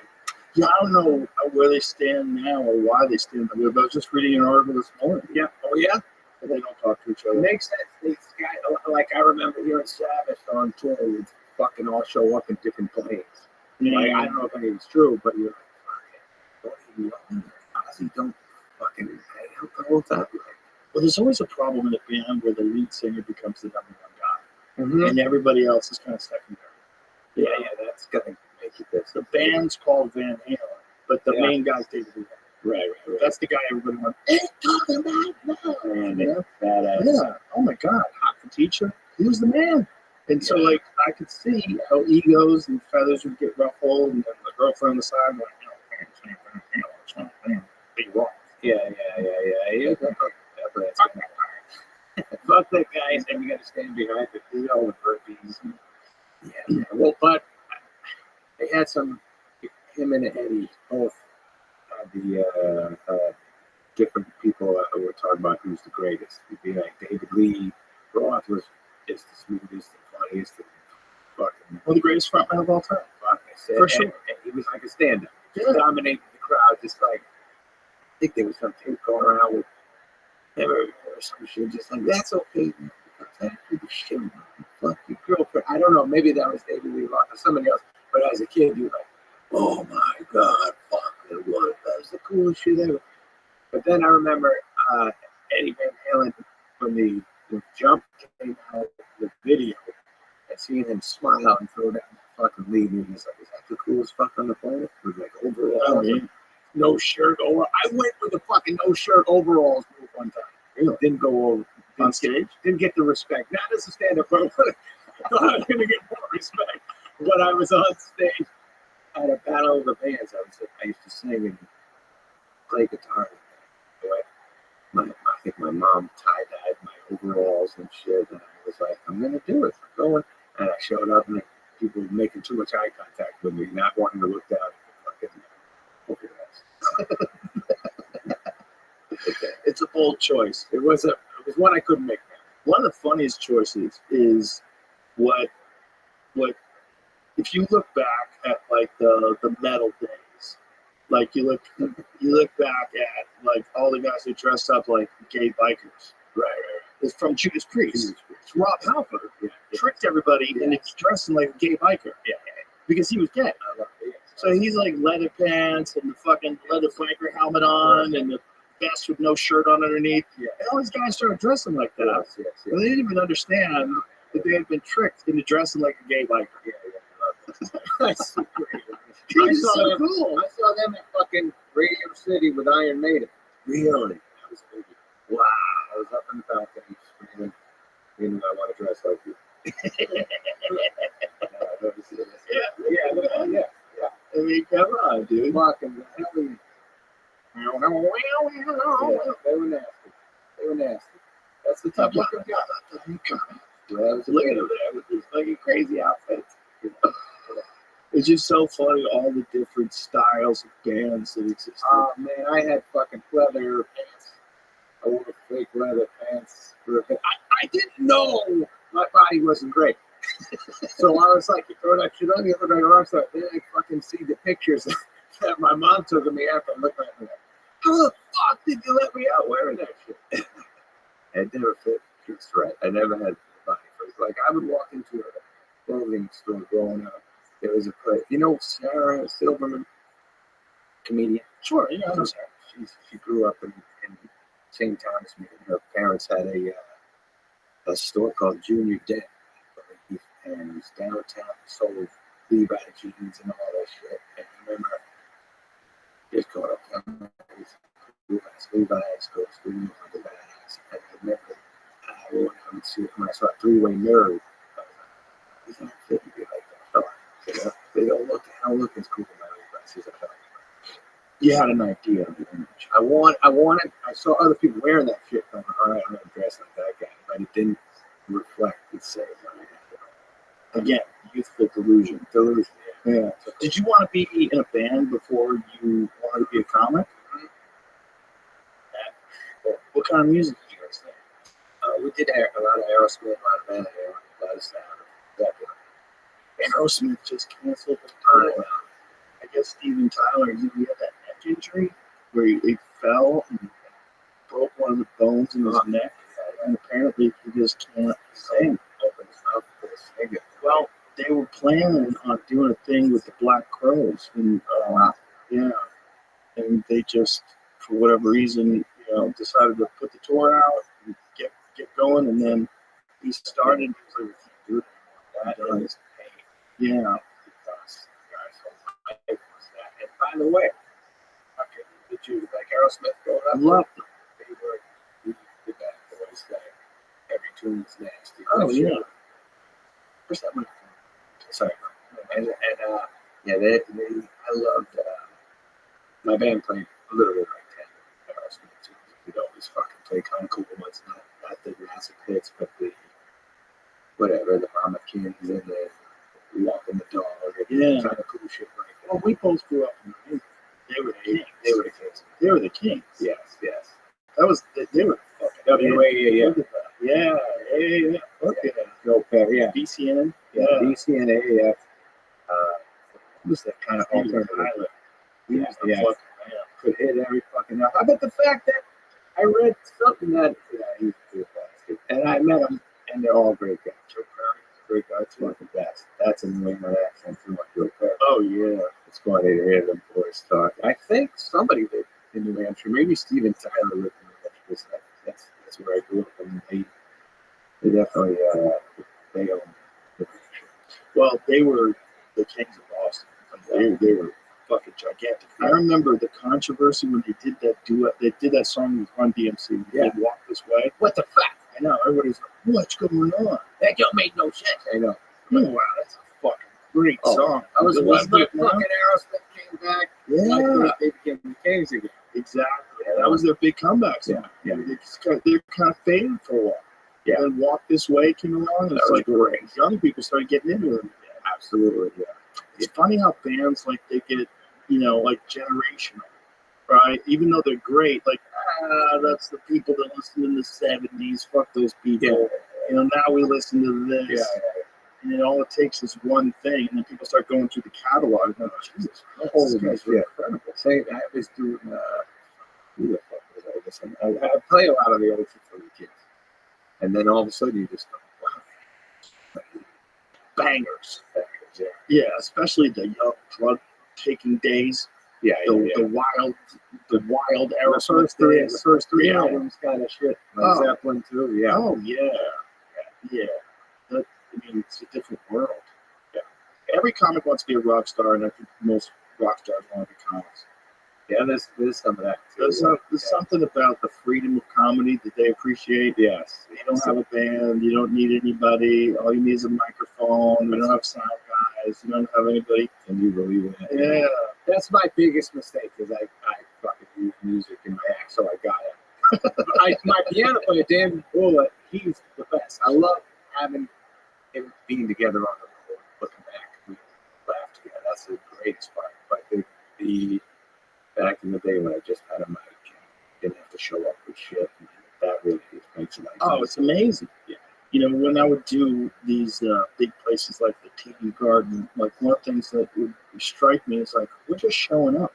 There's no trucks. There's no, it's just a stage. Right. And me and three of my buddies, and that's it. Yeah. And 16,000 people. But bands play here, and they have fucking trucks and shit. And all these people have to break down the stage. They're there, all the fucking pyrotechnics and all the crazy shit these guys have. Right. I know we're cool. We did good. Chose the right career. For us. Yeah. Until you watch a rock band, you go, it's definitely something different. Rock is kind of like a drug. There's something about going to see a band that's really good. It's like the music hits your body. Yeah, and overwhelms you. Yeah, like a drug. Yeah. You know? The right tune fucks you up. So I agree. Who were like some of your first concerts as a kid? First concert I saw was Jay Giles' band. You did? Yeah. That's with Peter Wolf. Yeah. And fucking, that's exclusive. Yeah, that's back in the almost South days. Aerosmith and Jay Giles came down with Oh, the Kings. yeah, man. Jay Giles was a fucking man when I was in high school. Yeah. See him. I saw George Thorogood, There you go. Johnny Winter. Yeah, I saw a bunch of bands. Where did you see him in I don't remember. I wish I could remember. I But used to then go I to got a Worcester, job. Sure, Worcester Coliseum. Central. Yeah, is that what it was? The Yeah, I Century? think so, yeah. Then I got a job when I was 19. I worked at Great Woods. You did? Yeah. Fucking, I played there. What a feeling that was. Yeah. Because we saw so many shows growing up. I saw a lot of comics there too. When I saw some comics there when I got paid, and then some comics there I paid to see them. Right. Like I saw Kinnison there. I paid to see him. did? Yeah. That's cool. Yeah, that was great. I saw Cosby there. I saw Rodney there when I was working. There you go. Rodney was backstage naked with a bathrobe on. Yeah, that's a big ride. That was the Rodney days, where the bathrobe days. Okay, baby. Yeah. He would go on stage with a bathrobe just to make him feel comfortable. Yeah. He just was completely naked with a bathrobe on. And just Murder. Oh, the best. I mean, and this was before I'd even thought about doing stand-up. I was 19. But I got to see. You saw Kinnison. Kinnison always dressed badass. Like a rock star. Yeah. Fucking had the big long leather coat on and the beret. Yeah. I doubted it. That was just after I'd heard about Kinnison, too. Yeah. I had heard about Kinnison from a girl that I was working with. I was working at, besides doing security guard work, I was working at the Boston Athletic Club in South Boston. Wow, yeah. So I was That's still there, right? Yeah, I think so. I think they got a fucking basketball court. Yeah, they got basketball. There was a lot of racquetball there. I met Bobby Orr there. You did? Yeah. I had to help Bobby Orr because Bobby Orr had like fucking 150 knee surgeries, right? His knees were destroyed. You'd have to help him get on the VersaClimber machine. Oh, my goodness. Because Bobby's knees didn't bend. Right? Bobby's knees bended like this much. He had like 12 inches of movement in his knees. And so you'd have to like kind of help him get on the VersaClimber machine. Wow. He's one of the greatest athletes of all time. You watch him play racquetball and he'll just kind of fall over. Yeah. Because he's, they put it all out there. Also, the knee surgeries back then were archaic. Right? So primitive. They just use staples and fucking screws.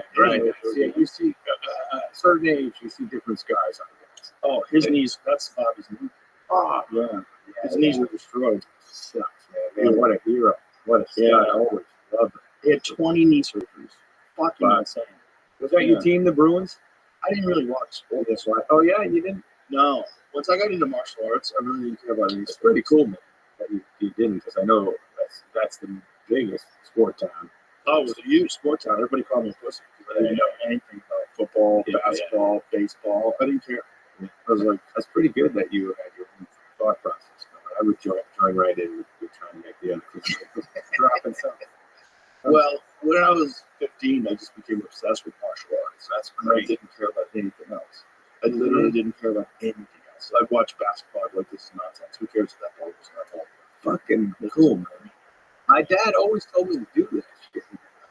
Martial arts. Like I said, I went to. I wish I knew his name. And I did that, and then I think a little early. I just went, man. I wasn't meant. It's not for everybody. But that's like everything in life. It's things that are not for you. Yeah. You just got to find the thing that is for you. Yeah, I found a few, and that's all I do. But hope, comedy, that's it. Perfect. That's all you need. For a happy life. Yeah, I guess so. So this girl I used to work with, she was like a volleyball player. And she was really hilarious. And she was working at the front desk. And she was like, "Oh my God, so this guy. This was 1986. This is when Kinnison had his HBO special." And she told me about it. She's like, "There's this guy, and his name is Sam Kinnison." She know that bit he did about homosexual necrophiliacs paying money to spend a few hours undisturbed with the freshest male corpses. Remember that bit? So she told me about this bit. We're hanging out in the parking lot of the Boston Athletic Club. Wow. And this girl is lying down on her stomach on the ground. And she's like, oh, he like keeps fucking in the ass even after you're dead. It never ends. I was laughing so hard. And I remember, like, this girl, just her doing Kinnison's bit made me go to the video store and get a VHS of Kinnison's special. It was the first time I saw it. It came out on video. Yeah. And then I watched it. I was like, oh, my God. And that was, like, the first seed in my head where I was like, okay, this is comedy, too? Yeah. Because I didn't know that was comedy. I thought comedy was like something I really liked, but it was so different than me. Yeah. It was nothing that I would ever do. Right. It was just different. It was like I didn't see myself that way, but I saw that guy. I'm like, that guy's a fucking animal. Yeah. Like You this is shit, yeah. this is a different kind of comedy. And that was like the first seeds in my head that I had of doing comedy. Yeah, that's amazing. And then I got to see him live at Great Woods. But I saw Bon Jovi there. I saw everybody. I quit the night Neil Young was there, and they had a riot. Really? Yeah. In New England, huh? Well,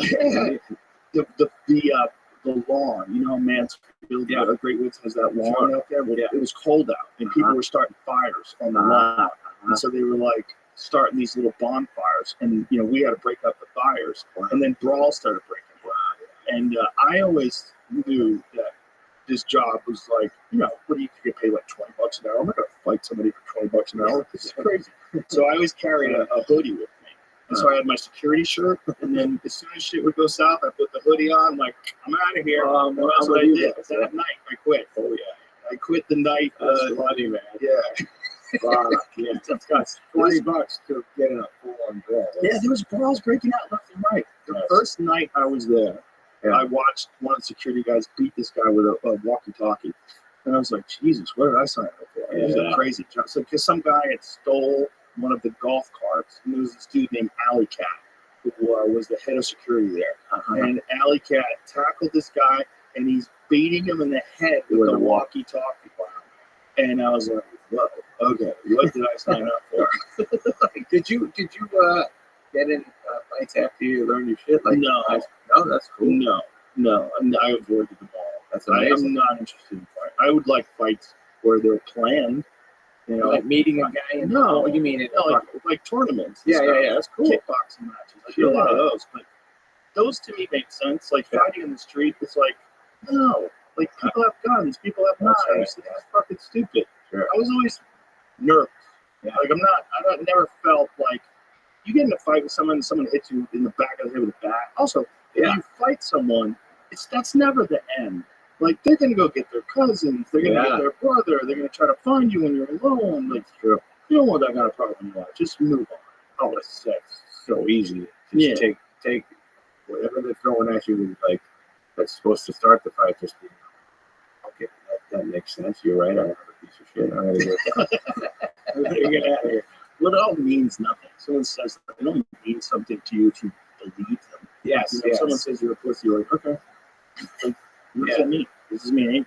Yeah, and you're just saying words. Until you try to hit me, this is nonsense. It's like, oh, you have a bad opinion of me? Oh, that's okay. Like, I don't really care. Like, and also, I was tired all the time. Because I was training like 6-7 days a week. So I was like, I don't want to be involved in stupid shit. Right. Yeah. And it already worked out today. I can't fight. Also, I was very aware of the consequences of violence. I'd seen, by the time I was 21 years old, I'd probably seen 40 or 50 people get knocked unconscious. Right. At least. What a terrible sight, though. A lot more than that. I've seen so many people snore. You know, it's just on the ground, twitching, snoring. I saw so much of that. Yeah. I grew up with that. So it's like, to me, I was like, I don't want none of that in my life. I don't want to have anything to do with this, especially outside of fighting. Yeah, concrete floors and shit hitting the ground. Oh, KJ worked with a guy in Long Island when KJ was a bouncer, and this guy killed the guy. He punched the guy, and the guy fell, hit his head, and died. Now the guy has to go to jail. Now you're working as a bouncer, just like I was working. As a security guard in Great Woods. So if you could have gotten a fight, hit someone, now you're in jail. Yeah. And you're like, for what? Holy shit. Yeah. That's so cool. You worked at Great Woods, so that's like what a destination to go to see so many great fucking bands. You know, it's funny, you said Guinness. I used to be on MTV when I was young, and we'd go to Daytona Beach. And you were on remote control. I was on remote control. Queen got me on. And it was the best.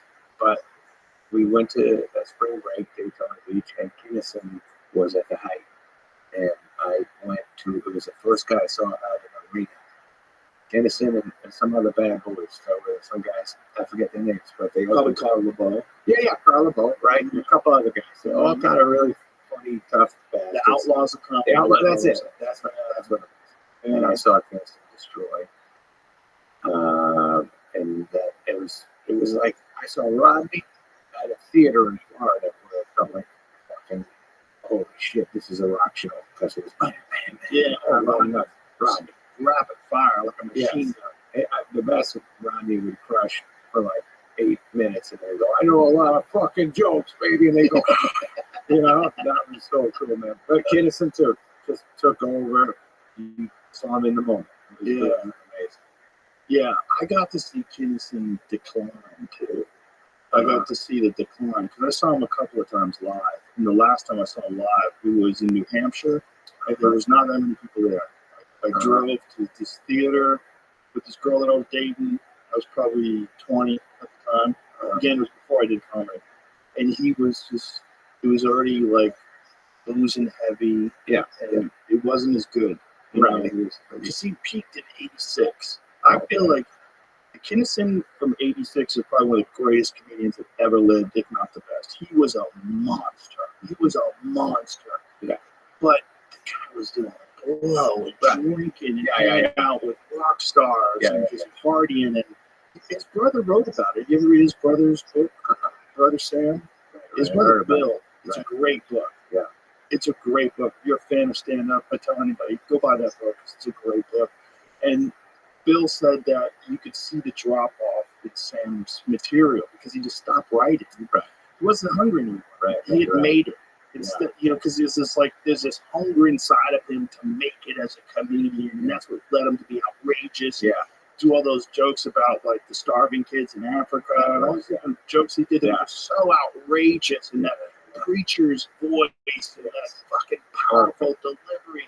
Yeah. But then when he made it, man, got real fat. Just drinking every night. Yeah, he was started wearing the bandana. slower. Bandana days, the rock star days. Sure. It just dropped off. It was like a caricature of Kinnison. That's funny. It's just happens. It happens. Like drinking or doing whatever the fuck it was. I got go to.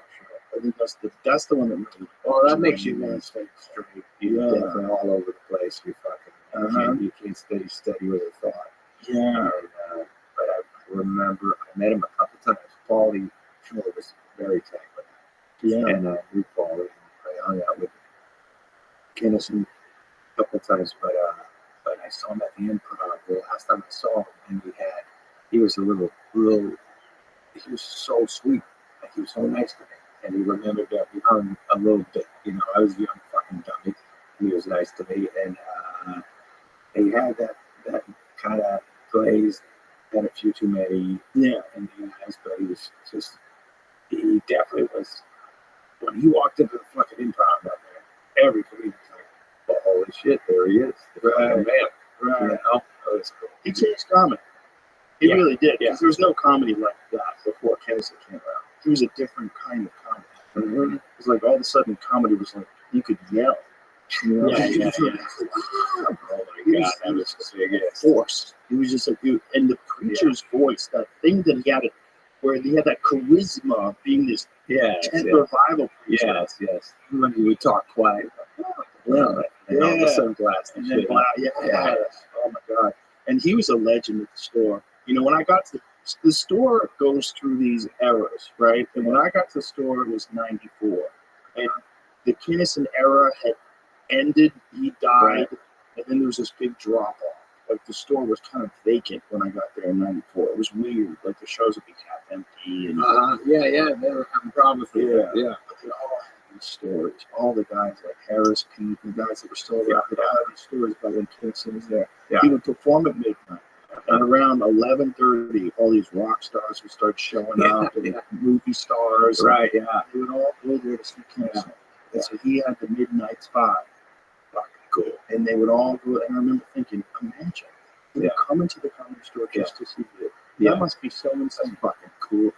Oh, it was the coolest because it was all just word of mouth. Yeah. Everybody, this is like 84-ish. Before everybody just knew about it. Rock. I remember Chris was in Vegas, and I went to see him with Nicholson and Jim Brooks. Wow. And we were sitting there, and fucking Nicholson was laughing his ass off. And I had that thought you just had. I was just going, fucking Rock is so cool. Right. People fucking fly an hour. It's like, really? And we go see him. They sit back and like, I fucking just don't shit, bro. You really are fucking stupid.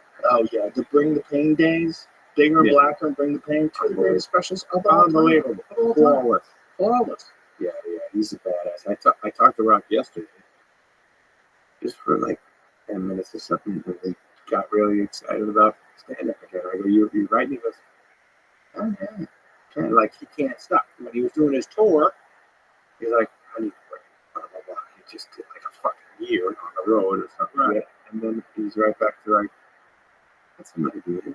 Yeah, I think that's a good way to do it. Take a little break and just refresh your mind so you're not running stale. Because he did a live special too. His live special was I loved it. Yeah, and it was also like the build up because of getting slapped by Will Smith and all that crazy shit. Yeah. I think that was like the best thing that ever happened to him.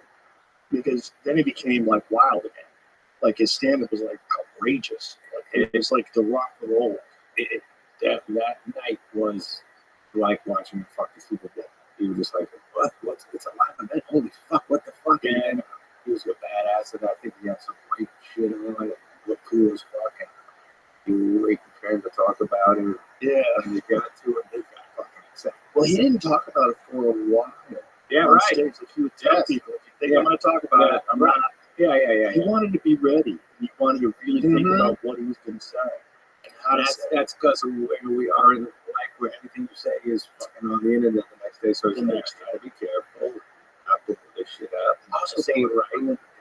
Yes, people would just tell the bits. Yes, it wasn't even ready yet. Yeah, exactly. Because if you have a life-changing event like getting slapped at the Oscars, it's the most preposterous scenario. The whole thing was preposterous. Yeah. I think for him it was also a wake-up call. Like, hey, these motherfuckers don't really care about me. And in that moment, they didn't protect me. Nobody stopped it. He went back and sat down, and then he got an award afterwards. He got a standing ovation. What the fuck is going on here? Fucking weird. Yeah, because you always want to be that guy who's hosting the Oscars and who's starring in the big movies, and that's what everybody wanted. Everybody wanted to be the big movie star. But then you realize, like, well, these people are fuckers. You know, like, what did you do? How did you set this up? How come nobody tackled him? That was a fucking weird moment. Oh, live weird. moment. It was like a guy just showing his ass. Like, you just pulled your pants down and showed the world your ass. Like, why did you do that? Yeah. He probably wakes up in the middle of the night going, why did I do that? The whole thing sucks. Beyond. It was almost like a guy who doesn't know how normal people act, thinking this is what you're supposed to do to respect that guy. And became fucking just went to a place that he couldn't get out of and started it. And still there. He's still there. In everybody's mind, when you see Will Smith, oh, he slapped Chris Rock. That's like, I mean, not I Am Legend, not Muhammad Ali, not insanely good movies. Yeah. The guy's an incredible actor. Absolutely. He's been in so many banger movies. Yeah. He's a fucking blockbuster movie star. Yeah. And people see him, they go, oh, he slapped Chris Rock. Fuck that guy. Fucking sucks. God damn it. Terrible. Sucks. Fucking, it follows you around. It sucks. But, my man, Rock, and the Kingston, like, that shit, when you spread it, that happens like once every fucking 8 years or something, where somebody becomes this shit. Yeah, every now and then someone pops through, and it elevates all of us. Yes. Everybody that gets to see it, they go, oh my God, I want to be better. I want to write more. Yeah. When I used to see Chris in the store, whenever Chris would come in, you do a set, I watch and I go, oh my God. I remember one time I was fucking in the back room, and this comic stood in front, like while I was watching Chris. He's like, dude, I got to get on your podcast. I'm like, you got to get the fuck away from me. I'm watching Chris Rock. Man. Why are you watching Chris Rock? Yeah. He's one of the greats. He's on stage right now. Yes. And you're talking to me. Holy shit. Get the fuck out of here. That's so funny, man. You guys never been on my podcast. I'm like, get out of here. Get the fuck out of here. Dude, Rock is never wasted a fucking minute on stage. Always trying shit out. Always either a notebook or just trying to remember or whatever. Never fucking got tense with the crowd. Just like, they're not liking this, but I'm liking that. So I'm going to keep going. Well, he would do this thing where he would go on stage and he would just have raw premises. And he was so comfortable with total silence. Yes. Where it wasn't going well, and then he would catch fire Mm-hmm. and then start killing. Yeah, man. And then they're like, oh, it is Chris Rock. Yeah. And Yeah. he was like using them as like a sounding board. You're right. And he would tell them, like, yeah, I'll practice it. Yeah. You know, I remember one time he went on, somebody fucking killed. And he went on, and the first thing he said, hold on, relax. It ain't going to be that funny. Right. They told him. Yeah, it's not gonna be that calm funny. down. Exactly. I'm working on some shit. Yeah. That's how you develop a monster hour. You have to start off with building a structure. Yeah, and man. get a foundation. Yeah, you fucking, even your first night of the tour, by the last night, you go, that's my act. Yeah. The friends who saw you the first 2 nights are like, fuck, people have seen me fucking. Right. A couple of weeks later, I figured out that bit. Yeah, you don't want anybody to see you when you're doing a workout. So like, get the fuck out. Oh, man. This is a workout set, but this could be terrible. This could end Absolutely. bad. Especially when a buddy sees you, like that. You want to feel. Yeah, there's no dismount here. Yeah, it's like, it's interesting how those guys, like a guy like Rob or Kinnison or Louie or anybody who's just like really killing it. Yeah. It elevates everybody around you. Yeah, man. Everybody gets a little better because of that. Because you get inspired. I think Rock was on stage and just killed one time, and I remember John Stewart, who was probably 24 at the time. I think I was like 18 or 20 or whatever the age was. John Stewart, I quit. Like he was just like, Well, you know, that's what Eric Clapton said when he saw Jimi Hendrix. Yeah. And he saw Jimi Hendrix, he was like, what am I doing? What am I doing? you feel like a pony after you see Yeah. great shit. Yeah. Well, especially a guy like Hendrix that comes along and is doing something completely different than everybody else. Everybody else is playing guitar. They're all great. And then all of a sudden this guy comes along. Oh, my goodness. I know. Oh, that was amazing. When I worked with Phil Hartman, he told me a story when he was 18 years old. He worked at the Whiskey. And his job was they had those stage monitors, and sometimes the stage monitors, the artist would accidentally kick them and they'd go into the crowd. So his job was this, because you ever been to Whiskey? Yeah, sure. Small stage, right? Not that big. Yeah. And so when he'd have to stand there, like, to be prepared to like catch the speaker. And Hendrix was right there, like where you are. Hendrix was. And he was 18 years old. And he said, dude, it was insane. That's so funny. Because Phil could play the guitar too, but he was watching, he's like, I'm watching literally the greatest guitarist of all time. And he's 3 feet away from me. Fucking cool, man. Insane. Then Phil did all the album covers and shit. Man. Oh, yeah, I have one of them out here. Yeah. One of his album covers. He did a bunch of them. He's a great artist. He's a very interesting guy. Oh, yeah. He can do so many different things. Yeah. And he studied, so he made me feel like such a fraud, because he would study his lines, and he would have like little post-it tabs, little different colored ones for different scenes, and he had notes and all these different things, and he would like prepare for me. No, he was the pro for sure. Such a pro with everything. Like when we were doing the show, he was getting his pilot's license. So like every day in between scenes, he'd be like reading these pilot's manuals. Yeah, he was just like a so real dedicated man to something. I lived in the same apartment building when I was on SNL. Oh wow! So I'd see it. Shit. I was, of course he was older, so he was just excited that he'd be talking to you. Yeah, he was a cool motherfucker. I remember the first thing on the set of his radio. Like, I couldn't believe he was really there. Yes. Looking over across the table, doing table read. Yeah. I'm like, on this fucking show. I had zero acting. Like I did this one. How'd you get? It's the craziest story. The whole thing's crazy. I did MTV half hour comedy, right? I do like whatever, 5, 7 minutes. Who was the host? Joyner? Yeah, Mario Joyner. So I did MTV half hour comedy hour. I got a development deal out of nowhere. Wow. For MTV. That's big. MTV was offering me a development deal. And then my manager started saying it was very little money. It was like $500, and you're gonna lock me up for like 3 years. It was crazy low money. It was so stupid. But but I was like thinking about doing it. Let's do it. Yeah. I was thinking about doing it because this is like after Remote Control, and they made Dennis Leary famous. Yes. They decided they were gonna lock people up to deals now because Yes. Leary got famous off that, and then he took off, and then he kind of went away from MTV. I see. So they had decided that they were going to lock up talent. So, Right.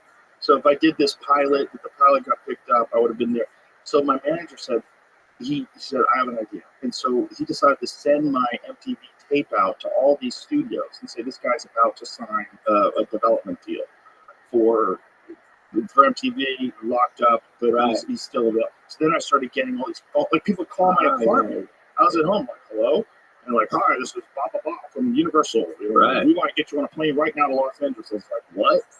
So I called my manager. I called Tessie, and I was like, hey, dude, these fucking people are calling my apartment. He goes, don't answer your phone. He goes, go to the pool hall. Don't answer the phone. And he goes, just leave it all with me.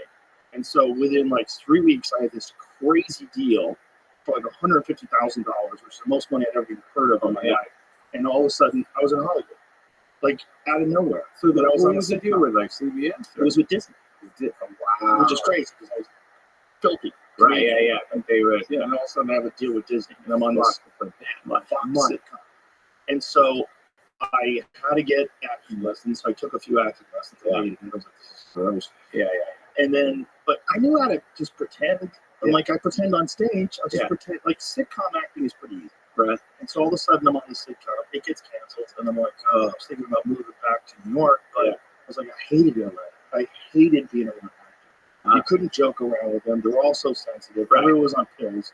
They were all on antidepressants. They were like, get me out of here. I can't do it. I want to go back to comics. Yeah. And so I was ready to move back to New York, but I had got this fucking apartment. I thought that the sitcom was going to go. So I got a lease on this beautiful apartment in North Hollywood. I had a loft and pool table. I thought it was all. Yeah. I was making like $20,000 a week. I was like, this is amazing. Fucking big. Yeah. Crazy. I was like, I'm rich. Yeah. So I got this apartment. I'm like, this apartment. I can't just leave the apartment. What the fuck do I do? And so then I got another development deal. And then, so I'd gone 2 auditions in my entire life. One of them was Hardball, got that show. The other one was News Radio, I got that show. That's fucking made no sense. It made no sense. And all of a sudden I'm sitting there, and I'm sitting across from Phil Hartman. I'm like, this is crazy. It is not. I had full. And that show fucking kept going for a while. News Radio was big. No, it wasn't. It wasn't? I thought it was. Isn't that Brillstein Gray? Yeah. It wasn't big until after it was canceled. Oh, I see. And then it went into syndication. How many years did it? 5 years. That's pretty good. Yeah, but it became Syndication, really big in syndication. I think we did 5 years. We did like 98 shows, which is who else was on? I forget. Maura Tierney. She was right. Dave Foley, amazing. That's right. Andy Dick. And that's how I met Foley. And then Candy Alexander, she was awesome. Dickie Lewis, he was awesome. Stephen Root, amazing. All right. So it was a great cast. Yeah. I felt like a fraud. I was like, all these people have like background in theater and background in films, movies, and TV shows, and I was just like, yes, dirty. Film made everybody feel like it. Everybody was kind of like, wow, he's the next level. Oh, he was the next level, and he was so good. Him and Stephen Root was so good too. He was the only one that wasn't even himself. Everybody else was just being a version of Stephen Root, and he was a different human. Yeah, like he was a sweet, normal guy, and then he would play Jimmy James, and he would just fall into this character. Yes. He had a character just like when he was in Office Space. Yeah, unbelievable. Yeah, so it was just worshipped. bizarre being on that show because I was 26, 27 when I was on the show, and I was sitting. Big money. Wow. It was also confusing. I felt like such an imposter. I was like, someone got to figure out that That's funny. That's nice. That's a good person to be feeling like that. I think I was a cocky fuck who was like, yeah, they figured it out. I'm here. But I literally didn't get shit growing up. I auditioned for shit and never got nobody. Really? Every audition, just like, I would talk to my agent after and be like, nervously asking what they say, And then after did you read the sides before? I'd be like, what do you mean? That's what they said? Of course I read the sides. They're like, oh, you didn't know it that well. What? I thought I knew it real well. They didn't like it. They think that they would use words that kind of be gentle with you, but just like, you're not ready. Yeah. Well, it's funny how you have confidence when you're young. You really do think that you're ready. Like, I remember thinking that, like, at open mic nights. Like, you'd see someone on stage and they're like, oh my God, I wish I could go up there. Yeah, that was terrible. Yeah. I bombed too. Yeah, of course. Yeah. Well, watching another actor and you go, when you were young, and you see someone your age on the show, and you'd be like, oh, that's something I could fucking crush that shit. And then you realize looking back, that was pretty fucking good. Yeah. Well, news radio was fortunate because I got to play like a more retarded version of myself. It was like basically like in a lot of conspiracy theories and and delusional. It was like a version of me. So the writers were very Did they know smart. that? They were writing me it out. right. I think. Figured me out after a while and started writing stuff. Yeah. That's funny. You know, I've talked to them about fucking UFO projects. Wow, and man. top secret shit, and they put all that kind of stuff in the script. That's I cool. was into stupid things. You got into that shit real young. Oh yeah. I was like Alone in your head, or you had somebody brought it up to you and you started talking about that? well with conspiracies. A friend of mine who was in a band gave me a book once. It was a book called Best Evidence by this guy David Lipton. It's all about the Kennedy assassination. So you got to read this. The guy from Kill Kennedy. I was like, what? I'm gonna read this book. I'm going, what the fuck? I read this book. This is really fun. And I went on stage after I read it and bombed. And I apologized to the club owner. Look, I'm funny. I read this. My mind wasn't right. And they're like, don't read it tomorrow. I go, I'm not gonna read it tomorrow. Tomorrow night I killed. And I killed the next night. Because I put the book down. I said, you gotta read. I didn't bomb terrible, but it was flat. It wasn't good. I was in a weird headspace. Yeah. I was like, Jesus Christ, they killed the president. Yeah. I was like, this was nuts. That's funny, man. Wow. It fucked you up. It fucked me up. And then it got me down this conspiracy spiral. So I started questioning things. Yeah. So what else did I know? Wow. I started reading about all kinds of different things. That's fucking amazing. I read this book called The Strange Death of Vince Foster. It's all Vince Foster, a guy who worked with Clinton, got murdered. They said it was a suicide. He had the gun in his hand. It was less blood at the crime scene. It was missing from his body. It seemed like his body had been transported to the crime scene. Wow. Yeah. Jesus. Those things will fuck you up. If you get involved in reading books like that, and your head gets filled with that kind of shit. You know, Pointer was like that too. Pointer read a lot of shit. He would tell me to read stuff. And I remember he knew a lot about crazy mass murderers and shit. And I didn't start going, what happened? He would tell me these things. I remember telling my dad some of the shit he wouldn't tell me about. I don't remember it. But I was like, this guy wrote a lot of Ted Bundy. And my father said again, ton of fucking murder. Why is he talking so much about murder or something? Joey Diaz gave me this book called Murder Machine once. And it's about Roy DeMeo. You know who Roy DeMeo is? Sure. He was a serial killer who worked for the mob. And he would kill people. Like, they had a bar downstairs and they had an apartment upstairs. He would kill people and then cut them up in the bathtub upstairs. And just kill a bunch of fucking people. It's a horrific book. And I remember reading it. Jesus, fucking just knowing there's people. Oh, it's terrible. Oh my God. And you just get in the wrong fucking place and the wrong guy shows up at your house. Oh boy. Oh boy. Yeah. It was just like, those things are terrible to read before you go on stage, though.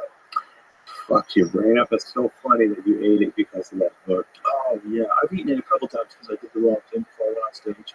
One time I had a gig in New Jersey, and it was a college, and it was a weird place to get to. It was back in the day before navigation, so they would give you the directions over the phone. Like, go to 405, so get off this exit. So they give me the directions, and I get there. I leave early because they tell me it's really hard to get to, and I get there about a half hour early. But it was hard to get. I was like, Jesus Christ, this place is hard to find. Yeah. And I was working with J.B. Smooth. Oh, wow. And JB was supposed to open, and I was supposed to close. And they said, JB's not here yet, so why don't you just relax in the rec room and sit down, and we'll tell you when the show's going to start. So I sit down, and I'm watching this documentary on the Malibu fires. And it's all these people who lost their family, lost their house, this little kid walking around looking for his dog. Rusty, where are you, Rusty? Rusty! Yelling for their dog. Dog's dead, right? And there's this fireman who's just weeping and crying. People in this community lost his house. And then they come in the green and they go, look, JB's not here yet, so we're going to have you open up. And when you get off stage, he's going to go, like, okay. And then fucking, I'm crying maddening. It was Oh, man. watching this thing about these people losing everything in these fires. It was Right. horrific. Oh And my I went on God. stage, just ate shit. That's And terrible. then finally, JB shows up, and he showed up, and he went on after me and murdered. Because he was loose and Right, happy, yeah, he came in relaxed, the right mood, didn't watch that shit. and he's a killer anyway. He's very funny, Yes. so. Yeah. And I remember, God, you can't do that. And I was with my girlfriend at the time, and she was so disappointed. You know, Wow. It was But she's false. seen you kill before. yeah, she knew I was funny. It's like, funny, what's man. wrong? Like, what's that fucking thing? Yeah. I have similar. It's not from watching something, or I have moments where I'm driving to a club and I'm in this fucking mood where I'm going, oh my God, I am going to fucking destroy it. I have such a, like the last 2 hours, been in the right mood. Maybe some fucking song comes on. I'm like, oh, fuck me up a little bit, that song. And then I walk in, then I'm in this fucking weird mood. I'm a little down, I get on stage, all of a sudden I let the crowd own me. I'm like, what the fuck happened? I was so ready to kill tonight, and I fucking turned into. So you're in the just yesterday morning, and I know you were gone. That's a good one. Oh no! Yeah. Susan, playing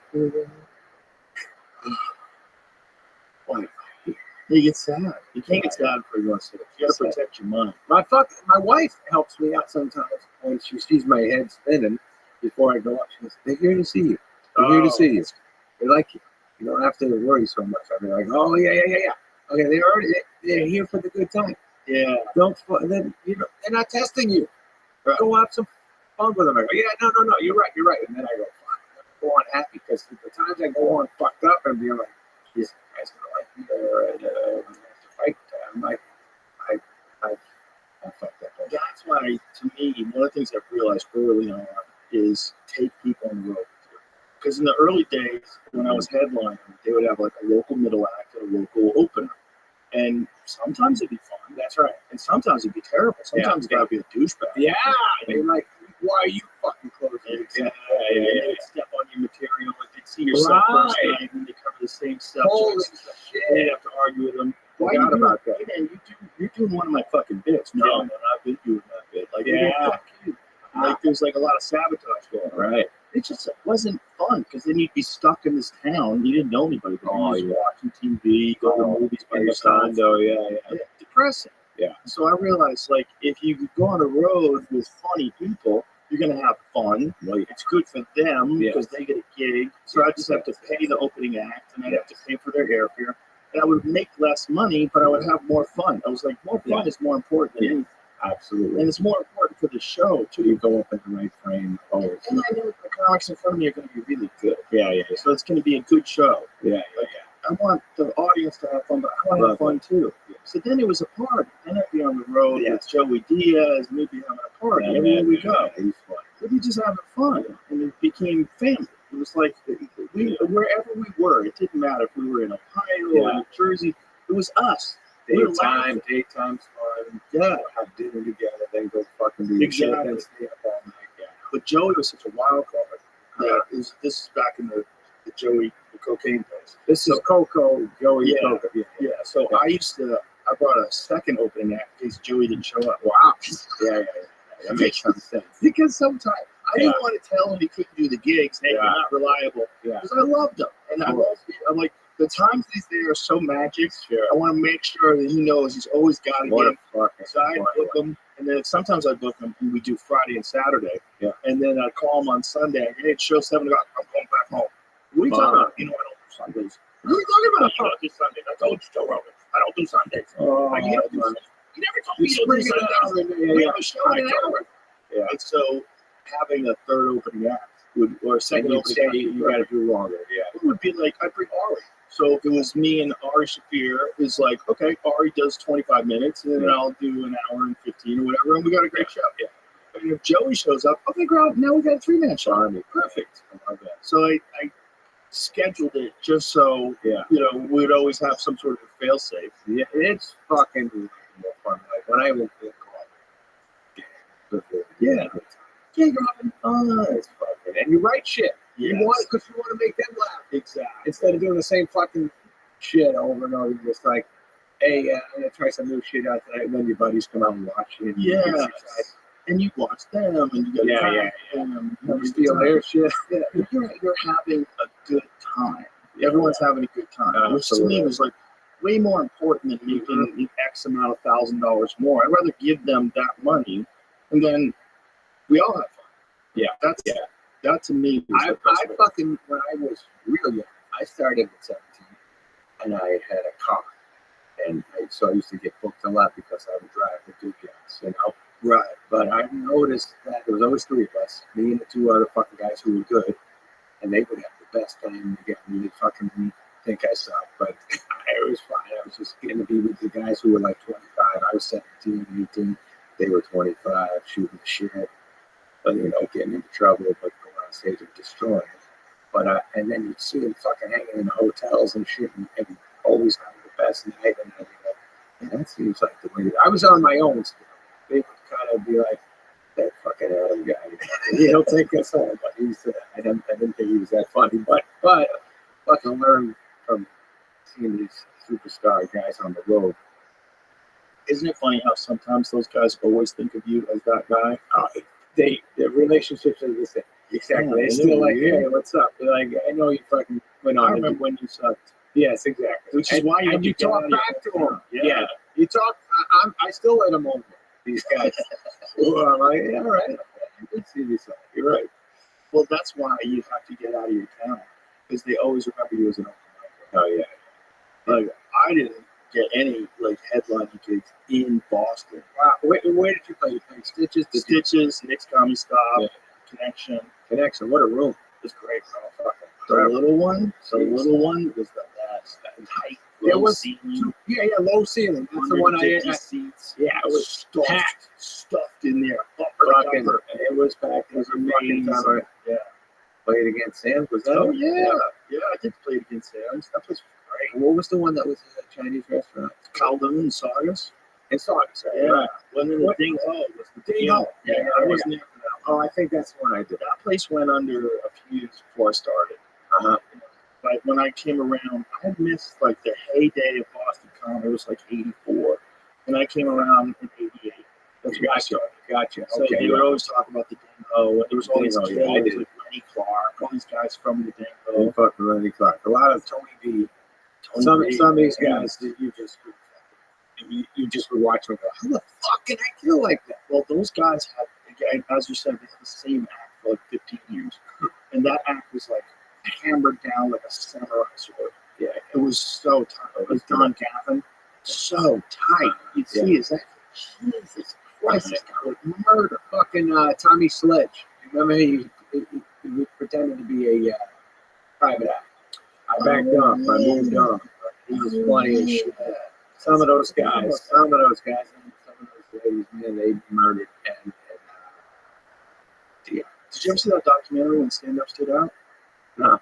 Fran Salamita made this great documentary about the heyday of Boston comedy, when stand-up stood out. Right. And it was all about the transition between these guys being these local comics that were as good as anyone in the world. Yeah. And then Stephen Wright becomes famous. And then Stephen Wright gets on the Tonight Show. It becomes this world. Was it Letterman or Tonight Show? I forget what it was, but he became huge. Yeah. And then they're all now. Everyone's like scrambling. Like, what did we do? Like, we didn't have an act that translated outside of Boston. Yeah, and that's true. Back then, it was very very, very. Stephen Wright definitely in my high school. Holy shit! Everybody knew it was like rock. He was like right out of rock. You repeat his jokes. You couldn't believe it. And everyone was like, he's fucking so smart. I used to work in a fire hydrant factory. You couldn't park anywhere near the place. Yeah, unbelievable. Ridiculous. I think I tried to write like him in the beginning. I think I, as a stand-up, did like 10 different guys. I didn't know who I wanted. Right. I didn't know what was right. I was doing like podcast kind of shit. I do a character. I didn't know what to fuck. But Stephen Wright, we'd always be my buddy. Kind of trying to write in there. They were weird and make you think what's a cool joke. I don't know. But I also remember all those guys got popped by the IRS. Is it stand-up? Yeah, they all got popped because none of them paying taxes. They all getting paid cash. Yeah. And so they all got in trouble. I remember working at Nick's Comedy Stop. They offered you could get paid in cash or Coke. Yeah, I remember those things. Yeah. That's how wild those days were. Yeah. And so these guys were just animals. They were all getting paid cash. They were drinking and partying every night, and they were headlining. And there's one time during the heyday where Nick's Comedy Stop had 3 rooms simultaneously. Yeah, and they have 2 shows a night at each room. So these guys would do 6 sets, and they were making bank. And they all had a deal. Yeah. Like the way Nick's got them set up, where they were Nick's Comics exclusive. So they would just work for Nick's. But they gave you so much work. Yeah. You didn't want to play. They booked the road too, right? They had a few road gigs. I remember Bill Downs was. Connection. He used to book me on the road too. I worked for a private investigator when I was starting out. When I was an open micer, this private investigator was Bill Downs' cousin. I didn't find out about it until after I started working for him. Wow! And to this day, one of the funniest guys I've ever met in my life. Just never did stand up. His name was Dick Dolan. You would call him Dave Dolan, right? Call himself Dynamite Dickless Dave Dolan. And he was Dickless Dave. He was fucking hilarious. I have a phone that I see died a couple years back, but I have a phone that I saved and I'll never get rid of because it's got a voicemail on that phone from him where he called me up. It was like, I did a gig in Boston. I hung out with him. It was like, hey, Joe. Like this, he was just a Boston character, right? Just a hilarious dude. And he was cousins with Bill Downs.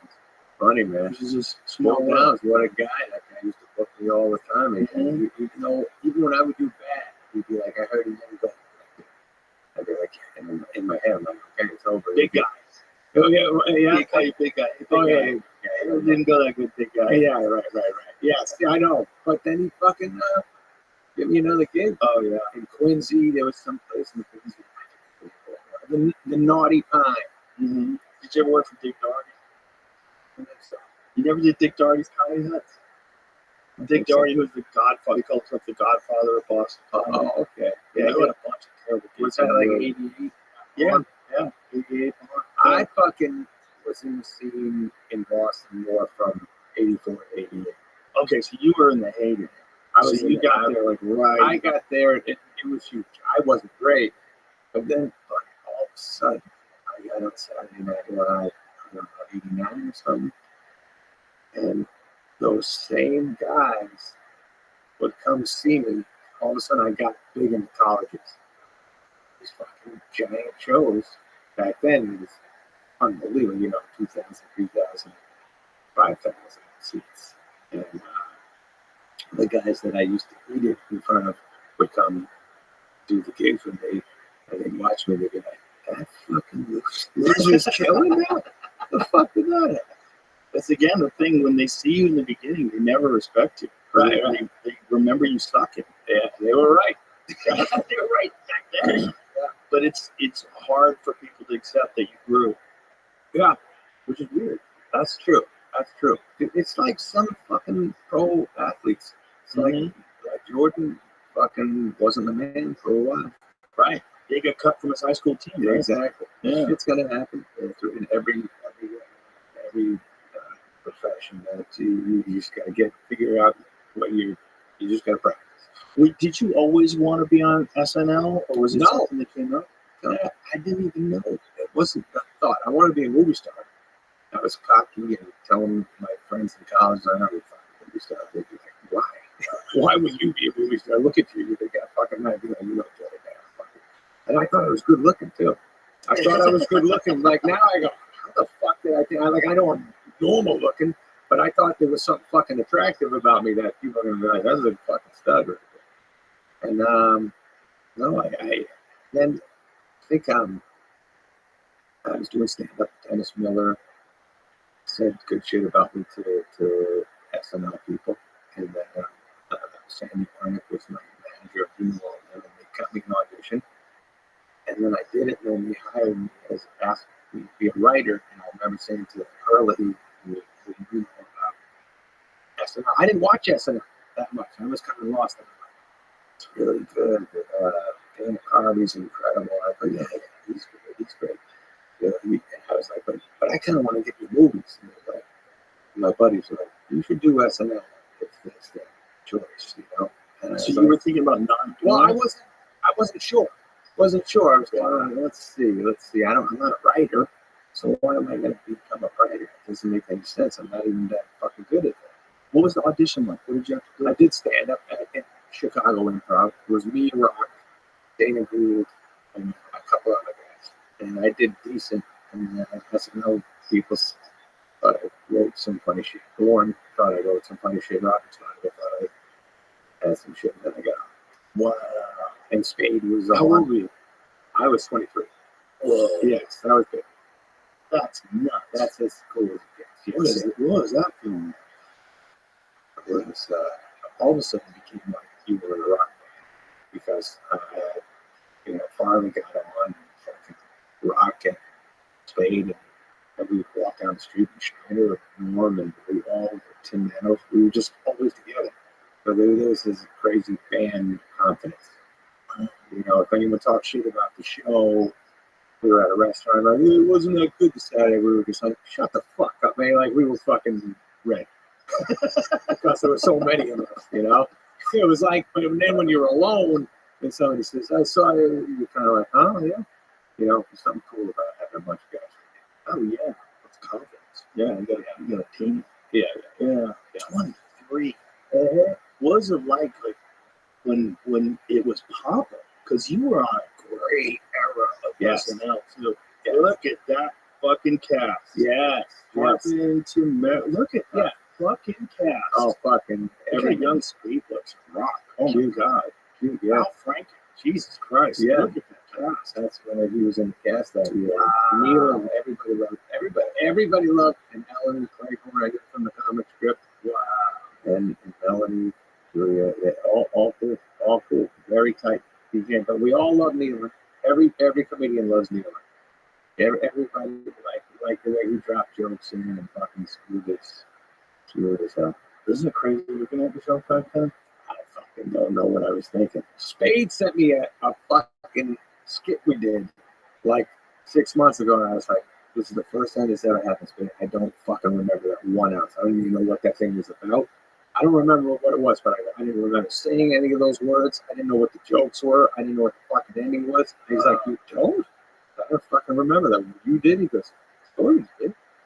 But it was weird. That's how I know I'm doing so fucking long with this shit.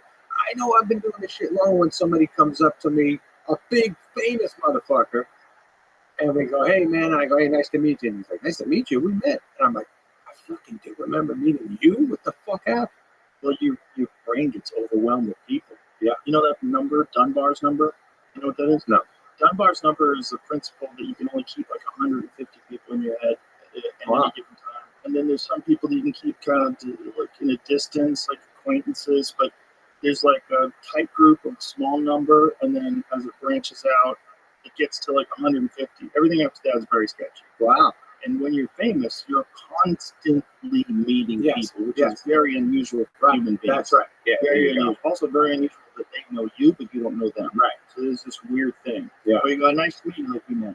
Yeah. Like, oh, Yeah. I forgot. Sorry. Yes. It's not like I don't like you. It's not like I don't care. I'm not mean. I got It's hit just with my a brain. bunch today. Yeah. Yeah, your brain's overwhelmed with people. Right. There's no room. You don't Right. have room. It's like, Right. remember the old phones? We can only keep like 100 contacts. Uh-huh. You only just saw the phone. It had like one fucking little tiny hard drive. Yeah. And once you got over a certain, nobody keeps 100 people on your phone. Not funny. And that's all it could take. And that's how your brain is. Your brain doesn't have room for all these people. Yeah. So it's not even your fault. It's like your brain's not designed to be famous. No one's brain is designed. Never thought of it like that. That's what it is. That's great. And then when you've done so many things, like as many things as you have, it's just normal that you're going to forget. Yeah. When the pandemic was going on, my kids found out about news radio. Like, they didn't know about. I don't. You don't talk about your shit. They're fucking dumb. They're not impressed by me. My kids diss me all the time. Right. They're always cracking jokes. It's fun. It's like, Yeah. it's fun. We talk a lot of shit, but it's fun.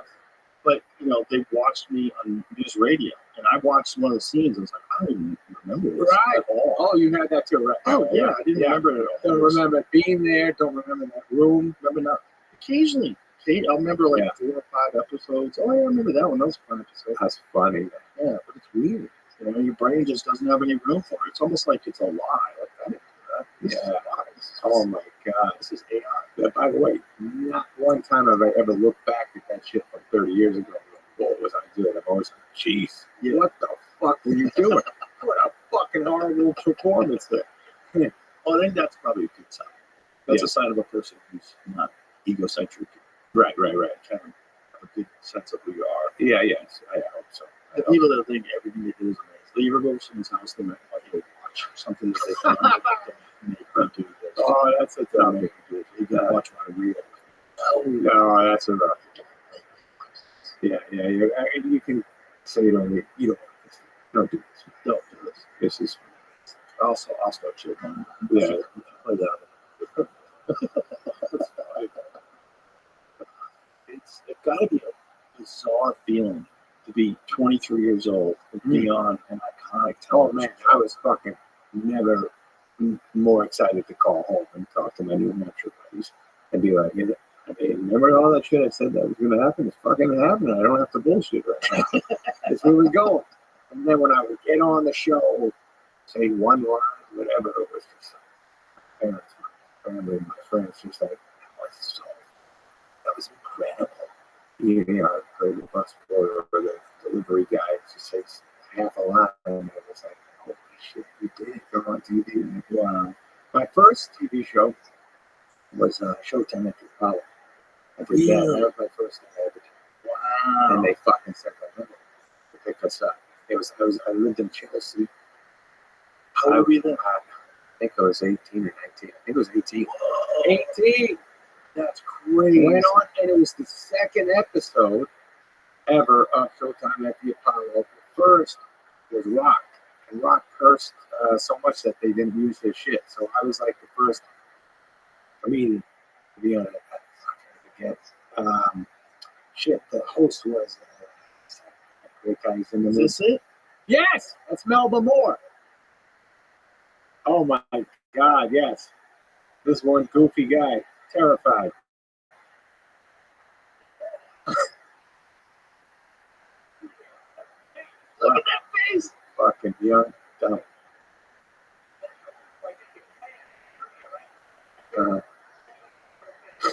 I don't know what's happening there. How painful is this to watch? Hurts. Hurts. Yeah. Hit mute. Yeah, no, I fucking, yeah. Man, I can't say I was very good back then, but I had some fucking confidence. What was the first movie? First movie I did was The Awesome. I 22, moved out to LA, did stand up hip hop. It's probably my third time ever. I get off stage, two or three nice youngsters, director, writers, came up to me, hey, that was good. You want to be in a movie? I said, yeah, for sure. They were like, okay, we're going to make a movie. We're doing a movie on a boat. I said, okay, when? Next week. We were like, okay, great.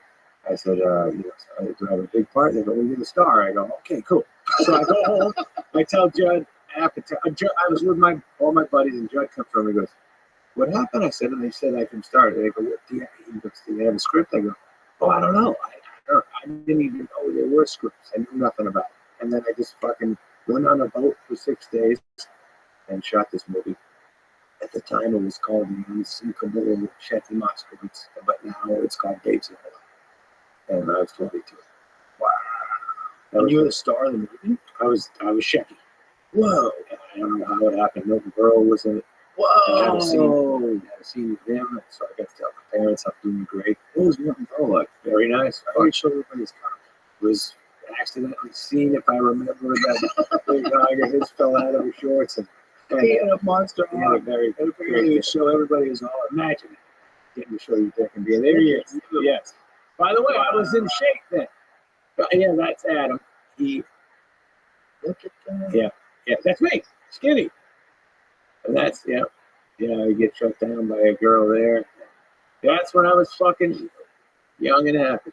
22 years old. 22. Wow. Thanks for showing me. That's good without body. And then what? I don't know what happened there. It's painful. Whenever my kids see that shit, and I like, talk like that. I don't know. I was in acting class at school, and I did a scene. I thought I did great. And then, they opened it up to the class to say shit. One kid goes, "Why is he talking like that?" And I'm like, Why'd you use that dumb voice? I was like, fucking dumb voice. But then I watched Chip Arrow. Oh, that kid was right, man. What was the first big movie? I was in Bobcat Goldthwait, Shakes the Clown. I remember that. That was a great fucking That movie. that was good. That was the alcoholic clown. Exactly. It's funny as shit. And he made me and Blake Clark, we were his best friends. And that was it. That was the big time. Wow. Loved it. Shakes the Clown. That movie doesn't get enough love. That was big.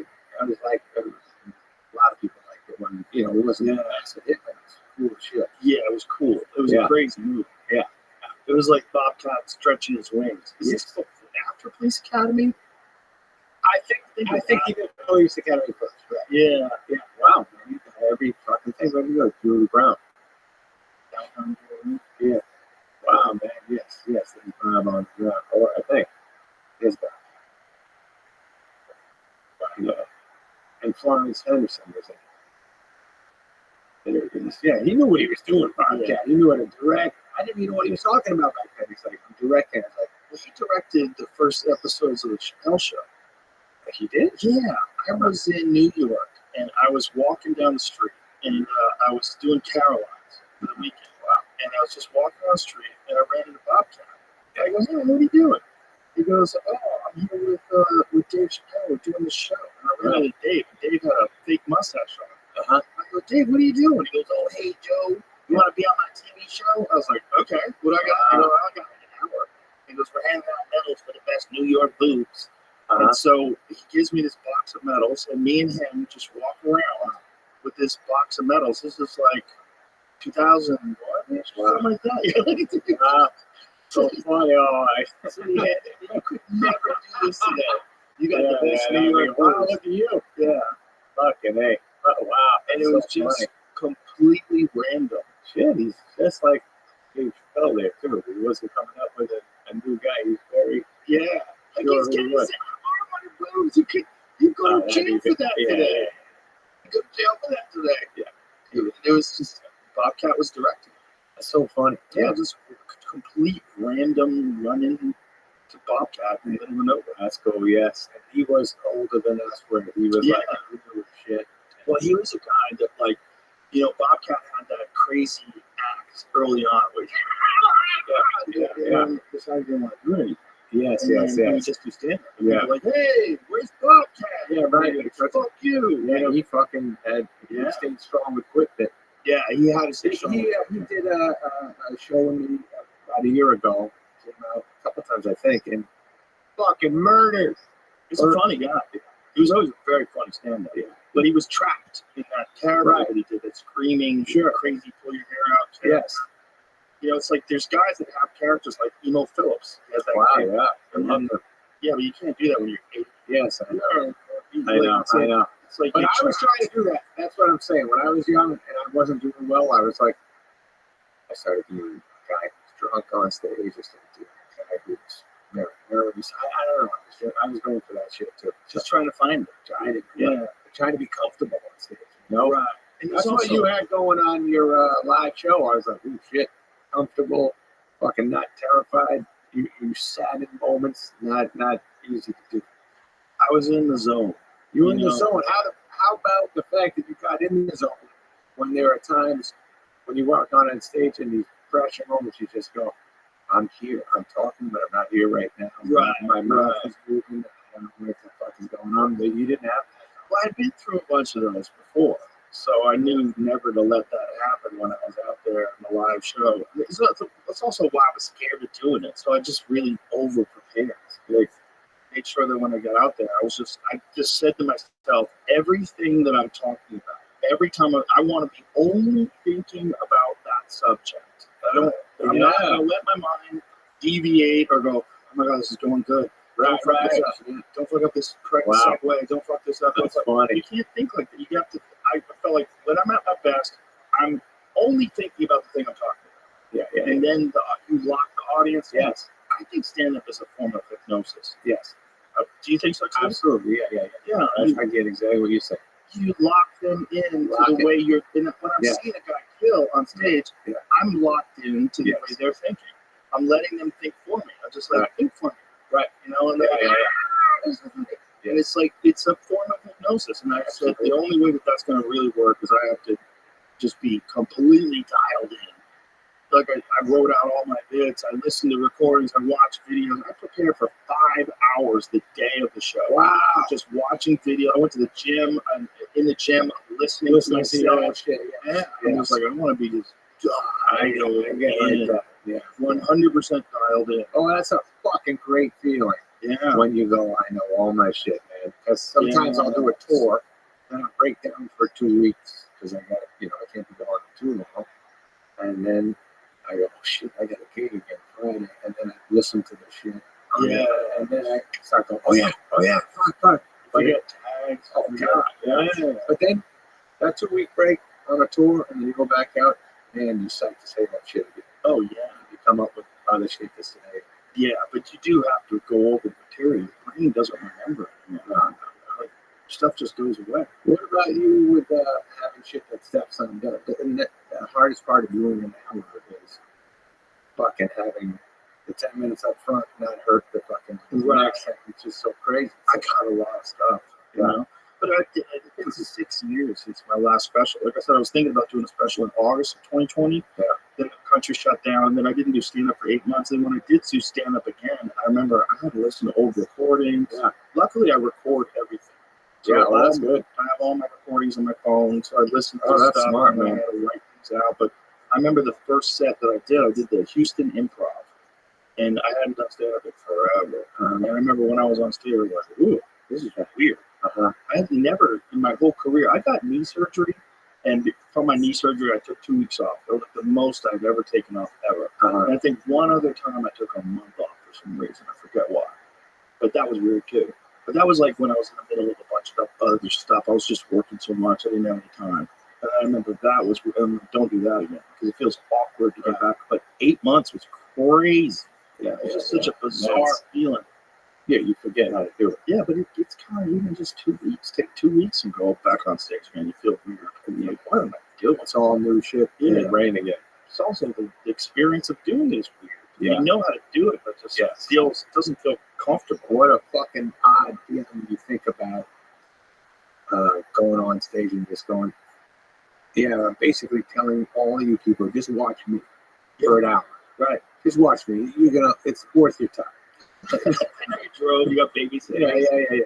Here we go. Yeah, you bought tickets in advance, you planned your day out. What a psycho of a human being to just go, let me fucking come look at this. Yeah, you have to be out of your fucking mind.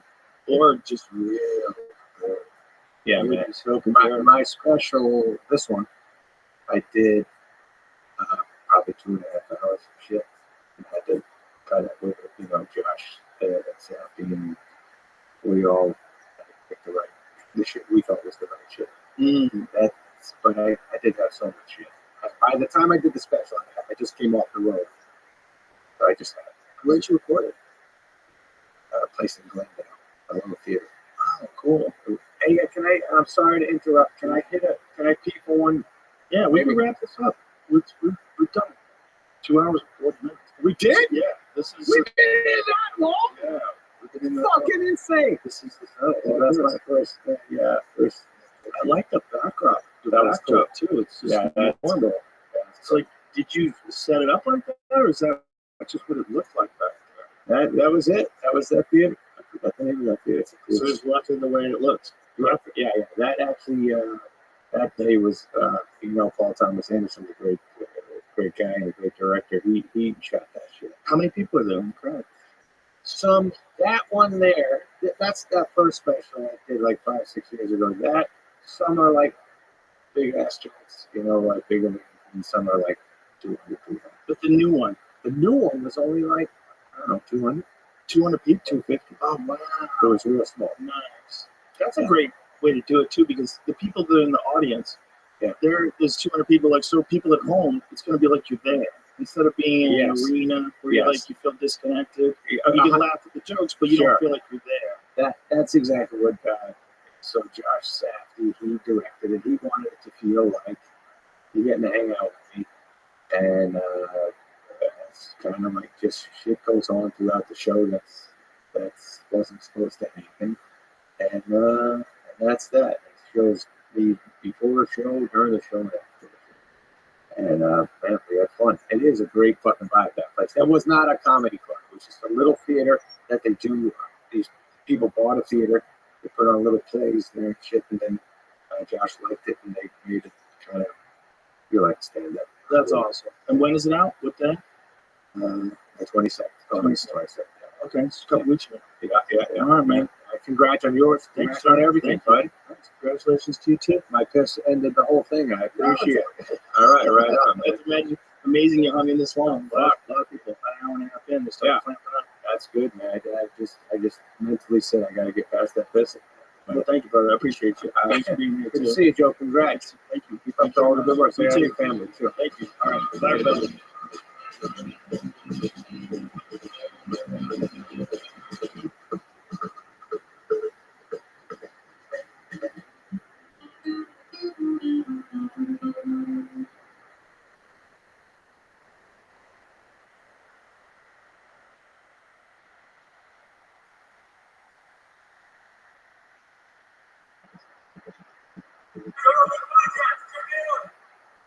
The Joe Rogan Experience. Showing my name, Joe Rogan Podcast, my name, all day.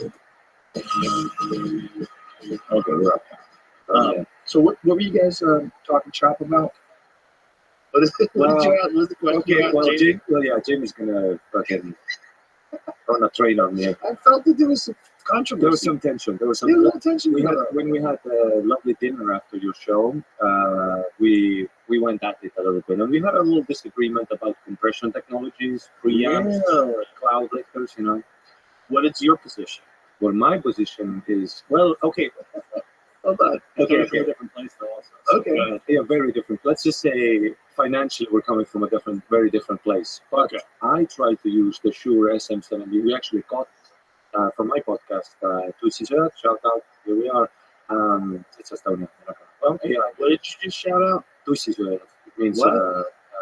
it means direct translation is Pussy Munch. That is my podcast. Oh. Yeah. So is it in Estonian? Mm-hmm. And do you think Spotify will translate it to English? Maybe you'll be the first that goes the opposite way. Well, if AI translate this podcast, I'm fucked. You know? Oh. Yeah. Like, Take it down. See, this is the thing. They're going to do that. I know. Spotify's going to But they do don't that. get my charisma and timing down. No. Also, sense of humor, sarcasm. And when you translate gonna things to say- English, you sound like a Nazi. I will be a Nazi. That's the problem I'm with so scared. satire and humor and what is, for lack of a better term, it's called talking shit. Okay, and this is what we do on podcasts. This is what we do in the green room. This is what me and my friends love to do all the time. Right? We do that all the time. We say things we don't mean because it's funny. We say things that are inappropriate because it's funny, and it is 100% done with fun. And the problem is today, people like to take things and pretend you're saying something, but that's not what you're saying. Yeah, there's a funny comedian in Canada. He's an American who moved to Vancouver. He's Dino Archie. He used to say off-the-record talk. You know, Right. It's, like- it's shit talk. We're not saying things that we mean. We're saying things that are fun to say. But what I was going to get to before we did is that the thing that Jamie told me about, and I said, well, Tulsi Gabbard was the first person to tell me about it. So I was talking about how great Tulsi Gabbard is, about if you really wanted a great Democratic candidate that was a woman of color, congresswoman for 8 years, served overseas in a medical unit twice. It's where she got that gray streak in her hair. She's like an exemplary human being. she likes my Kill Tony tweets on Instagram. So. And they tried to say that I was talking about Kamala Harris. They edited it out of context. Dude, I've seen your edited videos with ads because Yeah, see, there's a lot of AI ads. because Estonia is in Eastern Europe and the Russian bot system in that country. It's crazy, right? Bro, it's crazy. I've seen fake podcasts where there's a guy on your podcast, which never has happened. Right. And the guy has a Shure SM70. Not this mic stand, let's be honest. It's some shittier version, and the backdrop is similar, but you can tell it's not that podcast. Right.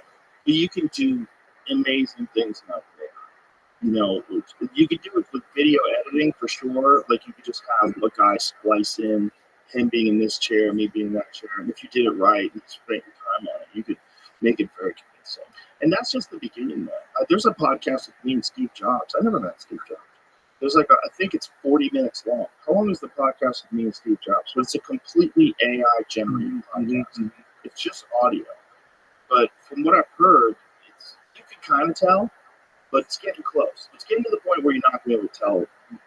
When you hear enough computer-generated sentences, you're going to catch little glitches in the matrix. It's going to sound a little odd. But you can only catch those glitches in the matrix because you're a person who's also around technology, internet, so you kind of see the scam going on. It's not a super visible scam. It's like I see it scam. Yeah. So how long? 20 minutes. Okay. So it's just me. Let me hear something. Now, they seem to have a soul in a way. And some people almost get religious about this stuff because it's so powerful and so much. Is that good? If a company gets to the point where it's successfully doing a few things, you don't have to try and do everything.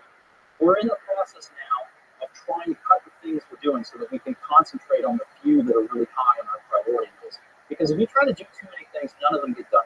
Well, that transition. The transition's funky, but even more importantly, the sound is very different between where the environment that I'm talking in, the environment he's talking. For sure. So either he's not in the room, which I don't do Zoom calls. Those suck.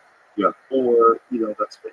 Yeah. So only two options. An audio engineer just tweaked it for 2 minutes. Yeah, it sounds so much better. Oh yeah. You could you could 100% make it sound like you could 100% make it sound like Rick Sandro, but they didn't. But this is also how many months old? I think that's 2 years. Oh, crazy. So what they have now is way better. It's way better. It's getting to the point where we're not going to know. And for sure, we're not going to know what things are real. What you can generate, I'm sure you've seen these Unreal Engine, the most complicated video game engine.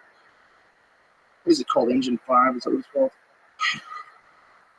It's this is spooky. Yeah, for This sure. is so good, it's spooky. It looks like a damn movie, like a real movie. Like in Estonia, the movie industry is moving really well, and the government was financing for a while the building of like a movie, I don't know, factory or like a whole, like a production studio. So, which could bring more revenue to the country. Great idea, right? But it's been paused now, and people are like, "Why isn't it making?" But I know exactly why it's paused. Because they're waiting to see how this AI thing plays out. Yeah. Because let's be honest, green screens and shit, that might be like fax machines, bro. Yeah. It might be like Morse code. Yeah, exactly. And it happens like this. Well, you saw that Tyler Perry shut down the plans to build this enormous studio. He's going to build an $800 million production studio. And he saw Tyler Perry. He's the guy that does all those Maeda movies. He's got a bunch of TV series. I thought he's like Street Makeover. Who the hell was? Remember that guy? Dude, that was my shit.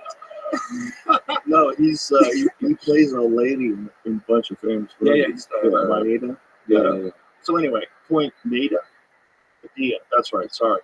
The point is, obviously, super successful dude, and has this enormous. This is the Unreal 5 engine. He has this enormous production company that he's about to build, and he goes. He sees Sora. And he's like, what? You guys can do this now? You got to see how that plays out. Dude, it's going to play out real strange. Yeah. Because what you see already, so this is the video game. This is hard. This looks pretty good. This is not as convincing as some of the other footage that I saw, the nighttime footage. There's something about daytime footage that looks a little clunky, or a little better. But more reflection. Yeah. I went to Ray-Ban's place and tried the AI for the first time in my life. Oh, nuts. He was saying like he has a second life and they are happy with his girlfriend there and they're like living in a whole other world there. Well, Ray-Ban's slightly insane. I know, but the way he was describing to me, I imagine it's like a Neo where I got to thinking about and I'm happy now. But it was literally PlayStation 2 graphics. Whenever I want to nerd out about electronics, it's always Ray-Ban. We always talk. We always talk about the newest phones or the newest this or this does that, that does this. Yeah. Like he's just a techno nerd. Yeah. He loves that shit. And So he's already giving up on this life because he knows VR is here. that's such a red bad move. Every time I I was tell him gonna to go eat to something diet, but healthy, you know what? AI is taking over. I'm just going to get my brain teleported. exactly. That's the ultimate leap, right? Imagine they get to a point where they say we can download your brain into a computer, but you will cease to exist right here, right now. And you just have to assume that it's whatever consciousness is in your head is your life.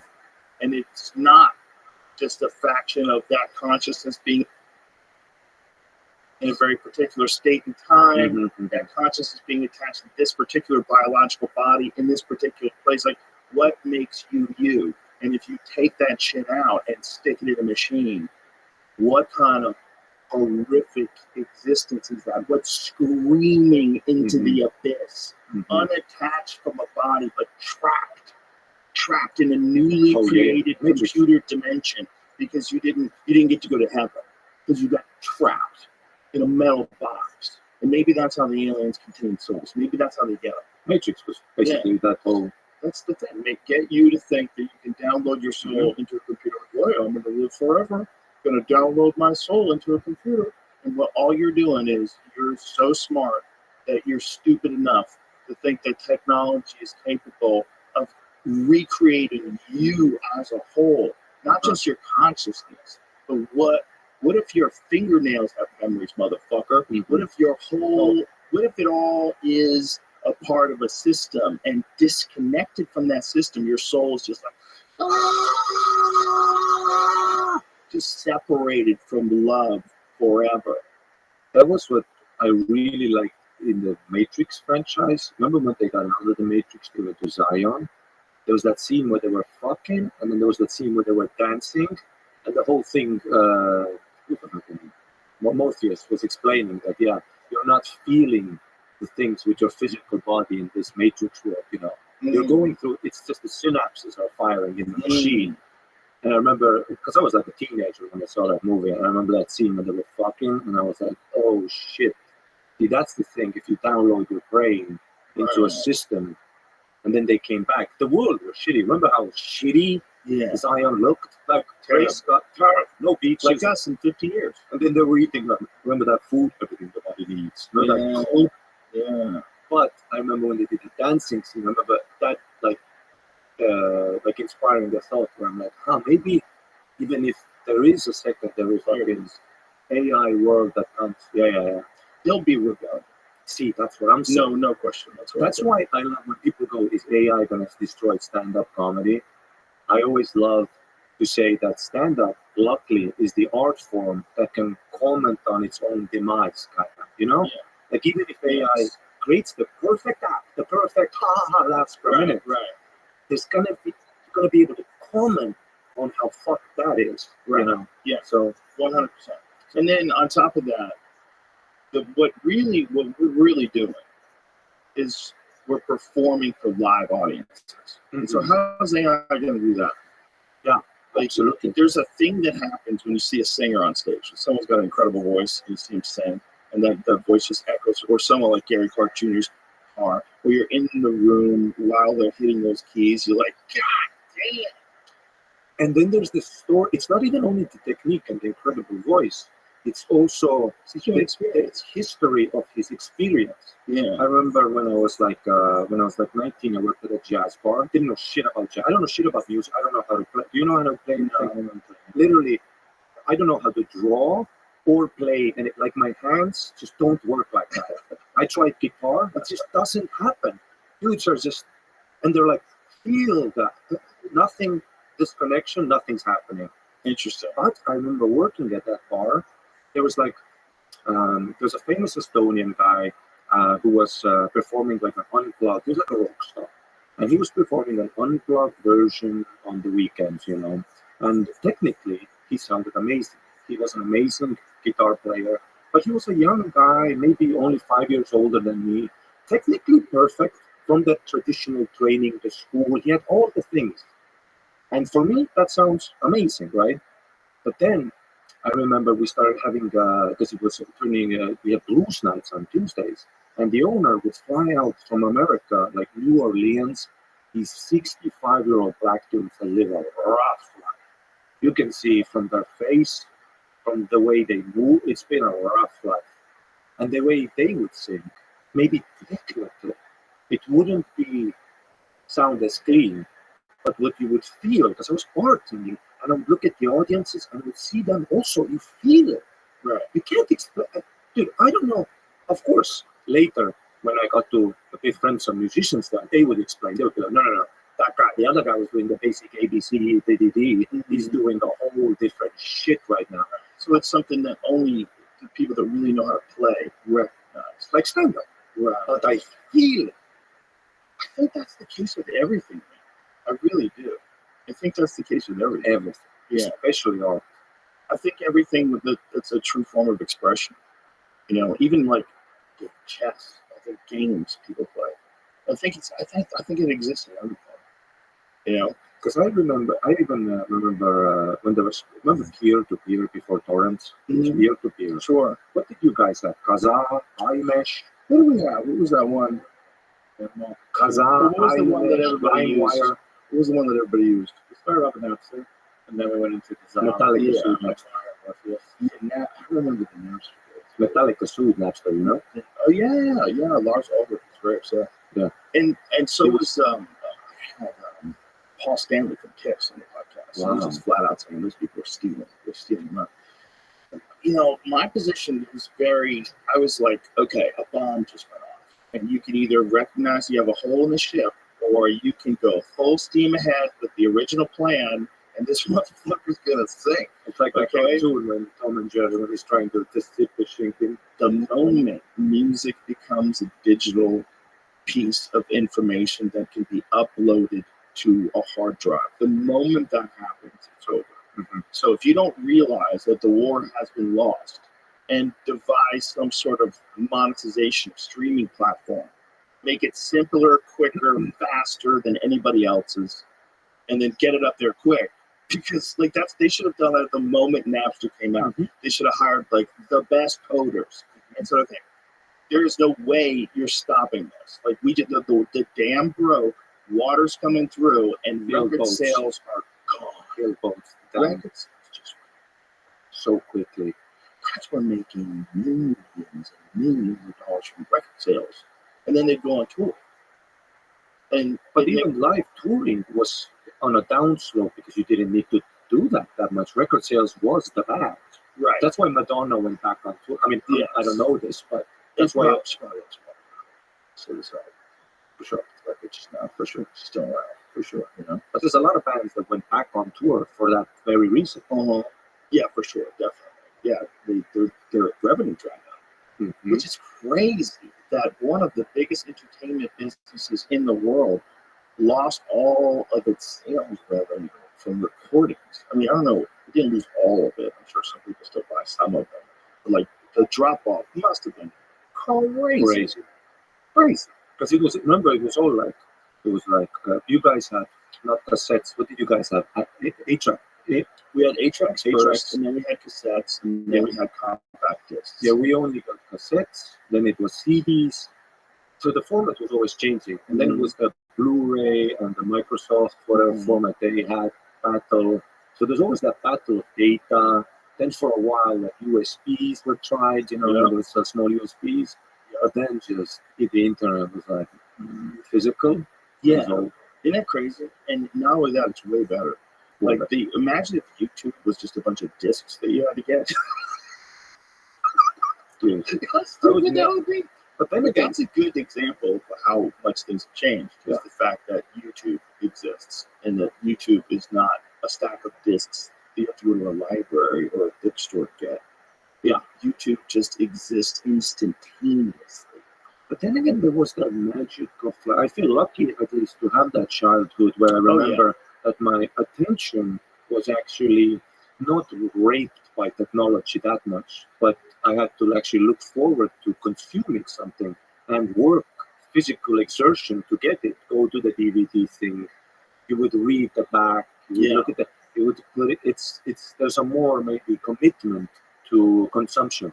I think it's going to be very interesting when we look back on human beings, and I think we're in the middle of it right now, so we probably don't really objectively understand how much of an impact it's had on us, because it sort of trickled in slowly with just regular cell phones. And then, like, remember those sidekicks? People had the sidekicks that you could send texts on, would go sideways. Remember? We were like, wow, that's crazy. That was like next level. And then Blackberries, if you were fucking serious, really getting some shit done, answering some emails. Yeah, Blackberry. And then when the iPhone came out, the whole game just fucking flipped on its head. And now all of a sudden, everyone's connected to everyone everywhere, and everyone's anxious and freaking out. And I think that we grew up before that, and I'm older than you by far, so I grew up way before. How old are you now? 32. Yeah, so I'm 57. No, almost 57. And you're also like, yeah, those very important years. That's the big transition years, because there was a series of factors that happened in my lifetime. Number one, answering machines. Like, what the fuck? You could call someone and leave a message, and you would come home, your answering machine light would be like a little dog. Like, if the red light was going on, like, oh, someone knows me. Someone knows me. And you go listen to your messages. And then it got to a point where you could call your own phone and get your answering machine to play you your messages. That was next level shit. Okay? Crazy technology. We couldn't believe it. You got to see caller ID, who's calling you. And then you get to call them back, *69, what's up? You know, and then VHS tapes. Maybe not even and then. It was kind of along in the same soup, because it all happened while I was in high school. So while I was in high school, there's probably answering machines before I was in high school, but I was aware of them in high school, then caller ID, and then VHS tapes. All that happened. So now all of a sudden, you could just get stuff and play it anytime you wanted to. So it changed like watching movies. You could pause it if you had to take a leak. The whole thing changed. People started watching movies at home. Blockbuster became a giant thing. Nobody would have imagined Blockbuster's going to go bye-bye. Nobody. It was the thing. You go to Blockbuster on Friday night. You see what's the fucking latest movies. Oh, great. There's one left. Yeah, we had like a Video Planet. It was like the top 5 most making money fucking companies in the country. They were on an ice cube. They were on an ice cube. That's what I'm always wondering. What is the industry like now? I think there's a lot. I don't think it's I think AI is going to fuck up this system that we have going for us. Yeah. I think that's part of the reason why there's a lot of scrambling and clamoring for power right now. Mm-hmm. Because I think people have a real understanding at the highest level. We only have so much more time before this AI thing becomes one of the most enormous aspects of society. And the power consumption that it's going to need is astronomical. It's crazy. They're literally building nuclear power plants for these fucking things. And they're going full throttle. And we're headed towards whatever this is, and no one knows. And I think that's one of the reasons why governments are trying to crack down on social media and trying to control it and stop people from saying things. And in the UK, they're arresting people for saying certain things. Like, they're trying to like stop this thing from overwhelming them. And you can't. It's going to overwhelm all of us. It's not just going to overwhelm government. It's going to overwhelm civilization. And it's going to happen in a bunch of stages, just like it happened with us, where we got caller ID, we got answering machines, we got VHS tapes, and then we got computers, and we got online. And we got 14.4, then we got 56K, and then you start seeing pictures show up, like they download them nice and slow, and then people got cable. Oh my God, you get cable internet. So people like cable internet. We could just like remember how many pixels porn used to have? Like how blurry. I remember I had a point when I was like mom goes to store, and you know how you ask which store, so you know how much time you got in the bank. Right. And I remember like jacking off, and halfway through the video, it's dude, I just didn't. The pixels, it was just such shitty quality. That's uncomfortable. It was just very well. Didn't you know when they were both sucking each other's dicks? Something. Yeah, when there was.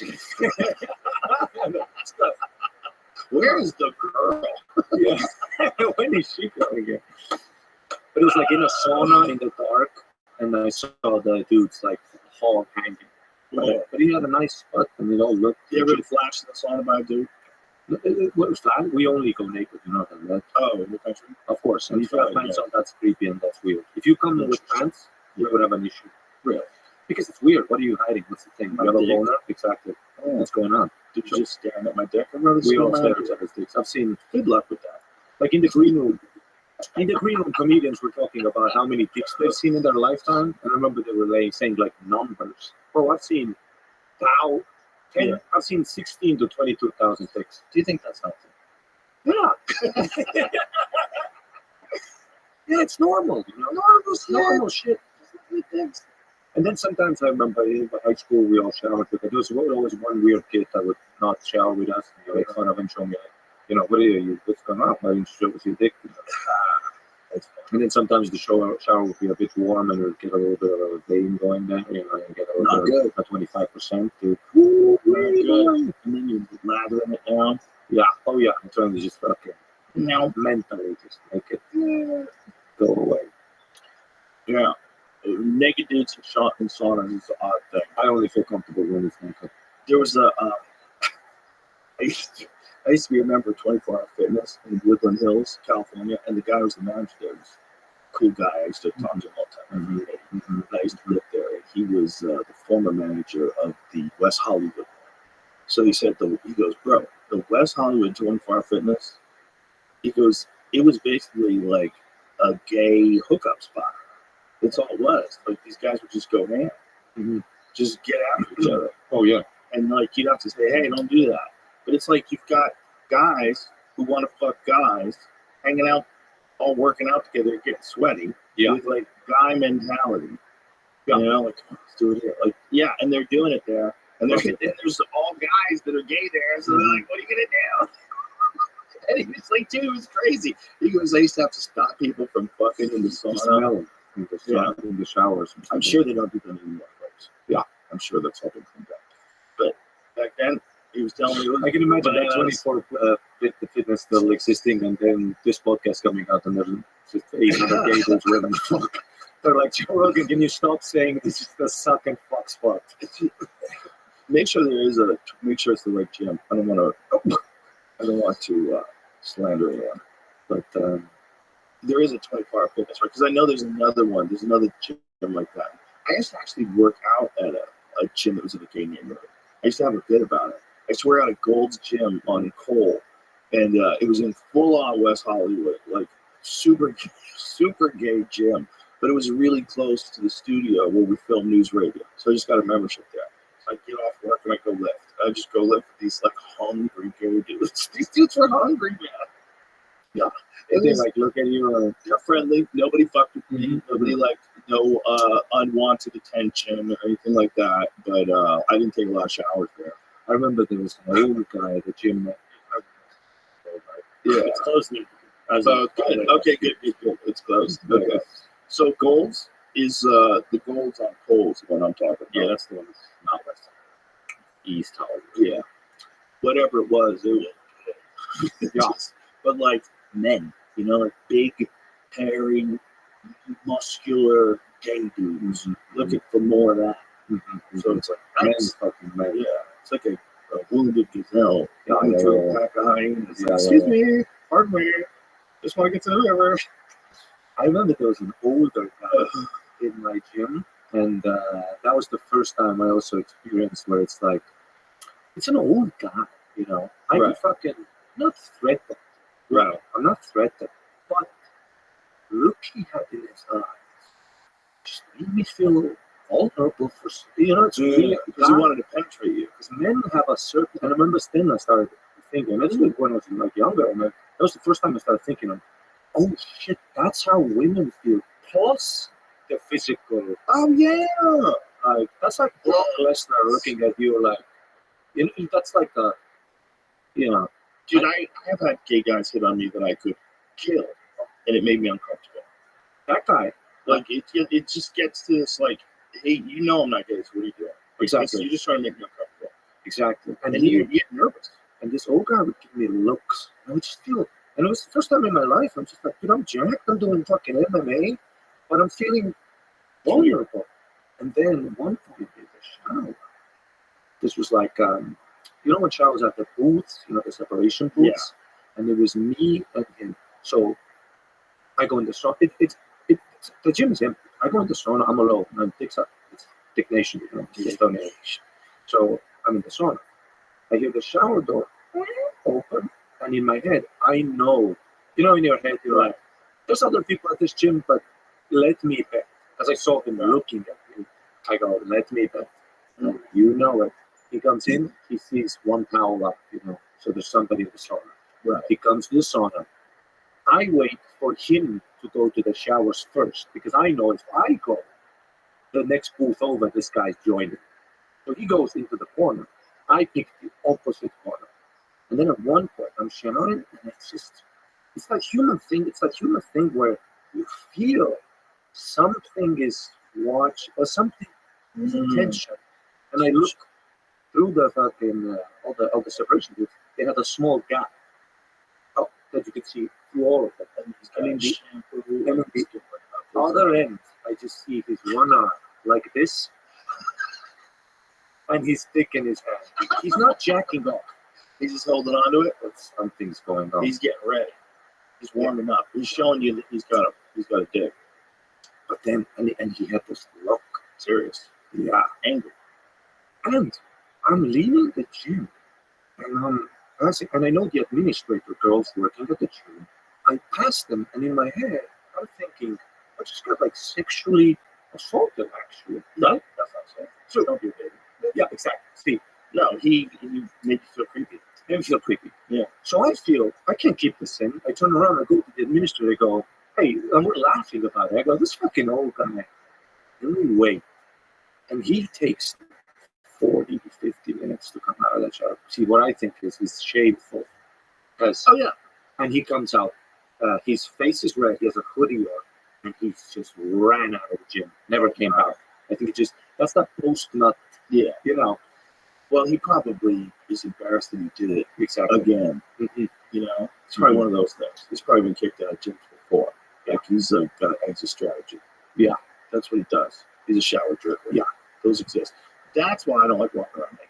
Okay, like if you were a woman and you have your beautiful vagina and they're co-ed showers, would you really be comfortable washing your butthole and your vagina in front of a bunch of men? No, of course not. We So, are.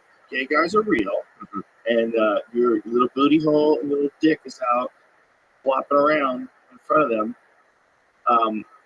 To me, as a person who doesn't want any of that, I would imagine that I would not enjoy watching someone stare at my Johnson Mm-hmm. who wants it. Mm-hmm. Yeah. You know what I'm saying? Like, okay, that's we don't need to think about that. But I think we have just Men naturally. think that way. That's why you can't have men in a room with naked girls. We did that. That's how in our culture we all. When I was a little kid, I saw groomed pussy all the time. And, This is why your country's so fucked up. Because you guys, you barely survived Viking wars, and then what's left over, you know, you're just a bunch of fucking maniacal crazy people showing each other's pussies and dicks to each other. I feel like some things should be sacred. That's what I'm saying. Like I have no problem with being around gay guys, but I don't think I should be showing them my cock. I don't think that's the right move. I also don't think ladies, as comfortable as you are naked, should be in a room full of men and just show your bare pussy. That seems problematic. It seems like it's going to cause issues for you. Like, I wouldn't do that if I was you. You know, if you want to wear a bikini, great, everything's covered. Which is like, how funny is that? The bikini thing is hilarious. You know, that there's this tiny little piece of cloth, tiny little Instagram, they have that little Dorito. and you see this. All I don't see is the actual episode. But By the way, I like it. I'm not saying you shouldn't do it. Please don't stop wearing them. I think they're great. I like G-strings. I like girls' beautiful bodies expressing themselves, wearing whatever they want to wear. I'm just saying, it's so different than shorts. Like if a dude wears Speedos, he's a freak, right? A dude in Speedos, unless you're in your fucking country. Exactly. But a dude in America in Speedos is a weirdo. Some dude in Speedos, that guy's a weirdo. If you don't have goggles on, if you didn't go for the long-ass swim, you fucking weirdo. Why are you wearing Speedos? Everybody wears shorts. But ladies, that's a story. Every step, every man I've ever seen growing up, I've seen their dick. That's inflammation in its human form. That is true. That is an inflamed body. That's an inflamed body. I wouldn't recommend that. But that's what makes the G-string funnier, right? The speedos. That's what makes all of it funnier. But it's funny the difference between women's formal attire, right? So not even formal, but like say a woman who's a presenter on television, right? Skirt, no problem. Bare toes, open toed shoes, no problem at all. Have one of them ones that dangles off your foot a little bit, not all the way on. No one cares. Vagina curtain that covers about 12 inches from your waist down, that's fine. Boobs pressed out together and pushed up and forward. I love how that's no sleeves. Yeah. Bare arms, much skin as you could possibly get without being naked, and to be dressed on television. And that's formal. Yeah. They're always hot. Painted nails, painted toenails. Yeah. Everything's smooth and polished and shaved. That's fine. That's the news. This is totally fine. And that's formal, Imagine if men in gym shorts and tank tops were giving the news. How fucking stupid it would look. Imagine if all these people that you see on the news, imagine Don Lemon in his boxer shorts with tank top on, giving the news. Yeah. Well, that's kind of like a dress is. For sure. A dress with a skirt for those Fox News ladies.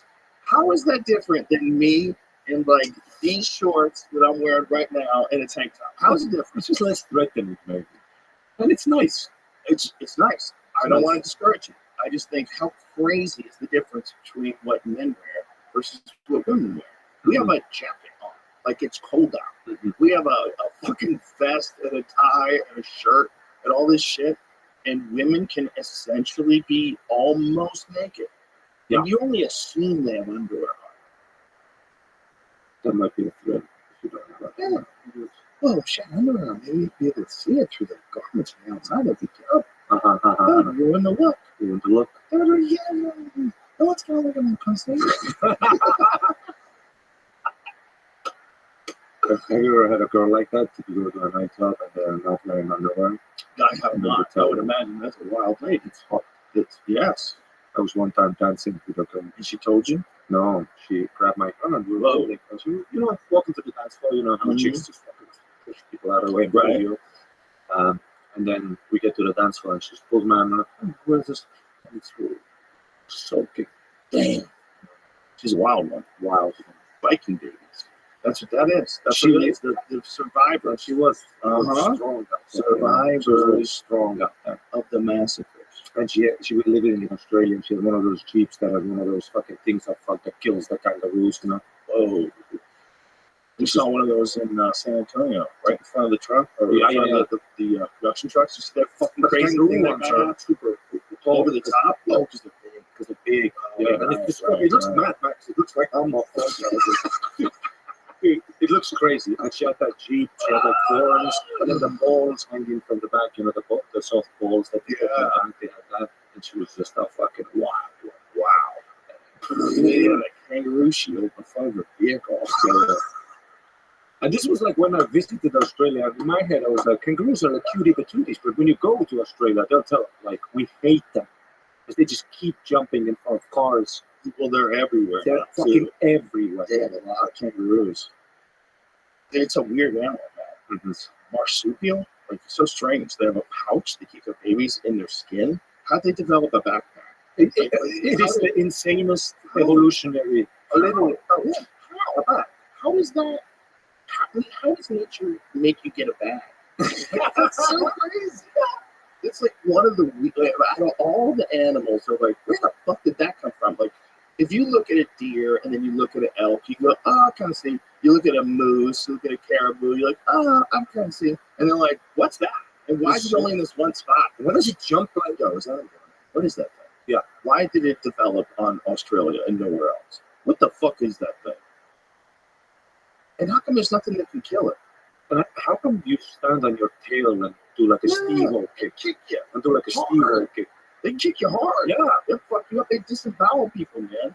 You gotta be really careful with those fuckers. Oh, and People die from the big ones. The big ones, the gray ones. Not the gray ones, the big one, the red one. Eddie Ift went over there and said he was walking through a backyard and there was a 6 foot tall kangaroo. He thought it was fake.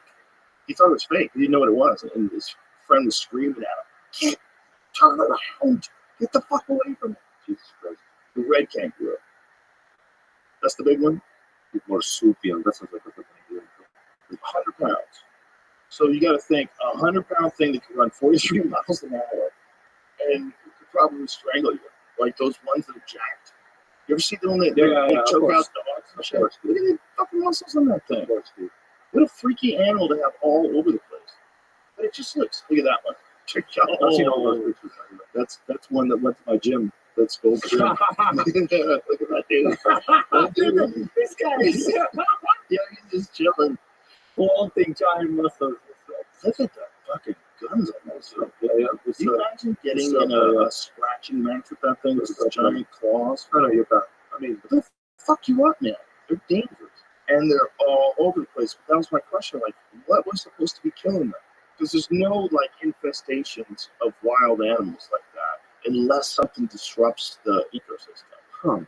You know, because you don't usually there's a balance, right? Like, there's always going to be a balance between wolves and antelope, or wolves and bears, wolves and deer, because they're going to figure out who wins. And if the wolves kill off too many of the deer, then their population's going to drop. They're going to run out of food, and there's going to be like some sort of consequences. And then their population drops down, and then the deer population comes back a little bit.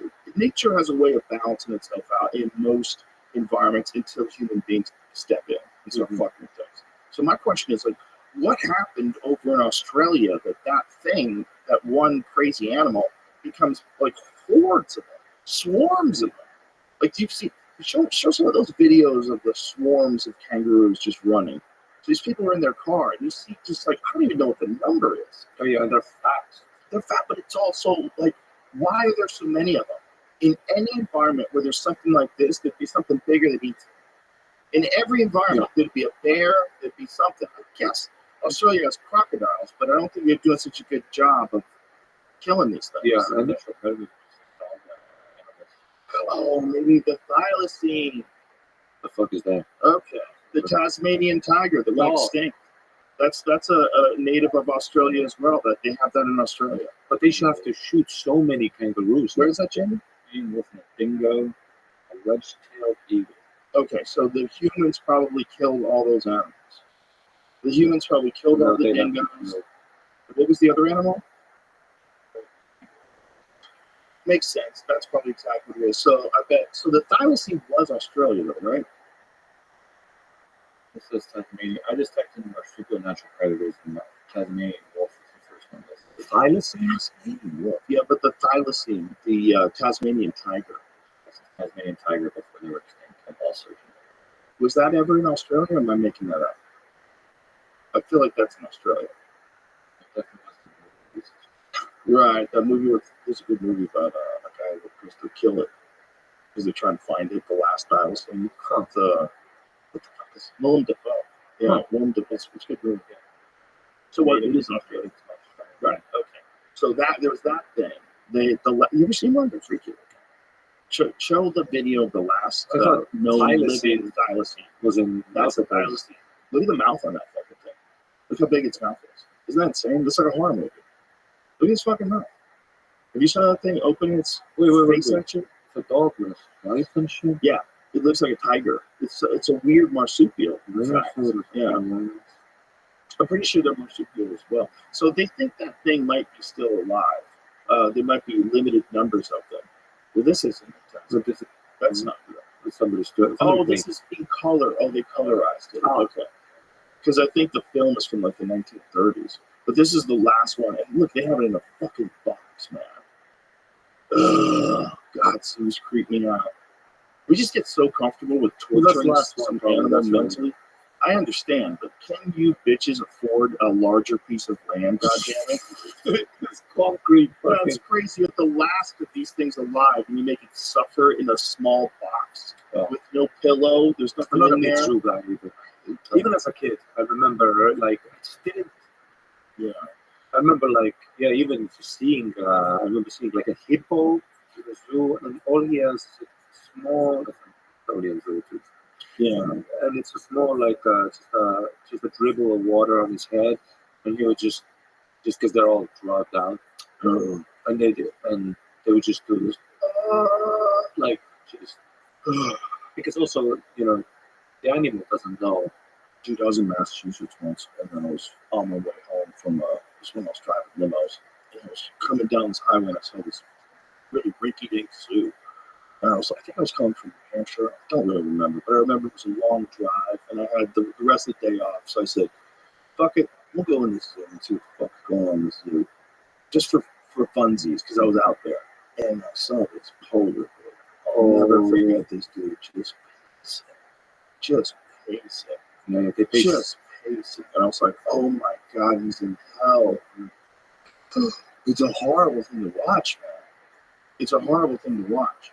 Because, like, that's a sentient being that's experiencing a very bizarre and prolonged suffering and a disconnection from its kind. There's no other bear with it. It's just by itself in this cement thing, and while people stare at it. Something that would never happen in the real world. And also, he doesn't know what the fuck is happening because it's the wrong climate. And he's like, why is my shit all so shitty? Yeah. But he doesn't even know that he's in a totally wrong. He probably is happy in Boston for like 5 months a year or 4 months a year, but even then it's probably not cool enough for him.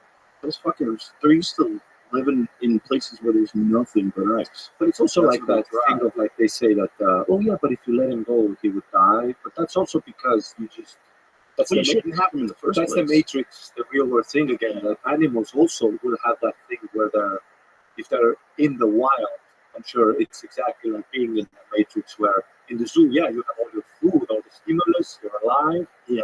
But it's you gotta get that stimulus. You're created to struggle, to hunt, to fucking. Right. Yeah. Which is there's a lot of similarities in human beings. Absolutely. There's a lot of people that are zoo out. It's like when you go to nature. Yeah. Like in Austin, because I do so much comedy, I'm into cycling now. And sometimes I'll cycle out of the city, but every 2 weeks I have enough energy to do like a long cycle. And when I get to complete, that's why I love Estonia too, the silence in the woods that you have, and you just feel, because that's where for thousands of years we've been there. That's where we've been, in that silence, with and then you just feel rejuvenated immediately. I love the sea, I love the ocean, I love woods. I've always been a big. And that's the same feeling you get, It's just you feel it in your blood. Something's fucking raw. Yeah, you're alive. It's uncomfortable, but it's raw. Yeah. Of course, I want to be on Twitter and like farting and over the Uber. Of course, I want to do that. That's the Matrix. That's the zoo. That's the Matrix. It's the human zoo animal. And of course, outside is a fucking mosquito. There's a guy. There's whatever. There's fucking. You hear some fucking animal you don't know. Scared of fucking spiders, everything. That bomb goes off in the first week. Yeah. You're out there. Yeah. And the feet start vibrating. Yeah.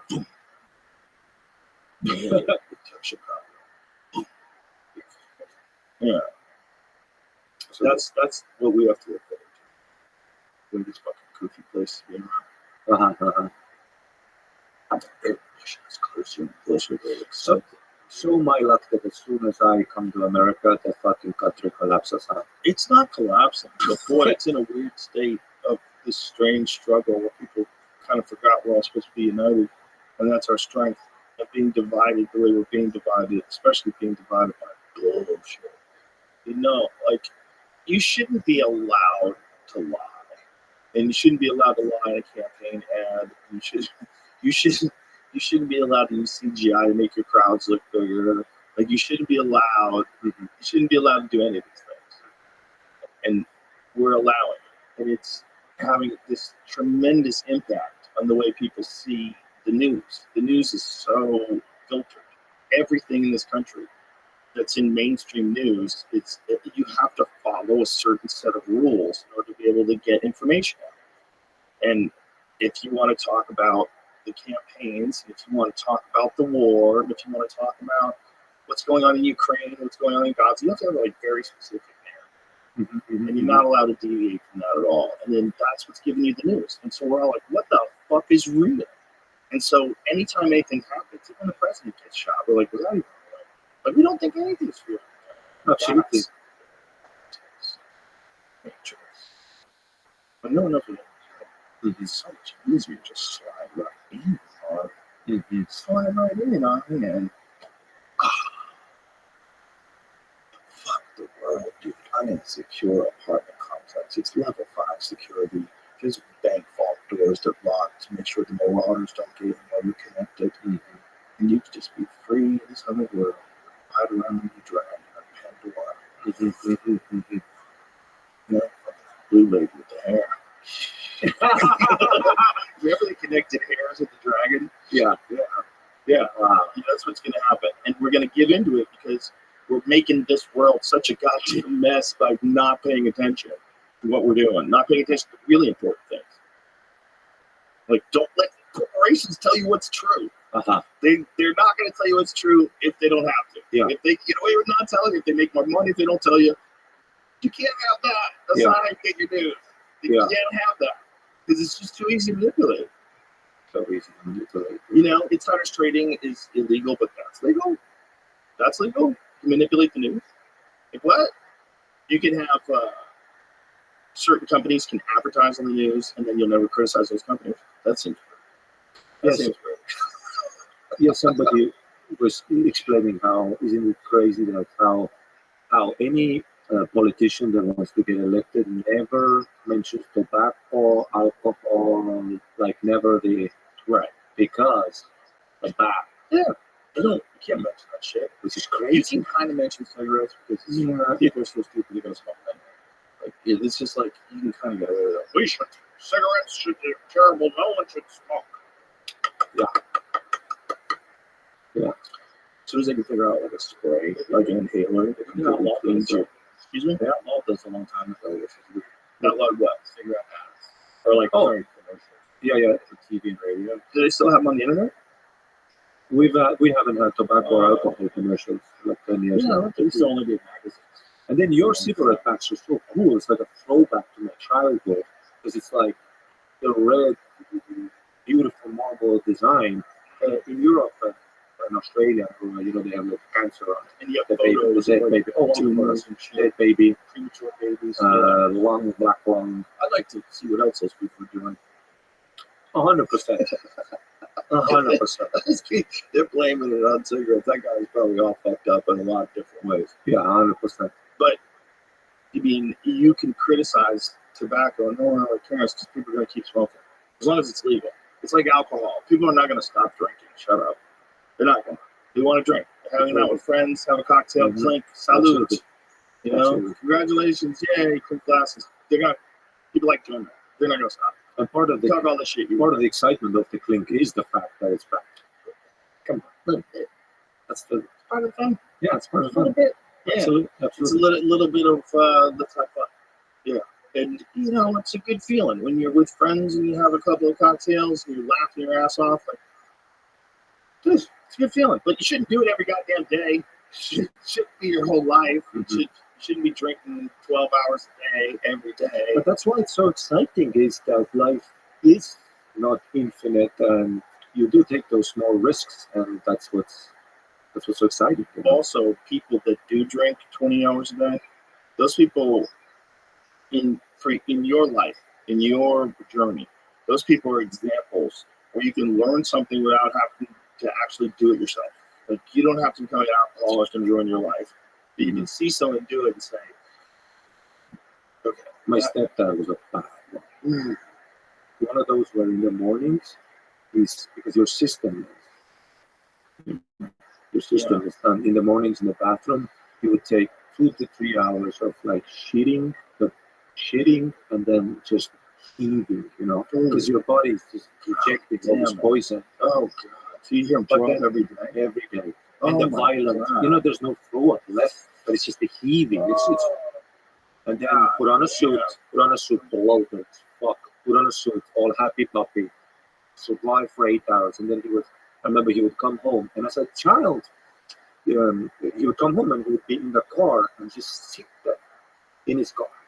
And I would see him sit there. And as a child, you're like, oh, hey, he's just taking a moment, maybe. You don't understand that this guy is barely keeping it together. Yeah. Because he's about to go down the rabbit hole. And he's fighting the rabbit hole. Every day, he's just like, I don't want to.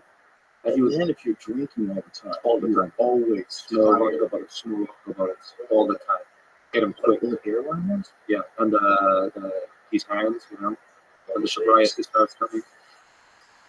Ooh, Yeah, it's a sketchy disease. it was bad. It was bad. Yeah, and but as a child, you're like, oh my god, I never want to do that. But when you start getting Was old, he ever happy when he was drunk?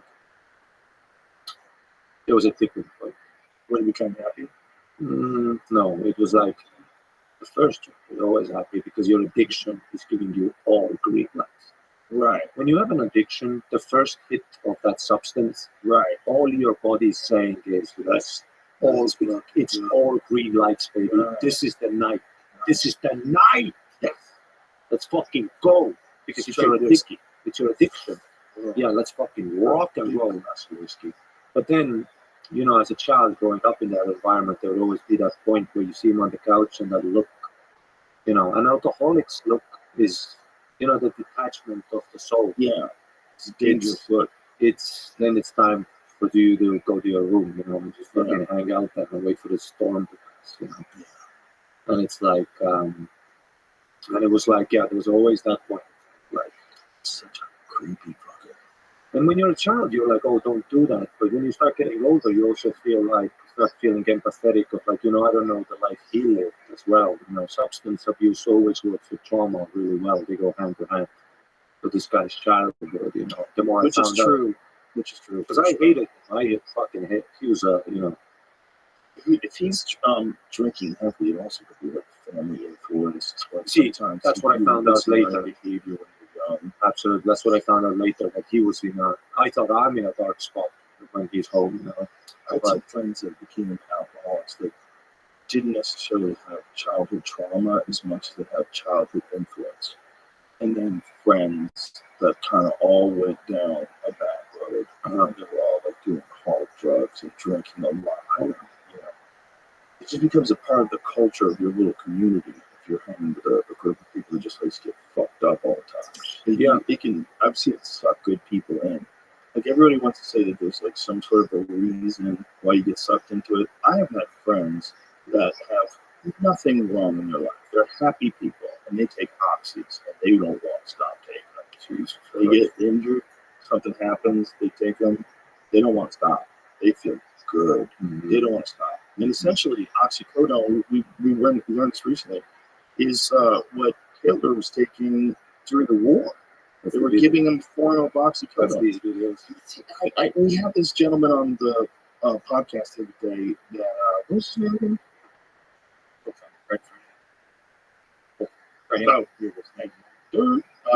Norman. Sorry, Norman Ohler. This is all about Hitler's drug use during World War II. But he was talking about that video, and he didn't think that video was real. I was like, why do you think that? And it's because he had a direct, like a line of history between when Hitler gets introduced to this one doctor and the drugs this doctor's giving him. And that's the Olympic Games. Yeah, so that's 36. That should be before all that stuff happened in his mind. But I'm of the opinion that Hitler, if you can get him to go on oxycodone a year from now, he's probably trying some shit that he didn't tell you about. That's what I would imagine. So the doctor, he's getting notes from the doctor who treated Hitler. How the fuck do we know how honest Hitler was with that doctor? He was probably already taking a bunch of shit. They already knew stuff was real. And when you're a leader, you don't want any of that information out there. That you're fucking. Also, there was zero stigma when they first created meth. Oh, when they were all, Norman was showing us this, what was it called, Pervidine? Was that the right name? So they had a literal brand of methamphetamine that they would sell in those commercials, those German commercials. I've seen those. Fucking crazy. They were all taking meth for years. productivity. Yeah. They were taking a low dose of meth, and they were giving it to the soldiers. This Blitz book is insane because it's a story about how the Nazis were jacked up on meth. They just went all the way through Poland in 3 days. and that they never slept. They just kept marching. I used to have a bit that, while Germany was testing with meth, you guys in America were testing with LSD, and I would have loved to see those two armies meet. By the way, no, that's another part of this thing. Uh-huh. The Nazis were testing with LSD. Ah, They were running tests on the prisoners. They were running tests on concentration camp prisoners. Yeah. The test never came to fulfillment because the prison camps got liberated, but they were doing it. They had record of them doing that with LSD. But meth is the perfect war drug if you think of it. You just fucking get amped up and jump into a ditch with a bayonet. Right. You're going to go, you need some meth to have a bayonet. 100%. 100%. That's the right drug for a good soldier. Yeah. At the front of the line, they had different dosages for different people. So if someone's in a tank, they get the most meth. Because they're fucking, let's fucking go. That's the front of the line, But they're the ones that are going to attack first. So they have to be the most meth up. And who you put on LSD that plans the attack or something? Do you know that was it Iraq or Afghanistan where soldiers listened to like death metal while they were operating tanks? You ever seen videos of dudes like operating from inside of tanks? Mm-hmm. It's death metal. That's gonna be the craziest job in the world you've ever done. You're in that giant metal box, and you're moving it towards war, and you're hoping that thing doesn't break. You're hoping it doesn't break and leave you out there. You're hoping that when it gets shot at, or who knows, the transmission fails, and then you're out there in enemy territory, or they're shooting missiles at you. I've always thought that, because the Germans were the first ones with that tank, the Panzer, right? That was correct, right? I don't know. I think so. I remember always thinking, like, imagine, like, being like a Russian soldier or something, and you're with a like bolt action rifle, and you see that fucking but you hear it, crack, crack, crack. You don't even know what the fuck that is. Yeah. And you're like, oh. But then you see, and dude, that's it. Clunk! Nothing. Clap, clap. Clunk! Oh my god. Oh my god. Oh my god. A tank. A tank. What an insane idea. You see what the students from our Russian side. Oh. Yeah. Yeah. Oh, exactly. It's the first time you see tanks. Look at this. Look at this. Imagine. You can't stop them. It's literally like seeing a transformer right now. Like if you would see. This is nuts. And nobody told you. No, yeah, nobody. Okay, I watched it. It's an amazing movie. I heard it's awesome. I heard that's the new one, right? Yeah, well, I'm sure. There's no happy war movies. That's how you know how movies. Some American ones are fucking awesome. Black Lockdown, Jarhead. Those are all fucking. Missing in action. Chuck Norris. Really? Yeah. That's very cool. The American made karate kicks in the jungle. Helping the time. American movies made war seem the coolest shit ever. Not always. Saving Private Ryan certainly did. Yeah, that was Full Metal Jacket certainly did. Yeah, that's my favorite. That is a good. That's my favorite. In all the war movies. I was too young when the apocalypse now. Here it is. This is missing in action. Chuck Norris just he's driving around on an inflatable. This is the America I grew up in. They're all shooting at him, bitch. You can't hit him. He's Chuck Norris. And so he's just. I love that it's a boat. They're shooting at a boat, but nothing happens. It's a rubber boat. They can't even come close to hitting him. And then they go chase after him. Guess what's going to happen? Well, I'll tell you right now. Chuck Norris is going to fuck them up. This is Chuck Norris. So, oh my god, he does you like all like the fucking machine. Look at him. Bitch, you didn't get Chuck Norris. I mean, these movies are amazing. Amazing. They're amazing because they're like almost like you're watching a cartoon, But then you can get like Full Metal Jacket, which is that's a totally different experience. Like that's war, I think, in a much more realistic light for sure. What those people experienced. Yeah, for sure. Can you imagine being a fucking kid back in the '60s when you didn't really have any way of knowing what the fuck was actually going on? And also, they're saying that the fucking end of the world's coming and the last frontier. You have no way to do it. And even questioning it would be in bad taste. Yeah, you're not supposed to. And the people are labeled traitors like Muhammad Ali. That is true. There's something over there. But the American troops. Oh yeah, that's a crazy. Right. You know, I saw this too young. I saw this too young because I didn't quite get it. You know. You should watch it again. Yeah, I got to. It's fucking dark. I remember that scene when he was in the bathroom before he shot himself in the face. And he put his toe through the fucking rifle. That is true that the American troops were much more, because you've never been invaded. So at least our trauma that we heard from grandfathers and shit, it was about, like, it was almost a heroic thing of standing up for your country. Whereas American, maybe, yeah, it's kind of like, why are you going there? You know, and that trauma must be bad when you're coming back. Because they told you that it's, they're fucking, you have to save the world, basically. Well, they were telling them that they had to fight the communists, right? And they told them that the communist North Korea had attacked a boat, an American boat. That never happened. The Gulf documents. Oh, yeah. They just made up this story. So they made up this propaganda bullshit, and they created a false flag. And through that, they justified us going into war. And it went on for a long fucking time, and it didn't make any sense. And no one today thinks it made any sense. No one today thinks it makes a good idea, or it was a good idea, unless you're some insane war lover. Anybody look at Vietnam? Well, Vietnam overall is a net positive, because here's what we got out of Vietnam. This is what came out of that war. Okay, first of all, the culture shifted. That's how it needed to happen. Like, you couldn't even come up with justifications. Why would we go into this country and firebomb them and spray Agent Orange? And who knows how many people come home with fucking cancer because we used a deforestation technique that's like this horrific chemical that kills people. Crazy. It's nuts. It's nuts. And they did it because people back then didn't have any access to information. There's no way to know. There's no exposés showing that, this is not a real attack. There's no reason for us to be over there. There's other things involved here that's causing people to want to send U.S. troops to Vietnam, and probably none of them good for you. Like, you really, as a United States citizen, that's right, you'd be best served. The world would be best served to be right. Well, 100%. 100%. You need to go over there and firebomb a village because someone told you to. You don't need to go over there and fucking climb into a tunnel and go and try to fight some Viet Cong guy. This is insane. Why are you there? Makes no sense. But they trick people. And they did it for a long ass time. It went on for years. And so the fact that they can still pull it off today, that they can still, who knows today, like, what we're going to look back on, like we look at the Gulf of Tonkin incident, or what we're going to look back on and realize that it had been manipulated.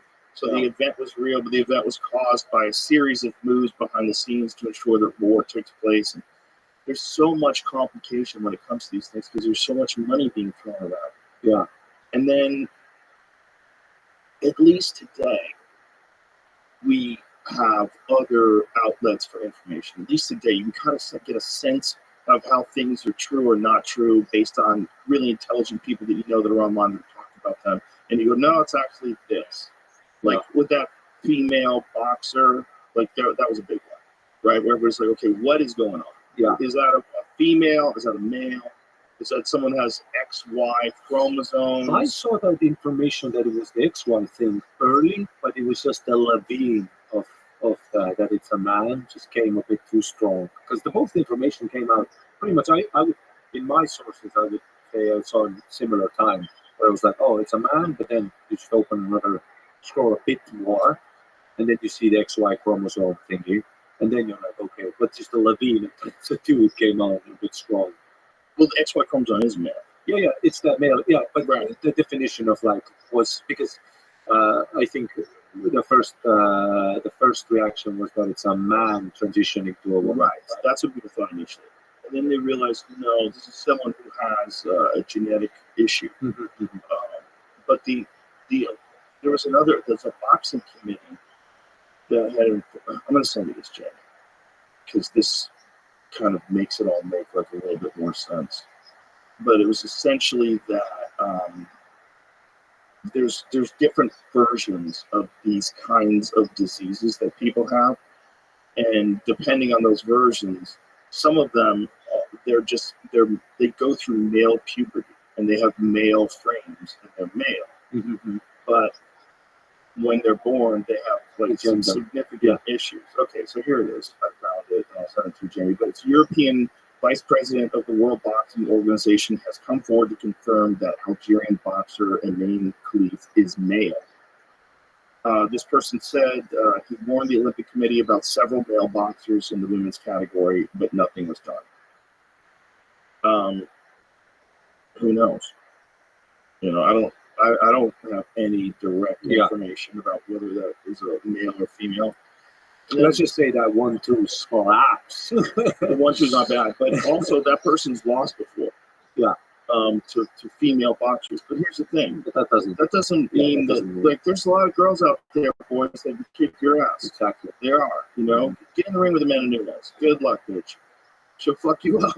And she's a woman, right? There's women that are really, really good, and this person might not be that good. But it seems like they went through male puberty, which should exclude you from competing as a woman. They look male, they have male frame, they have XY chromosome. Like you're being told that you're a bigot for looking at very obvious, what we have always considered biological representations, right? So, like what is it? What is it in biology when something is a male human being? Do they have an XX chromosome or do they have an XY? They have an XY. Well, we know that, but saying that makes you a bigot, which is insanity. As a sports commissioner, that's very black and white for me, at least the chromosome issue. You know? Well, that's what the enhanced games is. As a human, I do feel empathetic towards her. You know, it's a bit of a pickle. Yeah, but I don't necessarily know if that's a her. This is the problem. What they're saying, it's a male with some developmental disease that they or developmental issues and genetic anomalies, something that happens. But they have testes. And they go through male puberty, and they don't have the ability to get pregnant. I don't even know if they have ovaries. Do they have ovaries? In this situation, I don't think they have eggs. I'm reading a version that CBS Sports put out with it. Talked to the International Olympics Committee and the IBA.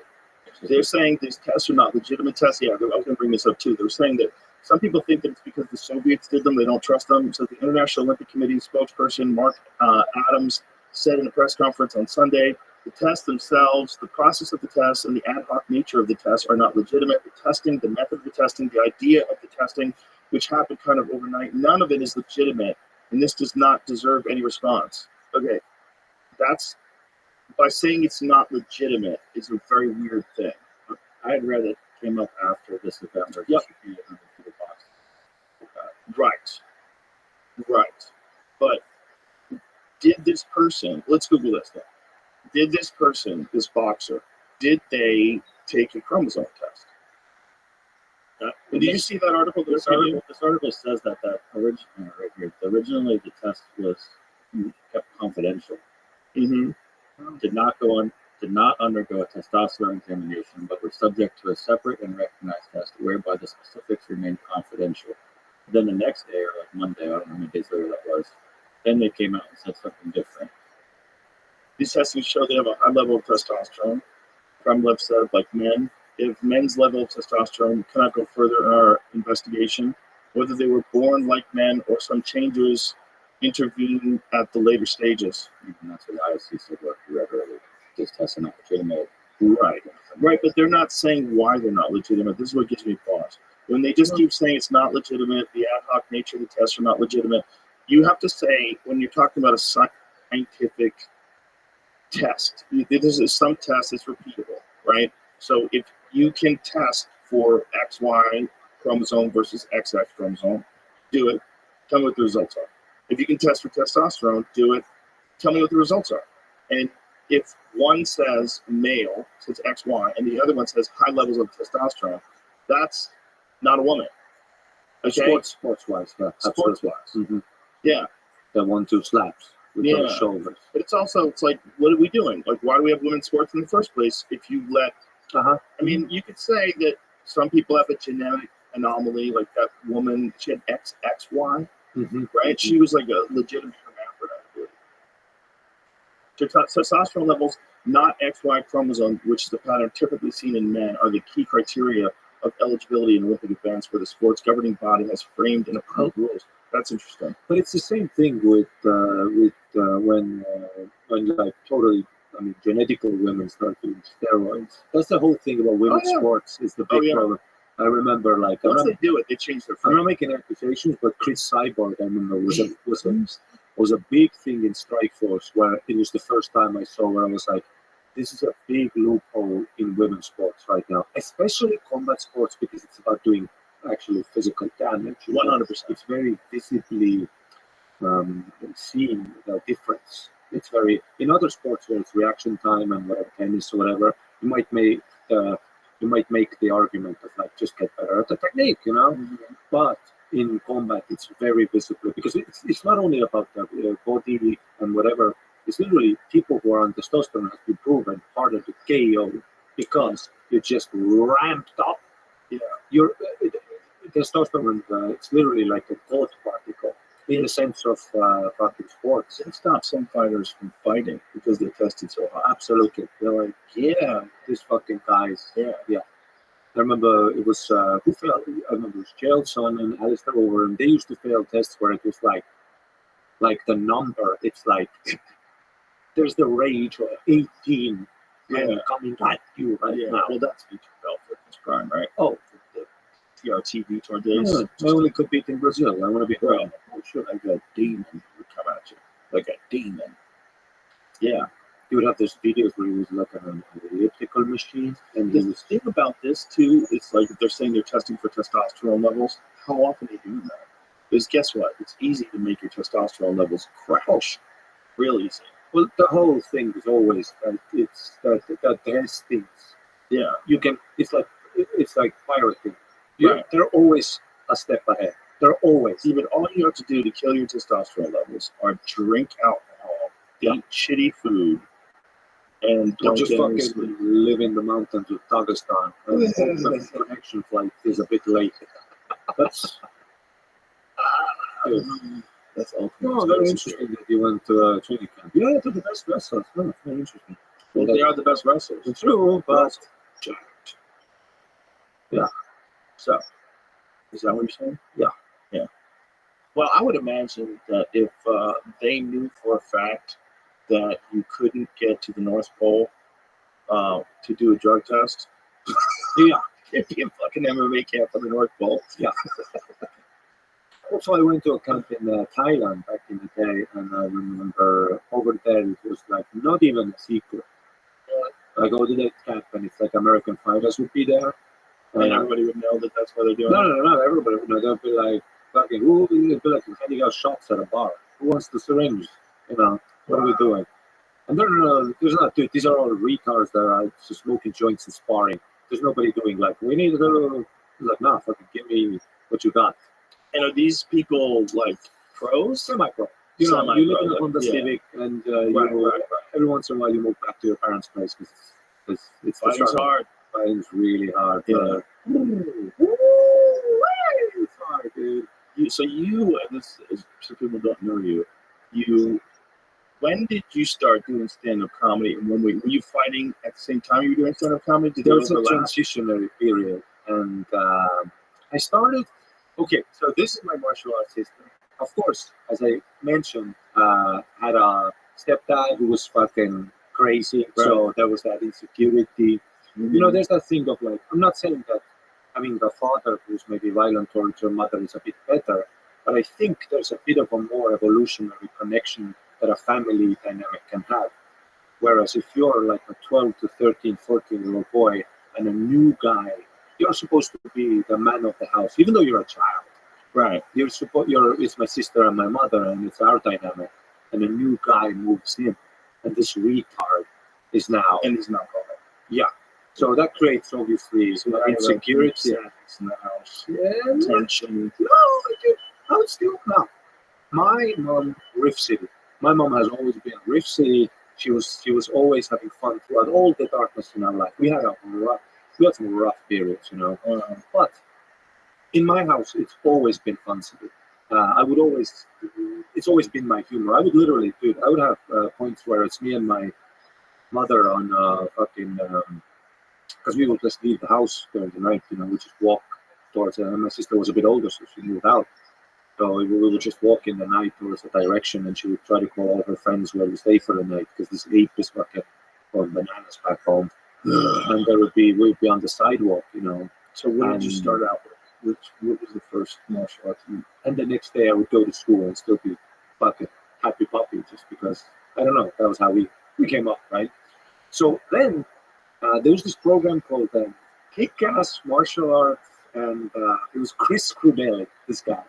Soul patch, British guy, he traveled the world, and this was at a point where Pride and UFC were happening, but in traditional martial arts were still holding on. Wing Chun was holding on, Aikido was holding on, Kung Fu was kind of going away, but Chris Crudelli had a program where he would travel the world and study these ancient, there's this like dim mak, where it's like,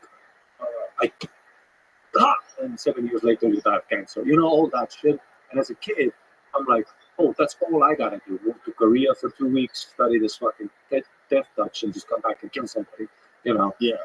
But then I remember I saw UFC. I saw a few pride fights from Fedor Emelianenko because he was Russian. He was a big prominent figure in the martial arts community. But I remember I saw Lyoto Machida Shogun, the first one. And in my head, Machida looked like a traditional martial artist, because he's not Asian or something, So in my head, I'm like, why don't these people do the Chris Crudelli shit, fucking neutralize your opponent, do a wrist lock. Then I started watching Pride, Wanderlei Silva. He's stomping people, holding onto the ropes, stomping. In my head, why doesn't he do the dimma? Hi, you fucking. So then I was maybe 15, 16, late, when I was doing gymnastics and I was doing a bit of weightlifting, and I saw dudes like wrestling, and I started thinking like Greco-Roman.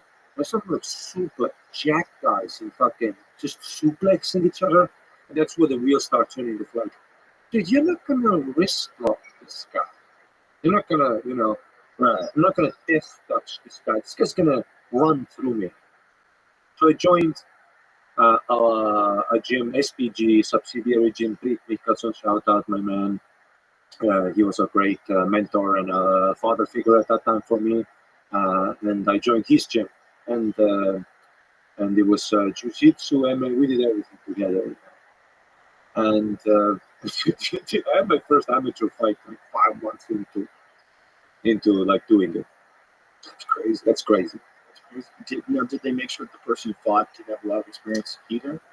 Yes, but he was like 34. Oh no, that's not fair. And he went to war. He was like a former military, stared down a tank.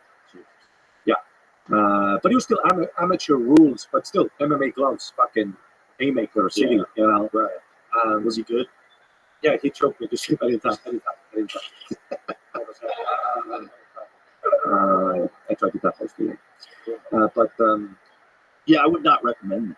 I would not recommend you getting your ass kicked by someone who has a lot more experience at 5 months in. I always think you got to give. I think we had the same experience in martial arts, but you were mad. Dude, I'm a suburban boy. Was he though? Let me tell you something. If he got to be how old, 30-something, and he went to war, that dude's had training. Yeah, I mean, it's not just 5 months of training. Yeah. Listen, that kind of guy is done a little bit here, a little bit there. That kind of guy probably boxed a little when he was younger, did a little karate. We were in such a small community that I still trained with him. I remember, and wow, that boy was fine. So he was nice to you. After you choked you to sleep.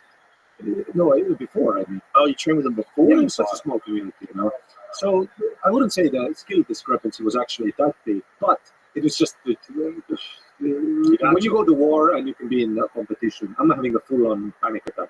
Yeah. I'm talking first time in fucking hand-to-hand combat situation. He's a man. This guy's just stare down a tank. How old were you at the time? 16. Yeah, that's not fair. Yeah. And also like a pussy 16. Not like a Pakistani 16 where it's like hair on my knuckles and I have 2 kids. Those are like right. Dude, whenever you in those amateur circuits, whenever, like, I don't know if Americans do that, but like if you say you're fighting an American, do you guys flip in that it's like It's Joe. You know, you're gonna just so you're ready. It's gonna be a bit of explosive opponent.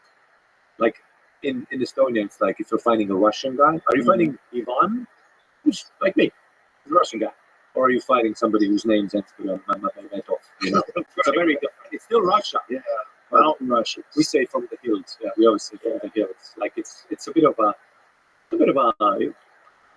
different double leg that's going to come at you. You know, Dude, did you see that Corey Sandhagen, Umar and Nurmagomedov fight? of course. Ooh, so high I felt bad for Sandhagen. He was wrestling so well, everything correctly. Mm-hmm. It was everything. Sandhagen was cool. He didn't get backed up into the corner too early. He was keeping his distance. He had good knees. Good jiu-jitsu. What I liked about Sandhagen in that fight, he used jiu-jitsu. He was proper jiu-jitsu. Yeah. And for the first 2 rounds, it's exactly like a Rabbi thing. The first 2 rounds, you can actually not out-hustle him, but you can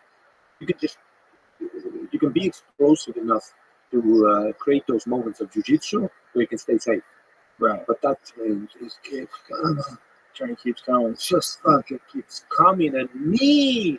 You know, the difference in Umar versus Khabib is that Umar is his stand-up is so dynamic. His kicking is so dynamic. It's so dangerous and quick.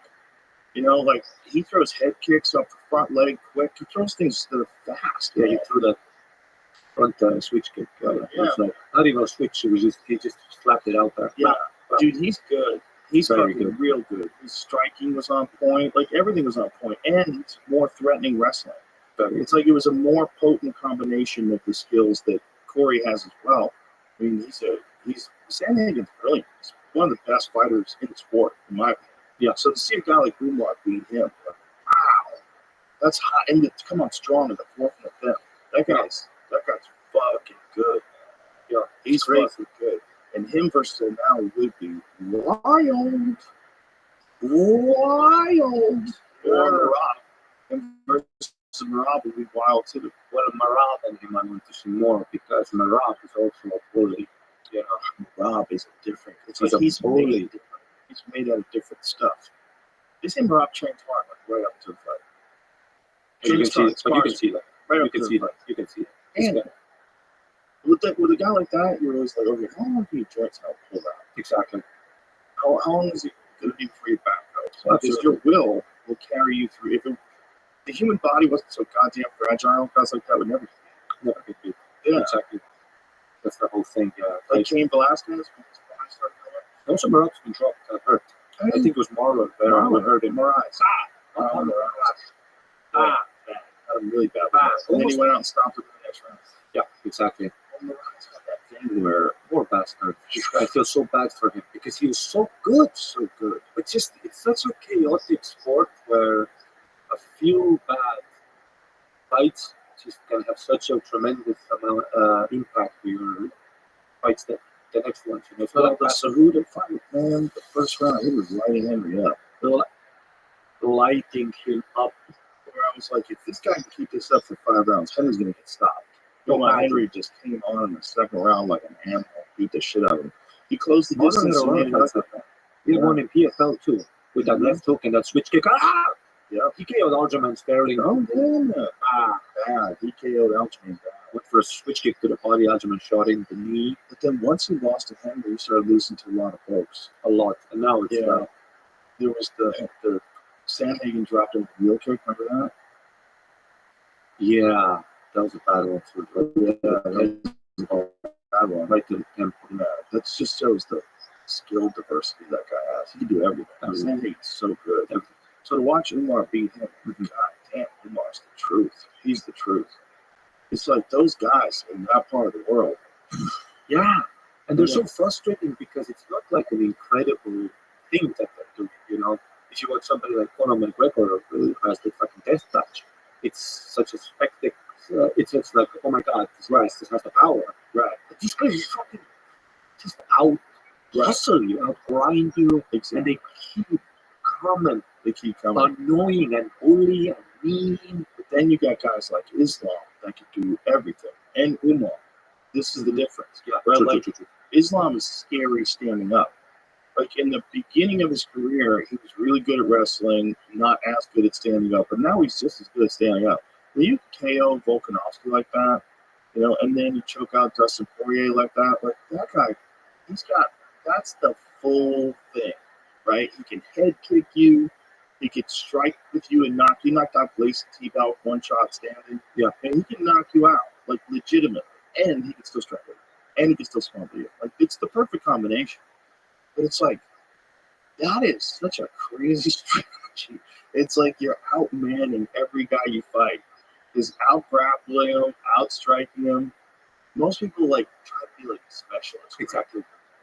But they're like the full marauder, man. You know, I think if you wanted to like really think about like who's the most complete fighter, you say like Max Holloway, Ilia Topuria, with Islam Makhachev, you got to put him in the top. He's the most complete. He can KO you with a head kick. Well, just like John Jones. John Jones is active. Let's not forget the one true God. Yeah, John if he's Jones, active. that's my boy. The problem with John He's is the most dangerous man we've ever lived. unfortunately that shoulder injury, and then the uncertainty about moving up in heavyweight, like how he's going to deal with guys like Francis, which was always the big fight. That was the fight that slipped between our fingers. Yeah. It was the Fedor, Brock Lesnar, and all over again. That was the big one that slipped through our fingers. That was the fight. Because, you know, the question is, would Francis be able to keep John off? Exactly. You know, would John be able to avoid the big strike stand? Exactly. You know, there's a difference in size. It's pretty significant. So, you know, even when John's getting big, it's a different kind of big. You know, it's like the 265 that Francis carries around, that's a natural, lean 265. Yeah, it's like it's a gold, what was it, gold mining or some shit? No, sand mines. Sand mines, yeah. That's a different guy. That dude's powers extraordinary. Especially with the middle gloves on, you cannot get clipped by that guy. So the question is, would John be able to get a hold of Francis? Would Francis be able to keep John off of him? Francis can keep John off of him. Would Francis be able to stop those leg kicks? Because John side kicks the shit out of people's knees. And it'll fucking scare you because it makes your leg hyperextend and blow your knee out. It's mean. I loved John Jones when he was mean. Glover Teixeira with that overhook. Remember that overhook that he had on the shoulder? Yeah. Mean. Elbows. How about Thiago? Thiago had to get 2 knee surgeries, both knees. Guillotine with Machida. As soon as he goes out in the sleep, dropped him. Yeah. Well, his run in the light heavyweight division was nothing like it. Yeah. Literally created for human combat. Yeah. His body looked insane. Small torso with limbs coming out. It looked insane. If you saw it, his silhouette looks insane. Right. And how small his calves are. Yeah.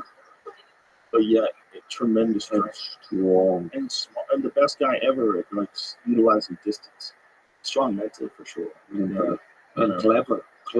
Yeah, we just have to see him back. And apparently, they're trying to do that thing. It's supposed to be in Madison Square Garden, right? Is that announced officially, Young Jones? John Jones versus Stipe Madison Square Garden, November. So there's being talked about. Also, no disrespect to Stipe, but I don't want to see that fight that badly as I want to see. You know, I feel like you got to give Stipe one more shot. Okay.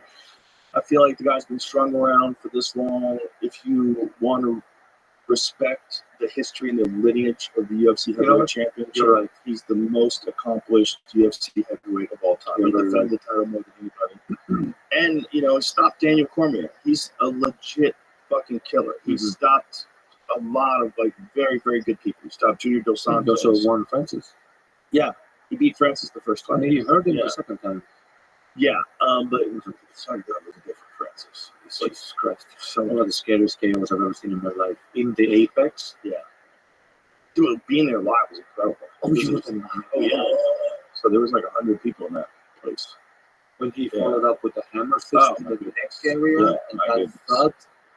Bro, that left hook was, and it was like when Stipe was trying to like capitalize on a shot he landed.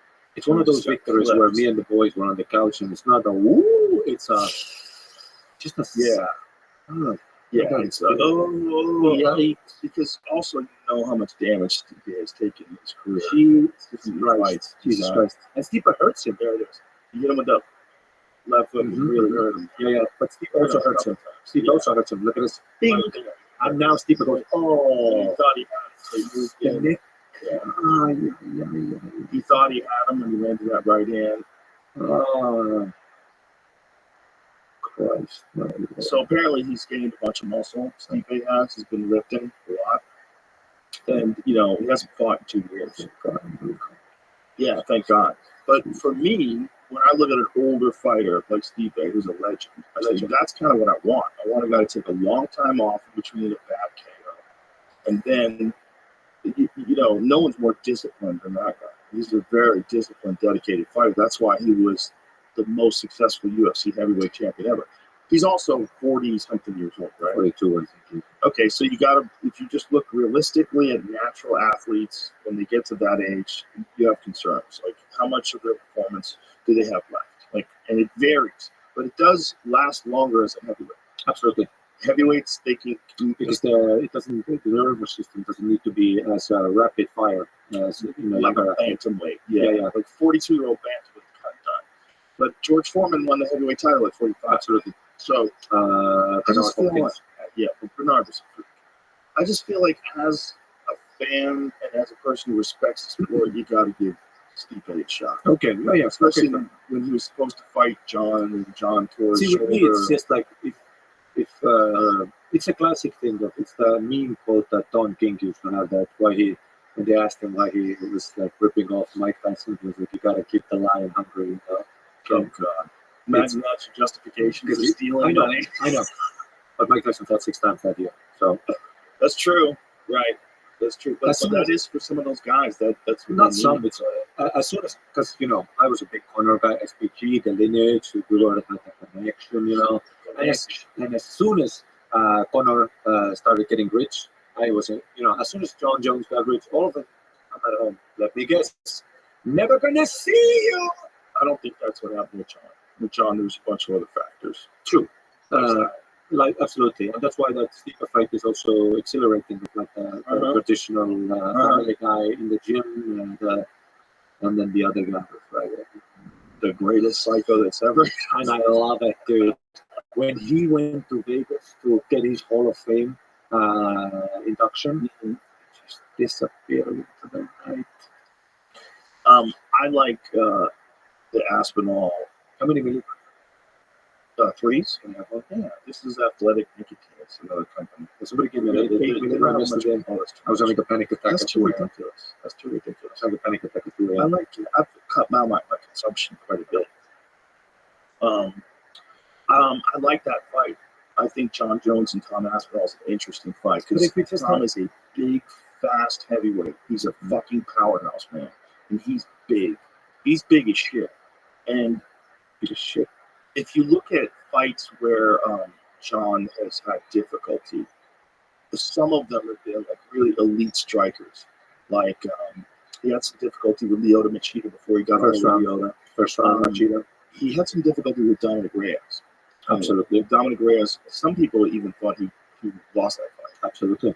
Even Thiago Silva or Santos. That's the guy who kicked both his knees out. Yeah, but that was a split decision. Yeah, and even there, Thiago was, even though Thiago was hectic and temperamental in his exchanges, not like a refined striker. He's just super dangerous. He created problems for Jones. Yeah, that fucking sledgehammer that dude has tattooed on his chest, that's for real. Like, that's how hard he hits. That's dude had a sledgehammer tattooed on his tits. It's amazing. But that dude was scary. But also with Aspinall and Jones, every time people say, watching him and Cyril Gane, and all respect to Cyril Gane, but he never felt anything. It was a made-up guillotine, just on the cage. He just was like, check this shit out. Yeah, but as long as he gets a hold of your neck and he's doubling you up in that position where he can press his chest on your head, that's, with a guy like John, with his kind of squeeze, that's horrific. A guy like Cyril Gane that's only been grappling for like 5 years, you're going to get struck. It's just that even with John Jones, the heavyweight division has always been a shallow division due to the vision of people beings. Just that size of humans is a very small percentage. Including heavyweight boxing. 100%. Did you see that guy Bacoli knock out Jared Anderson? Holy shit, that Bacoli guy's terrible. Holy shit. Holy shit, I heard about him from sparring sessions. That's the first fight I saw. Yeah, me too. I watched a highlight reel of him on YouTube, but I'm not the biggest. Like, I don't know all the fighters that are fighting. Yeah. I know a bunch, but I know like maybe 30% of boxing, whereas compared to what I know about MMA. So I had heard about this guy from an article saying that like no one wants to spar him, and I was like, how come? And then I watched the fight, and I'm like, oh, well, that's why.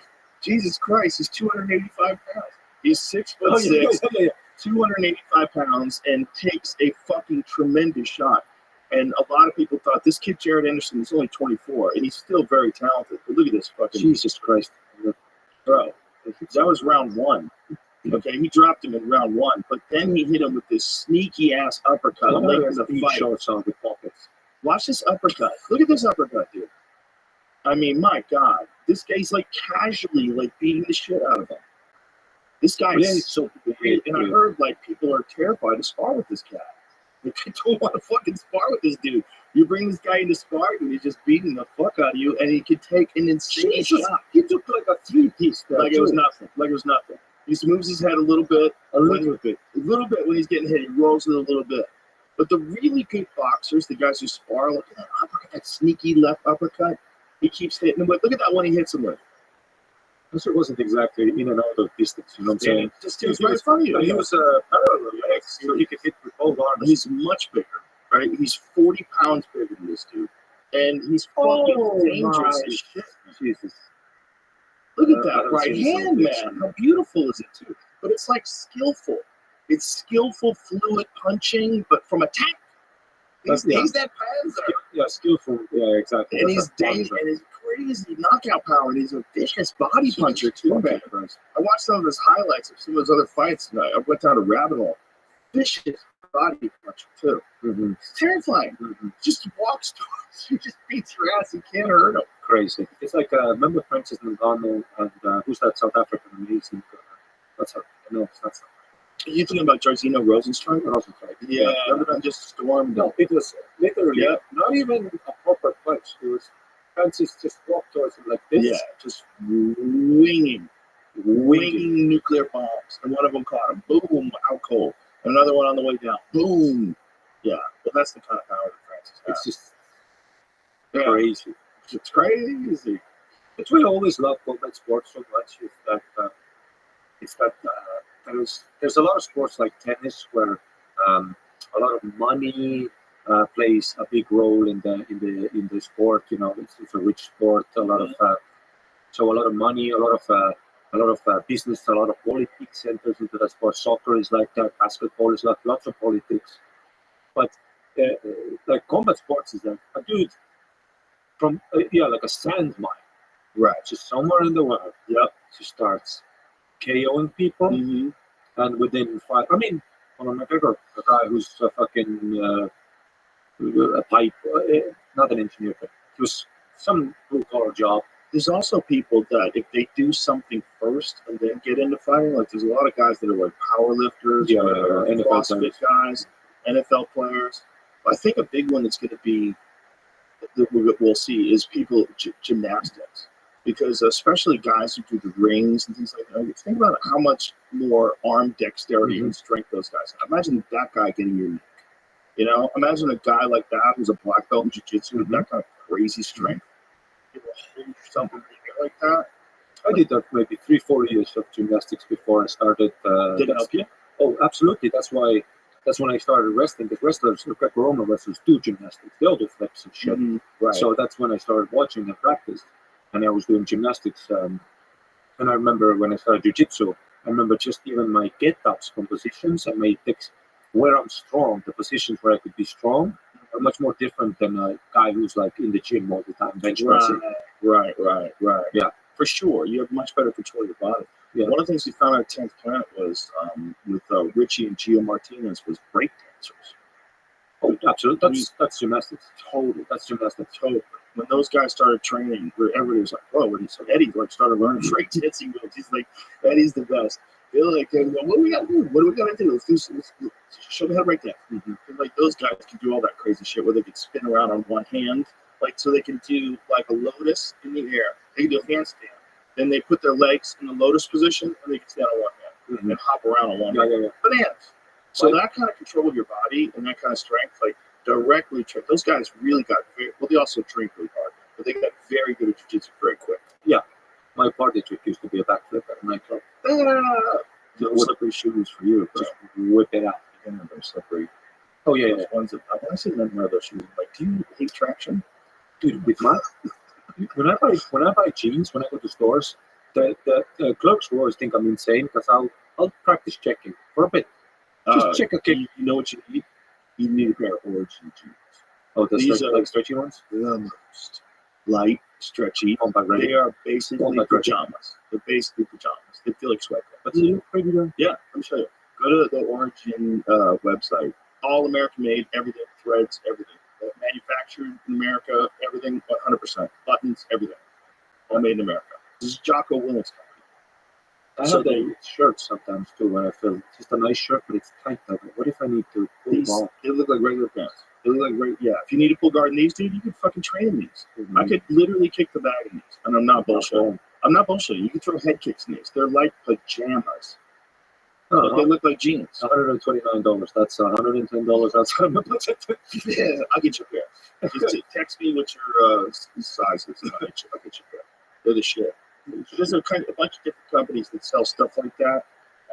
I really like Barbell Jeans. They do that. They sell those. I've heard of those. RevTown are my favorite. RevTown is like the best cut. Those are the ones I wore in the special. Those are RevTown jeans. Right to the special. They're super stretchy. They're like, you stretch out of them. But by far, the most comfortable are the Origin ones. The Origins, they nailed it. Because it's the most loose. Like, you don't, the other ones are like really free moving, but they're pants. $20, that's my budget. When I talked about that in my special, people were like, what? Chuck Norris action jeans? Like, they were a real thing. They had a gusset in the crotch. Yeah, he's got the slippery shoes. Chuck didn't give a fuck about traction. Chuck wasn't worried about you. He's trying to pivot on you, son. I used to work as a bouncer in a club where there was an outfit for the security too. And dress shoes, dress pants, red, suspenders, and like a fully, what's the tuxedo shirt? Like a collar shirt. Mm-hmm. Stiff. Not and good. I remember the whole time being like, I'm going to rip these pants as soon as I even do anything. Not only that, but someone with a collar on, if you have a collar, if you have like a shirt with a collar, that is a weapon against you that's on your neck. Like, why do you have that? That seems so crazy. If you're in a position where you think you might have to defend yourself, you should be wearing something that tears away from your body fairly easily around the upper body, and the lower body, it better give you some movement. Yeah. You can't have any and you better have some goddamn traction on the bottom of your soles. You can't have some slippery ass. And the floor is a nightclub floor. Yeah. There's all fucking all slippery solid, doodle. slippery, and beer and shit spilled everywhere. Every fight I would see would literally be the person throwing the punch. Yep, and they're all on the ground, and people are kicking you in the head with boots on. Yeah, fuck that. Fuck that. Fuck that. Yeah, fuck getting in fights. You know, that's the other thing. People always say, if I could fight, I'd fucking everybody. I'm like, no, you wouldn't. You'd be dead. I punched one person in my lifetime working there. Just one person. Most of the time, I would grab them, try to get them in a hold, they would calm down. And one time, he was so kept. This was this big fucking guy, and he opened with a front kick. Oh, no. A well hip over. Fat dude, like 40 years old, but threw a legit front kick. Yeah, and immediately I knew I'm not gonna just grab him. That's a crazy thing to open. Yeah, I get a hold of it and I throw an overhand. Immediately break my thumb to the stage. Oh no! Immediately overhand straight to his temple, and I feel my hand. It's done. It's done. Did the guy get hurt, or did you? No, not a thing. Not a thing. You know how he left the nightclub? He dragged his wife with by her hair. Jesus, like a. And left him into the night. Fuck a bunch of people up and drag her away. Let's go, baby. She just ran it. And then we went. And then we went to court from that incident. Oh my God! Did he get sued or did you sue them? I think it was the nightclub suing him. not suing, but it's a whatever settlement. Or I mean, it's still people got hurt, so it's still some sort of an investigation or something. Right. But I had to testify in court, and he had to do like a formal apology. They do that here too, right? Where you have to like stand up in court. Right. And he had to. Me and the other bartenders working there. I was the only security working that night, of course. That's classic nightclub. 2 other people, and we got a 19-year-old kid. Cool. Yeah, great. With a bartender who's gay. So we had to be, and he had to apologize. He goes, gentlemen, I'm sorry. And you know how he showed up to court? He was just all swollen up. Not from that point. This was months later. So he's just living that lifestyle. This is out there wrong. Yeah, he was just straight up in court and was like, I'm sorry, gentlemen. And just goes into the Maybe day. the cops do this. Maybe, but he just came to court. I remember all of us, Jesus Christ, this Mongol all over. It's fucking, Some dudes like to fight. That's a very unfortunate thing that you enjoy. see, that was another thing. That when I went to all these self-defense classes, I used to go 1 week training, you know. And there would be a master who said, you know, sparring is not real life combat. In real life combat, I hurt you, I kill you, you know. And I'm like, interesting. But I would already go to jiu-jitsu, and I'd be in my head like, you know, this instructor shows up, he's got a belly button that has hair in it, and it's a little floppy. And I'm like, can you fight with a low kick? Right. You're going to feel something. And that was a big problem, you know, with the self-defense courses. And me and Sri, the jiu-jitsu guy, we actually used to go to a couple of youth camps where there was troublesome youth, you know, who got into fights. And we would do demonstrations where, you know, in the 90s in Eastern Europe, there was a rise in people getting stabbed because people would think that you take this course on, you know, you take a course every Sunday where they teach you and somebody touches you with a knife. I remember my friend telling me, like, if you had attacked me with a knife, you're more dangerous to yourself than you are to me. Because he believed in the system. And then all these retards would be in fucking Latvia or something, and you're with your girl, and some crackhead comes up at you, and you scrubbed up. Here you go, baby.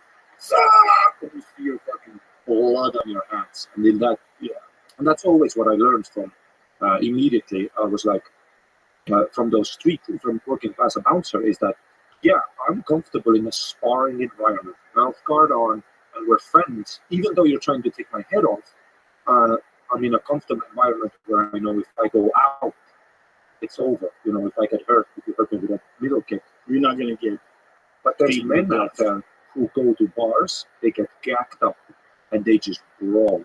Those are men who are comfortable in the chaos of a bar, you know.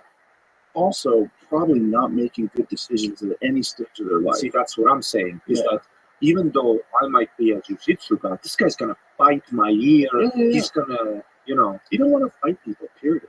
So that's when I really put together all those self-defense. I mean, Pete would call the youth camps, and he would crinkle up a plastic bottle, and he would be like, okay, Ari, do all the cool moves that they all teach, you know, like, hi, behind the back, grab the knife, you know, and then he would just, you know, I would like grab his wrist, and then he would just pull the knife away, and he's like, at that point, you have a deep cut in your arm.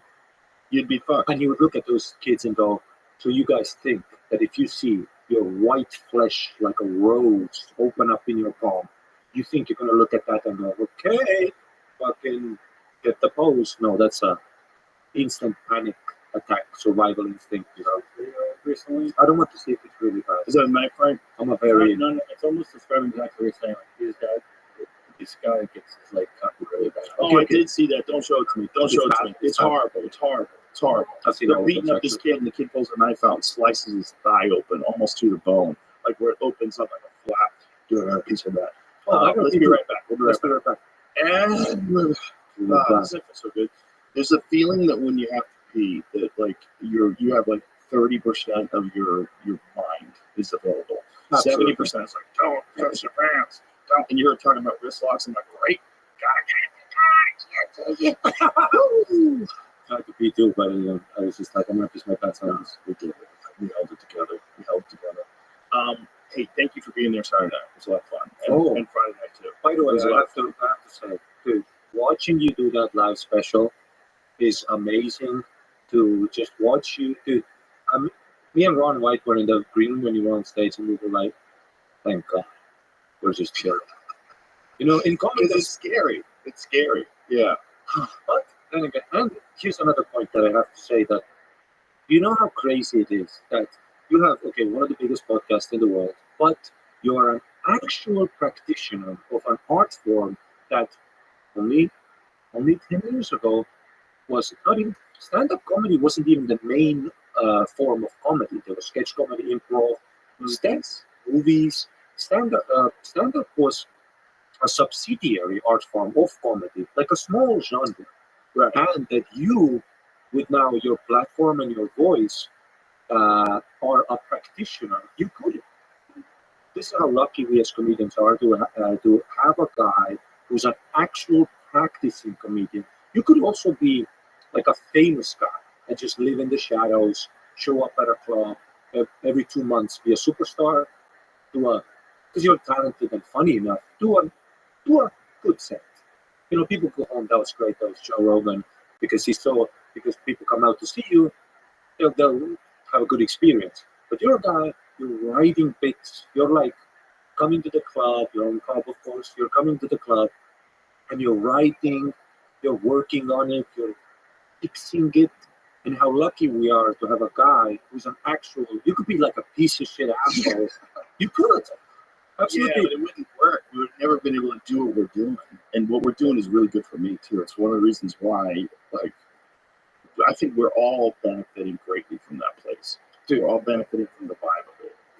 Nobody's benefited more than me. I'm benefiting more than you. Yeah, we're both benefiting. It's all good, dude. It's all for everybody. We're all getting something out of it, and we're all getting something in it together, too. That's the cool part about it. We're all like, Hassan always says that. That's one of the things the door guys say. When one of them gets a gig, they say, we out. Dude, they're so supportive. Because I also did. I auditioned for Adam. I got into the club the like proper way. I wasn't some fucking made guy. Nobody knew who you were. Yeah. And whenever I get some opportunity like this right now, they're all like so cheery from it, It's very supportive because they also know that all the stuff that's happening to you can happen to them. All the stuff that's happening right now to William Montgomery can happen to you. Amazing. All the stuff that's happening to David Lucas and Cam Patterson and all these guys. Hans Kim's selling out weekends everywhere. He's killing it, and he's doing great. His act is tight. Mm-hmm. He's got some funny shit, man. He works at it. That kid has spreadsheets and shit. He's going over his material on fucking Google Docs. Also, dude, every fucking week there's another guy in that club that I'm like, this? And then dude, Tyler Fisher. Yep. Oh my God, he's hilarious. Bro, that bit he does about being a cop for the pedos, bro. How funny is that? How funny is that bit? I showed it to the door guys. I filmed myself behind the curtain of Batman having to follow Tyler. I filmed my own face and the applauses that he's getting and me being like this. And I always riff with Tyler. I go, hey Tyler, how about we keep 5 characters today? He has a full because he has characters. Oh yeah. He goes to the crowd. He jumps up. He uses the stage. Liners, jokes, anecdotes, callbacks. Everything is tight. Yeah, it's tight, and he's got so much energy, enthusiasm, and that guy was having a hard time. He was telling the story, the podcast that like he got dropped by his agent because they couldn't handle any more white straight men. Like, you don't think? Did you guys? Are you in the talent business? You don't see how talented that fucking guy is. But it's like this weird thing that we're all a part of. Well, I was think of my storyline. On 8th of December, I'm in London, the UK. I went to London a couple of years ago, had a great time because I was doing the open mic circuit. But this time I went back as a headliner, wanting to maybe move up in the industry. 2 months, nothing's happening. Struggling, just because I went to New York, same thing. It was just because I didn't really have a connection. Nobody really knew me. And I'm also not a guy who's great at showing up at the bar. I don't do coke. I hang, but I only talk bits. Right. So, and I would go to let's say a New York, like a Comedy Cellar, and there's 20 guys with backpacks and tripods, all waiting to talk to the manager, And when I see that, I always feel like, I'm another asshole. Hello, I'm the guy, So I just felt like, and every audition I had, we auditioned in London. That's also, shout out to Adam Egan. Do you know how crazy that is? That he watches Sunday, Monday, he watches everybody. Yeah. You can be on the street, a guy, and you get to be in front of probably the most important talent scout, and he watches them, and he gives you, and if you do a good job, he'll give you a spot. That's what And he's really good at it. He's really good at it. He really understands comedy. he understands comedy. He gets it. He sees voices. He wants. He gives everybody a shot. He And loves he was on the show with Norm Macdonald, like they were co-hosts. insane. He's his best friend. Yeah. Yeah, Adam's awesome. And he was one of the first resources. He was the first guy that I got when I was deciding to do this. He was number one. So I remember when Sam and then 8th of December I fly over to Austin, and 9th of December nothing's going on. Sam Talent is in town just by accident, Austin, and he came to Estonia to visit me. We only talked online before that, and he goes, "Yeah, sure, I'll get you a spot," but I didn't want to bother him, so I'm still signing up outside. And then Sam goes, "Where are you?" Adam's looking for you, and I go, "Oh shit!" I go to the security. The Avengers are out there. I gotta be like, "Hey guys." I go like, "Hey guys," and then I'll hear my accent. They're like, "What the fuck?" Yeah, you gotta get somebody. Sam comes out. I do my set, and even before my set, I see Adam Egget, and I'm like, "That's the Adam Egget," because I read about him in Brody Stevens in his special. Always says Adam Egget like 7 times. So I remember that name. Adam Egget trying to hold me down. This is my shot. And he would, and he's back there, and I'm like, "Oh shit, actually, dude, I'm 12 years into this, and to see a talent manager or scout or whatever to actually watch your set is actually rare." Well, the story with me and Adam is Adam was, he used to work at the Tempe Improv, and that's where I met him. He was always a great guy. Uh-huh. And then he came over to LA and started working at the Comedy Store when I had left. So I had left after the Carlos Mencia thing. I was gone for 7 years. So I was doing the Improv, I was doing the Ice House, I was doing other clubs. And so then he came and met me. I think it was like 2014. 2014. So 7 years after 2007. And I said, "Come on, I'm the talent coordinator now. They got rid of the other guy." And I was like, "Oh, I don't know, man. I don't know if I want to go back." It's just like, I just felt so fucked over. The whole thing was so gross. It's like, fuck that place. But then Ari was doing a special there. So I knew I had to go back. So I had to go back. So I went back Monday night before Ari, whatever night Roast Battle was on. And I sat in the audience at Roast Battle. It was insane. Jeff Ross said this is like my first time at the club in 7 years. And like that was a cool feeling. Like to be like, I felt comfortable there again. And then I watched Ari's. I have to be there for all of it. I mean, this is not just Ari's first big special on Comedy Central, but it's also Ari, my friend, who I knew who was a doorman. Okay, when I was on, I don't know, either News Radio or Fear Factor. I don't know what TV show was on at the time. That Ari might have been Fear Factor. But like all of a sudden, I'm hanging out with this kid, this young kid just starting out. And then we become friends, and he goes on the road with me, and we work together, we do podcasts together, and then all of a sudden, all these years later, he's got his own fucking Comedy Central special, and he's got his own Comedy Central TV show, which is one of the reasons why they gave him a special. They're filming it in the fucking OR. I'm like, I have to be there. I had to be there. So then I came back. And so then I was there all the time. Then I just started going, like, every day. I was there all the time. We heard about it on the podcast. I just went back. On. And then Adam and I started talking. And one of the things we started talking, I was like, "What do you want? Do you want to do?" He felt, like a little bit underpaid. I go, "What do you want to do? Like, what would be the ideal way to open up a club?" And we would start talking about what to do. We start talking about what is really important. What's really important is like a talent coordinator is a lot of times it's just the manager picking headliners to come in for the weekend. Or some insane girlfriend of the owner.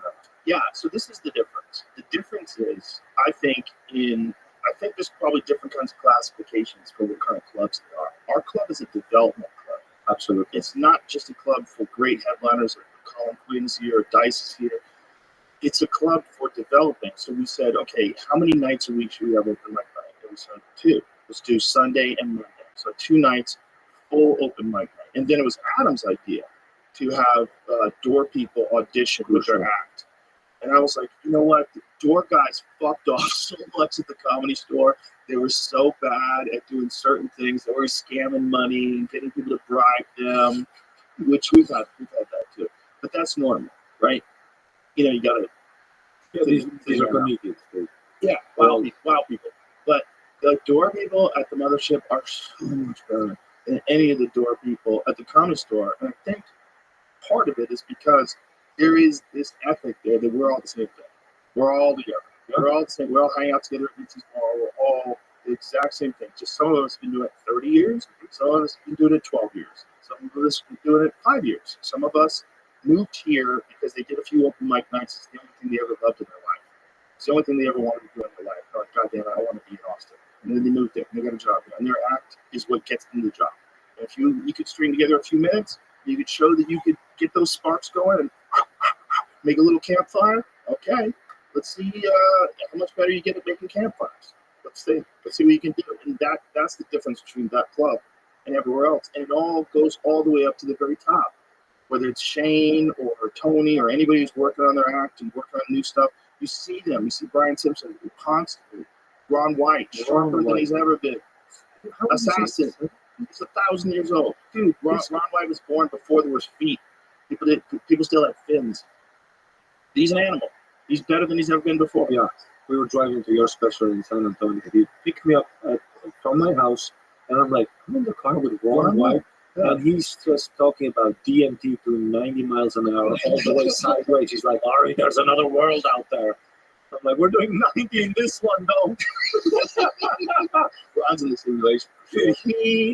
But also, like I was saying about you, you might think that this guy will come to the club and be a superstar. No, he comes in and works on his act, talks about bits. Yeah, he's hanging. And Just like I am. And he loves when a bit bombs. He comes back, well, that fuck didn't work at all.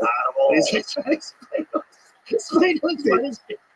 because they gave us something like that fucking suck. Yeah, they weren't my favorite. But he's two things. One, he's the reason why I moved here because he was the first guy. He was here before the pandemic. But he's from Texas. Yes. So he moved here. Like I was like, where have you been? Because I knew he still had his house in Beverly Hills. I'm gonna get rid of my house in Beverly Hills. Texas. And so he said it was the center of the country. You could travel anywhere. And I was like, damn, maybe. But I'm like, I can't live there. Because I was always wanting to get the fuck out of LA. But I can't leave the store. But once they shut the store down, I was like, oh, all right. Well, what the fuck am I here for? A crime? What am I here for? I'm not here for the store. And you're not doing movies? I don't want my youngest kids to grow up in this place. It seems like it's getting worse. You know what I mean? And I also felt like there's better places to be. So when we all came out here together, it's like we all, especially like when we first started talking about the development of the club, was the whole idea was like, let's do it our way. Let's do it the right way. As opposed to doing it as a business, let's do it as like, what are you trying to do? You're just trying to make the best club possible. Okay, well then do that. And then the business stuff, put that aside. You got to stop. Don't think about maximizing profits because there's only one shareholder. So let's just do it the right way. And the right way is the comedians get most of the money. The right way is you bring the best people in. The right way is you develop talent. The right way is you have a show like Kill Tone sets the tone for the entire comedy universe. Sets the tone. And then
Talking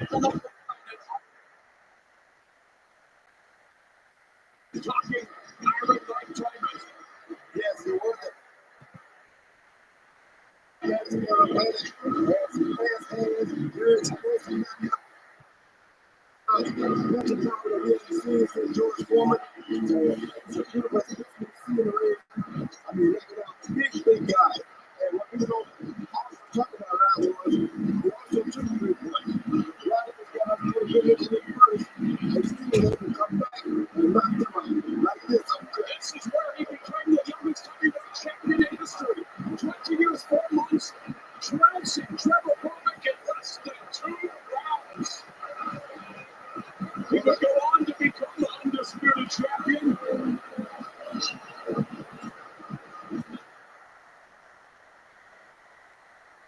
And here he is, beginning that journey to undisputed status against Pickle Thomas. And this is time to give him a little time for a little white face. Who took his spot in the Olympics? Yes, he did. Well, Tyson made a day.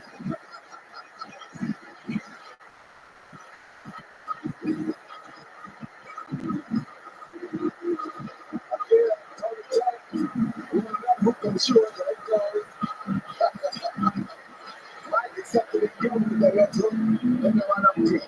With both hands. This was the apex of his career. When he reversed the Spates kicks, wiping out Michael Spates. An incredible fighter in his own right, and yet in just 91 seconds, Spates into retirement. That body shot was devastating. And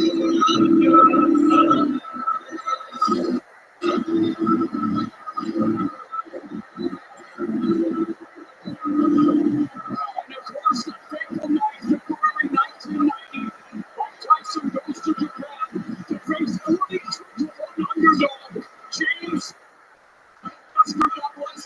He draws to Douglas, but then the unthinkable starts to rise. Yeah, that's it. After all,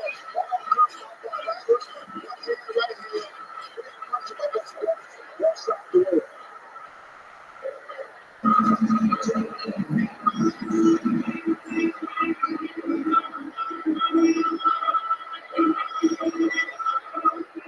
And of course, the ignominious rematch with Evander Holyfield. The night where Holyfield wishes Tyson was a vegan. He bit his ear. The world's first pay-per-view was in. It wasn't a funny matter, of course, but then Lennox Lewis took care of Mike Tyson in Tyson's final world championship fight. And hey, I was calling this fight during the pandemic. Mike Tyson, Roy Jones Jr. Oh, what was? And this was during COVID, right? It was Mary and Holy.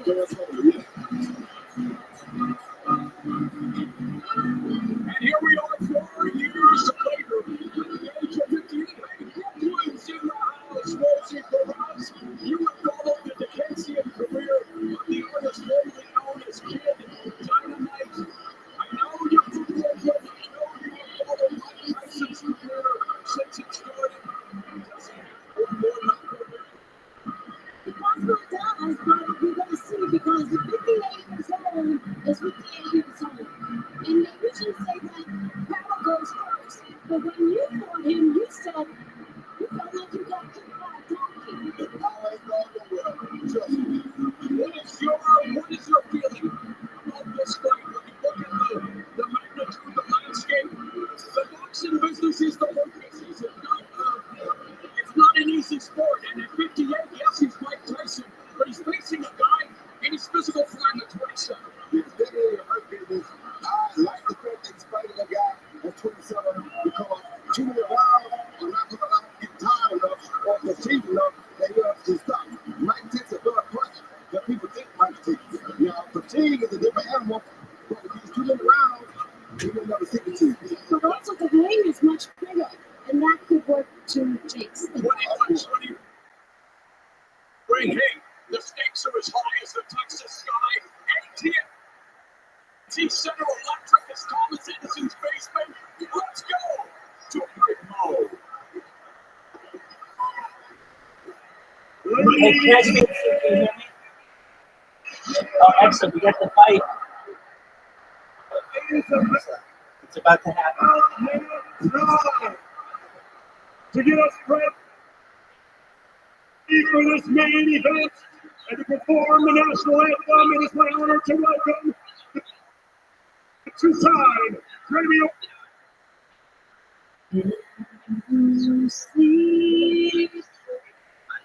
Yeah, it's on that one. You should be able to see it.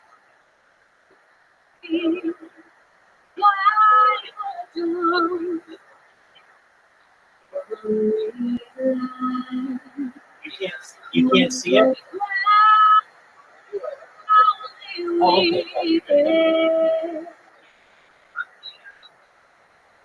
At the twilight's light, whose broad streets and bright stars look endlessly streaming, and the rockets and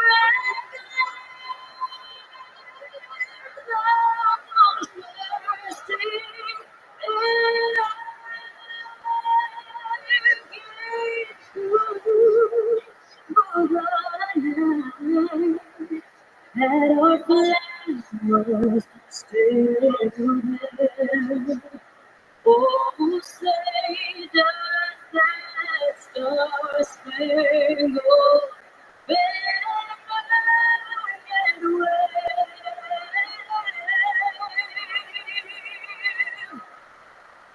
o'er the land of the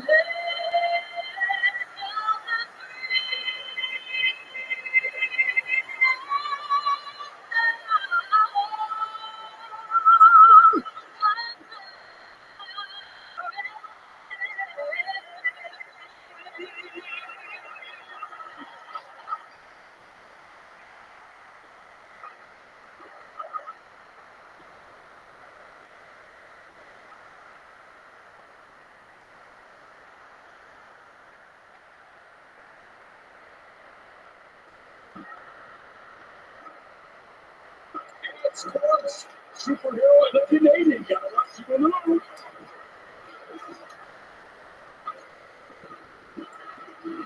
Josh Cornell, Joe Manfredo.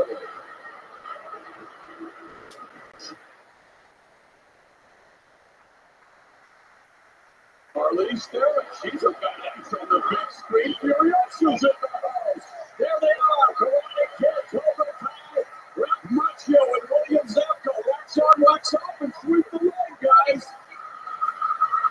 Joe Jonas is in the house.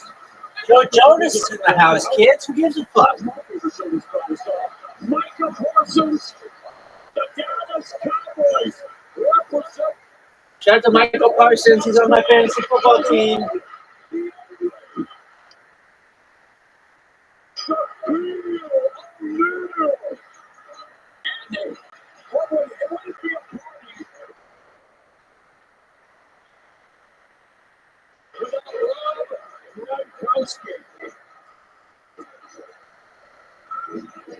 So, illegally sanctioned boxing. Both have said they're going for the knockout. Tyson says if Paul doesn't want to get in round one, when it's round 4 or 5 kill, Tyson calls Paul a manufactured killer. Tyson says he's a natural born killer. Paul says, yeah, I'm a manufactured killer. I'm a nuke. And let's bring in Sean Newman. The Western Rule. Tonight's main event is the NFL rules of boxing versus team combinations. Both fighters will wear 14-ounce gloves instead of the standard 10-ounce gloves for the heavyweight division. Rounds will be 2 minutes and light coverage in 3 minutes. Everything else is standard. There's no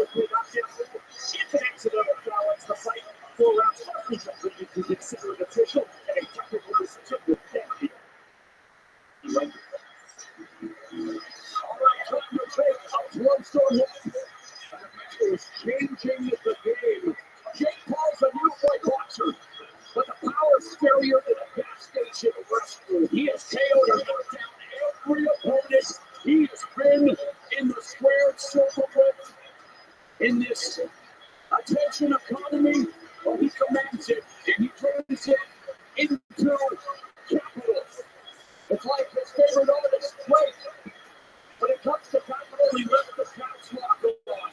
He has really been a huge advocate for fighter pay and women's boxing. We saw another fight of the year between Katie Taylor and Amanda Serrano, and they own good bucks here tonight.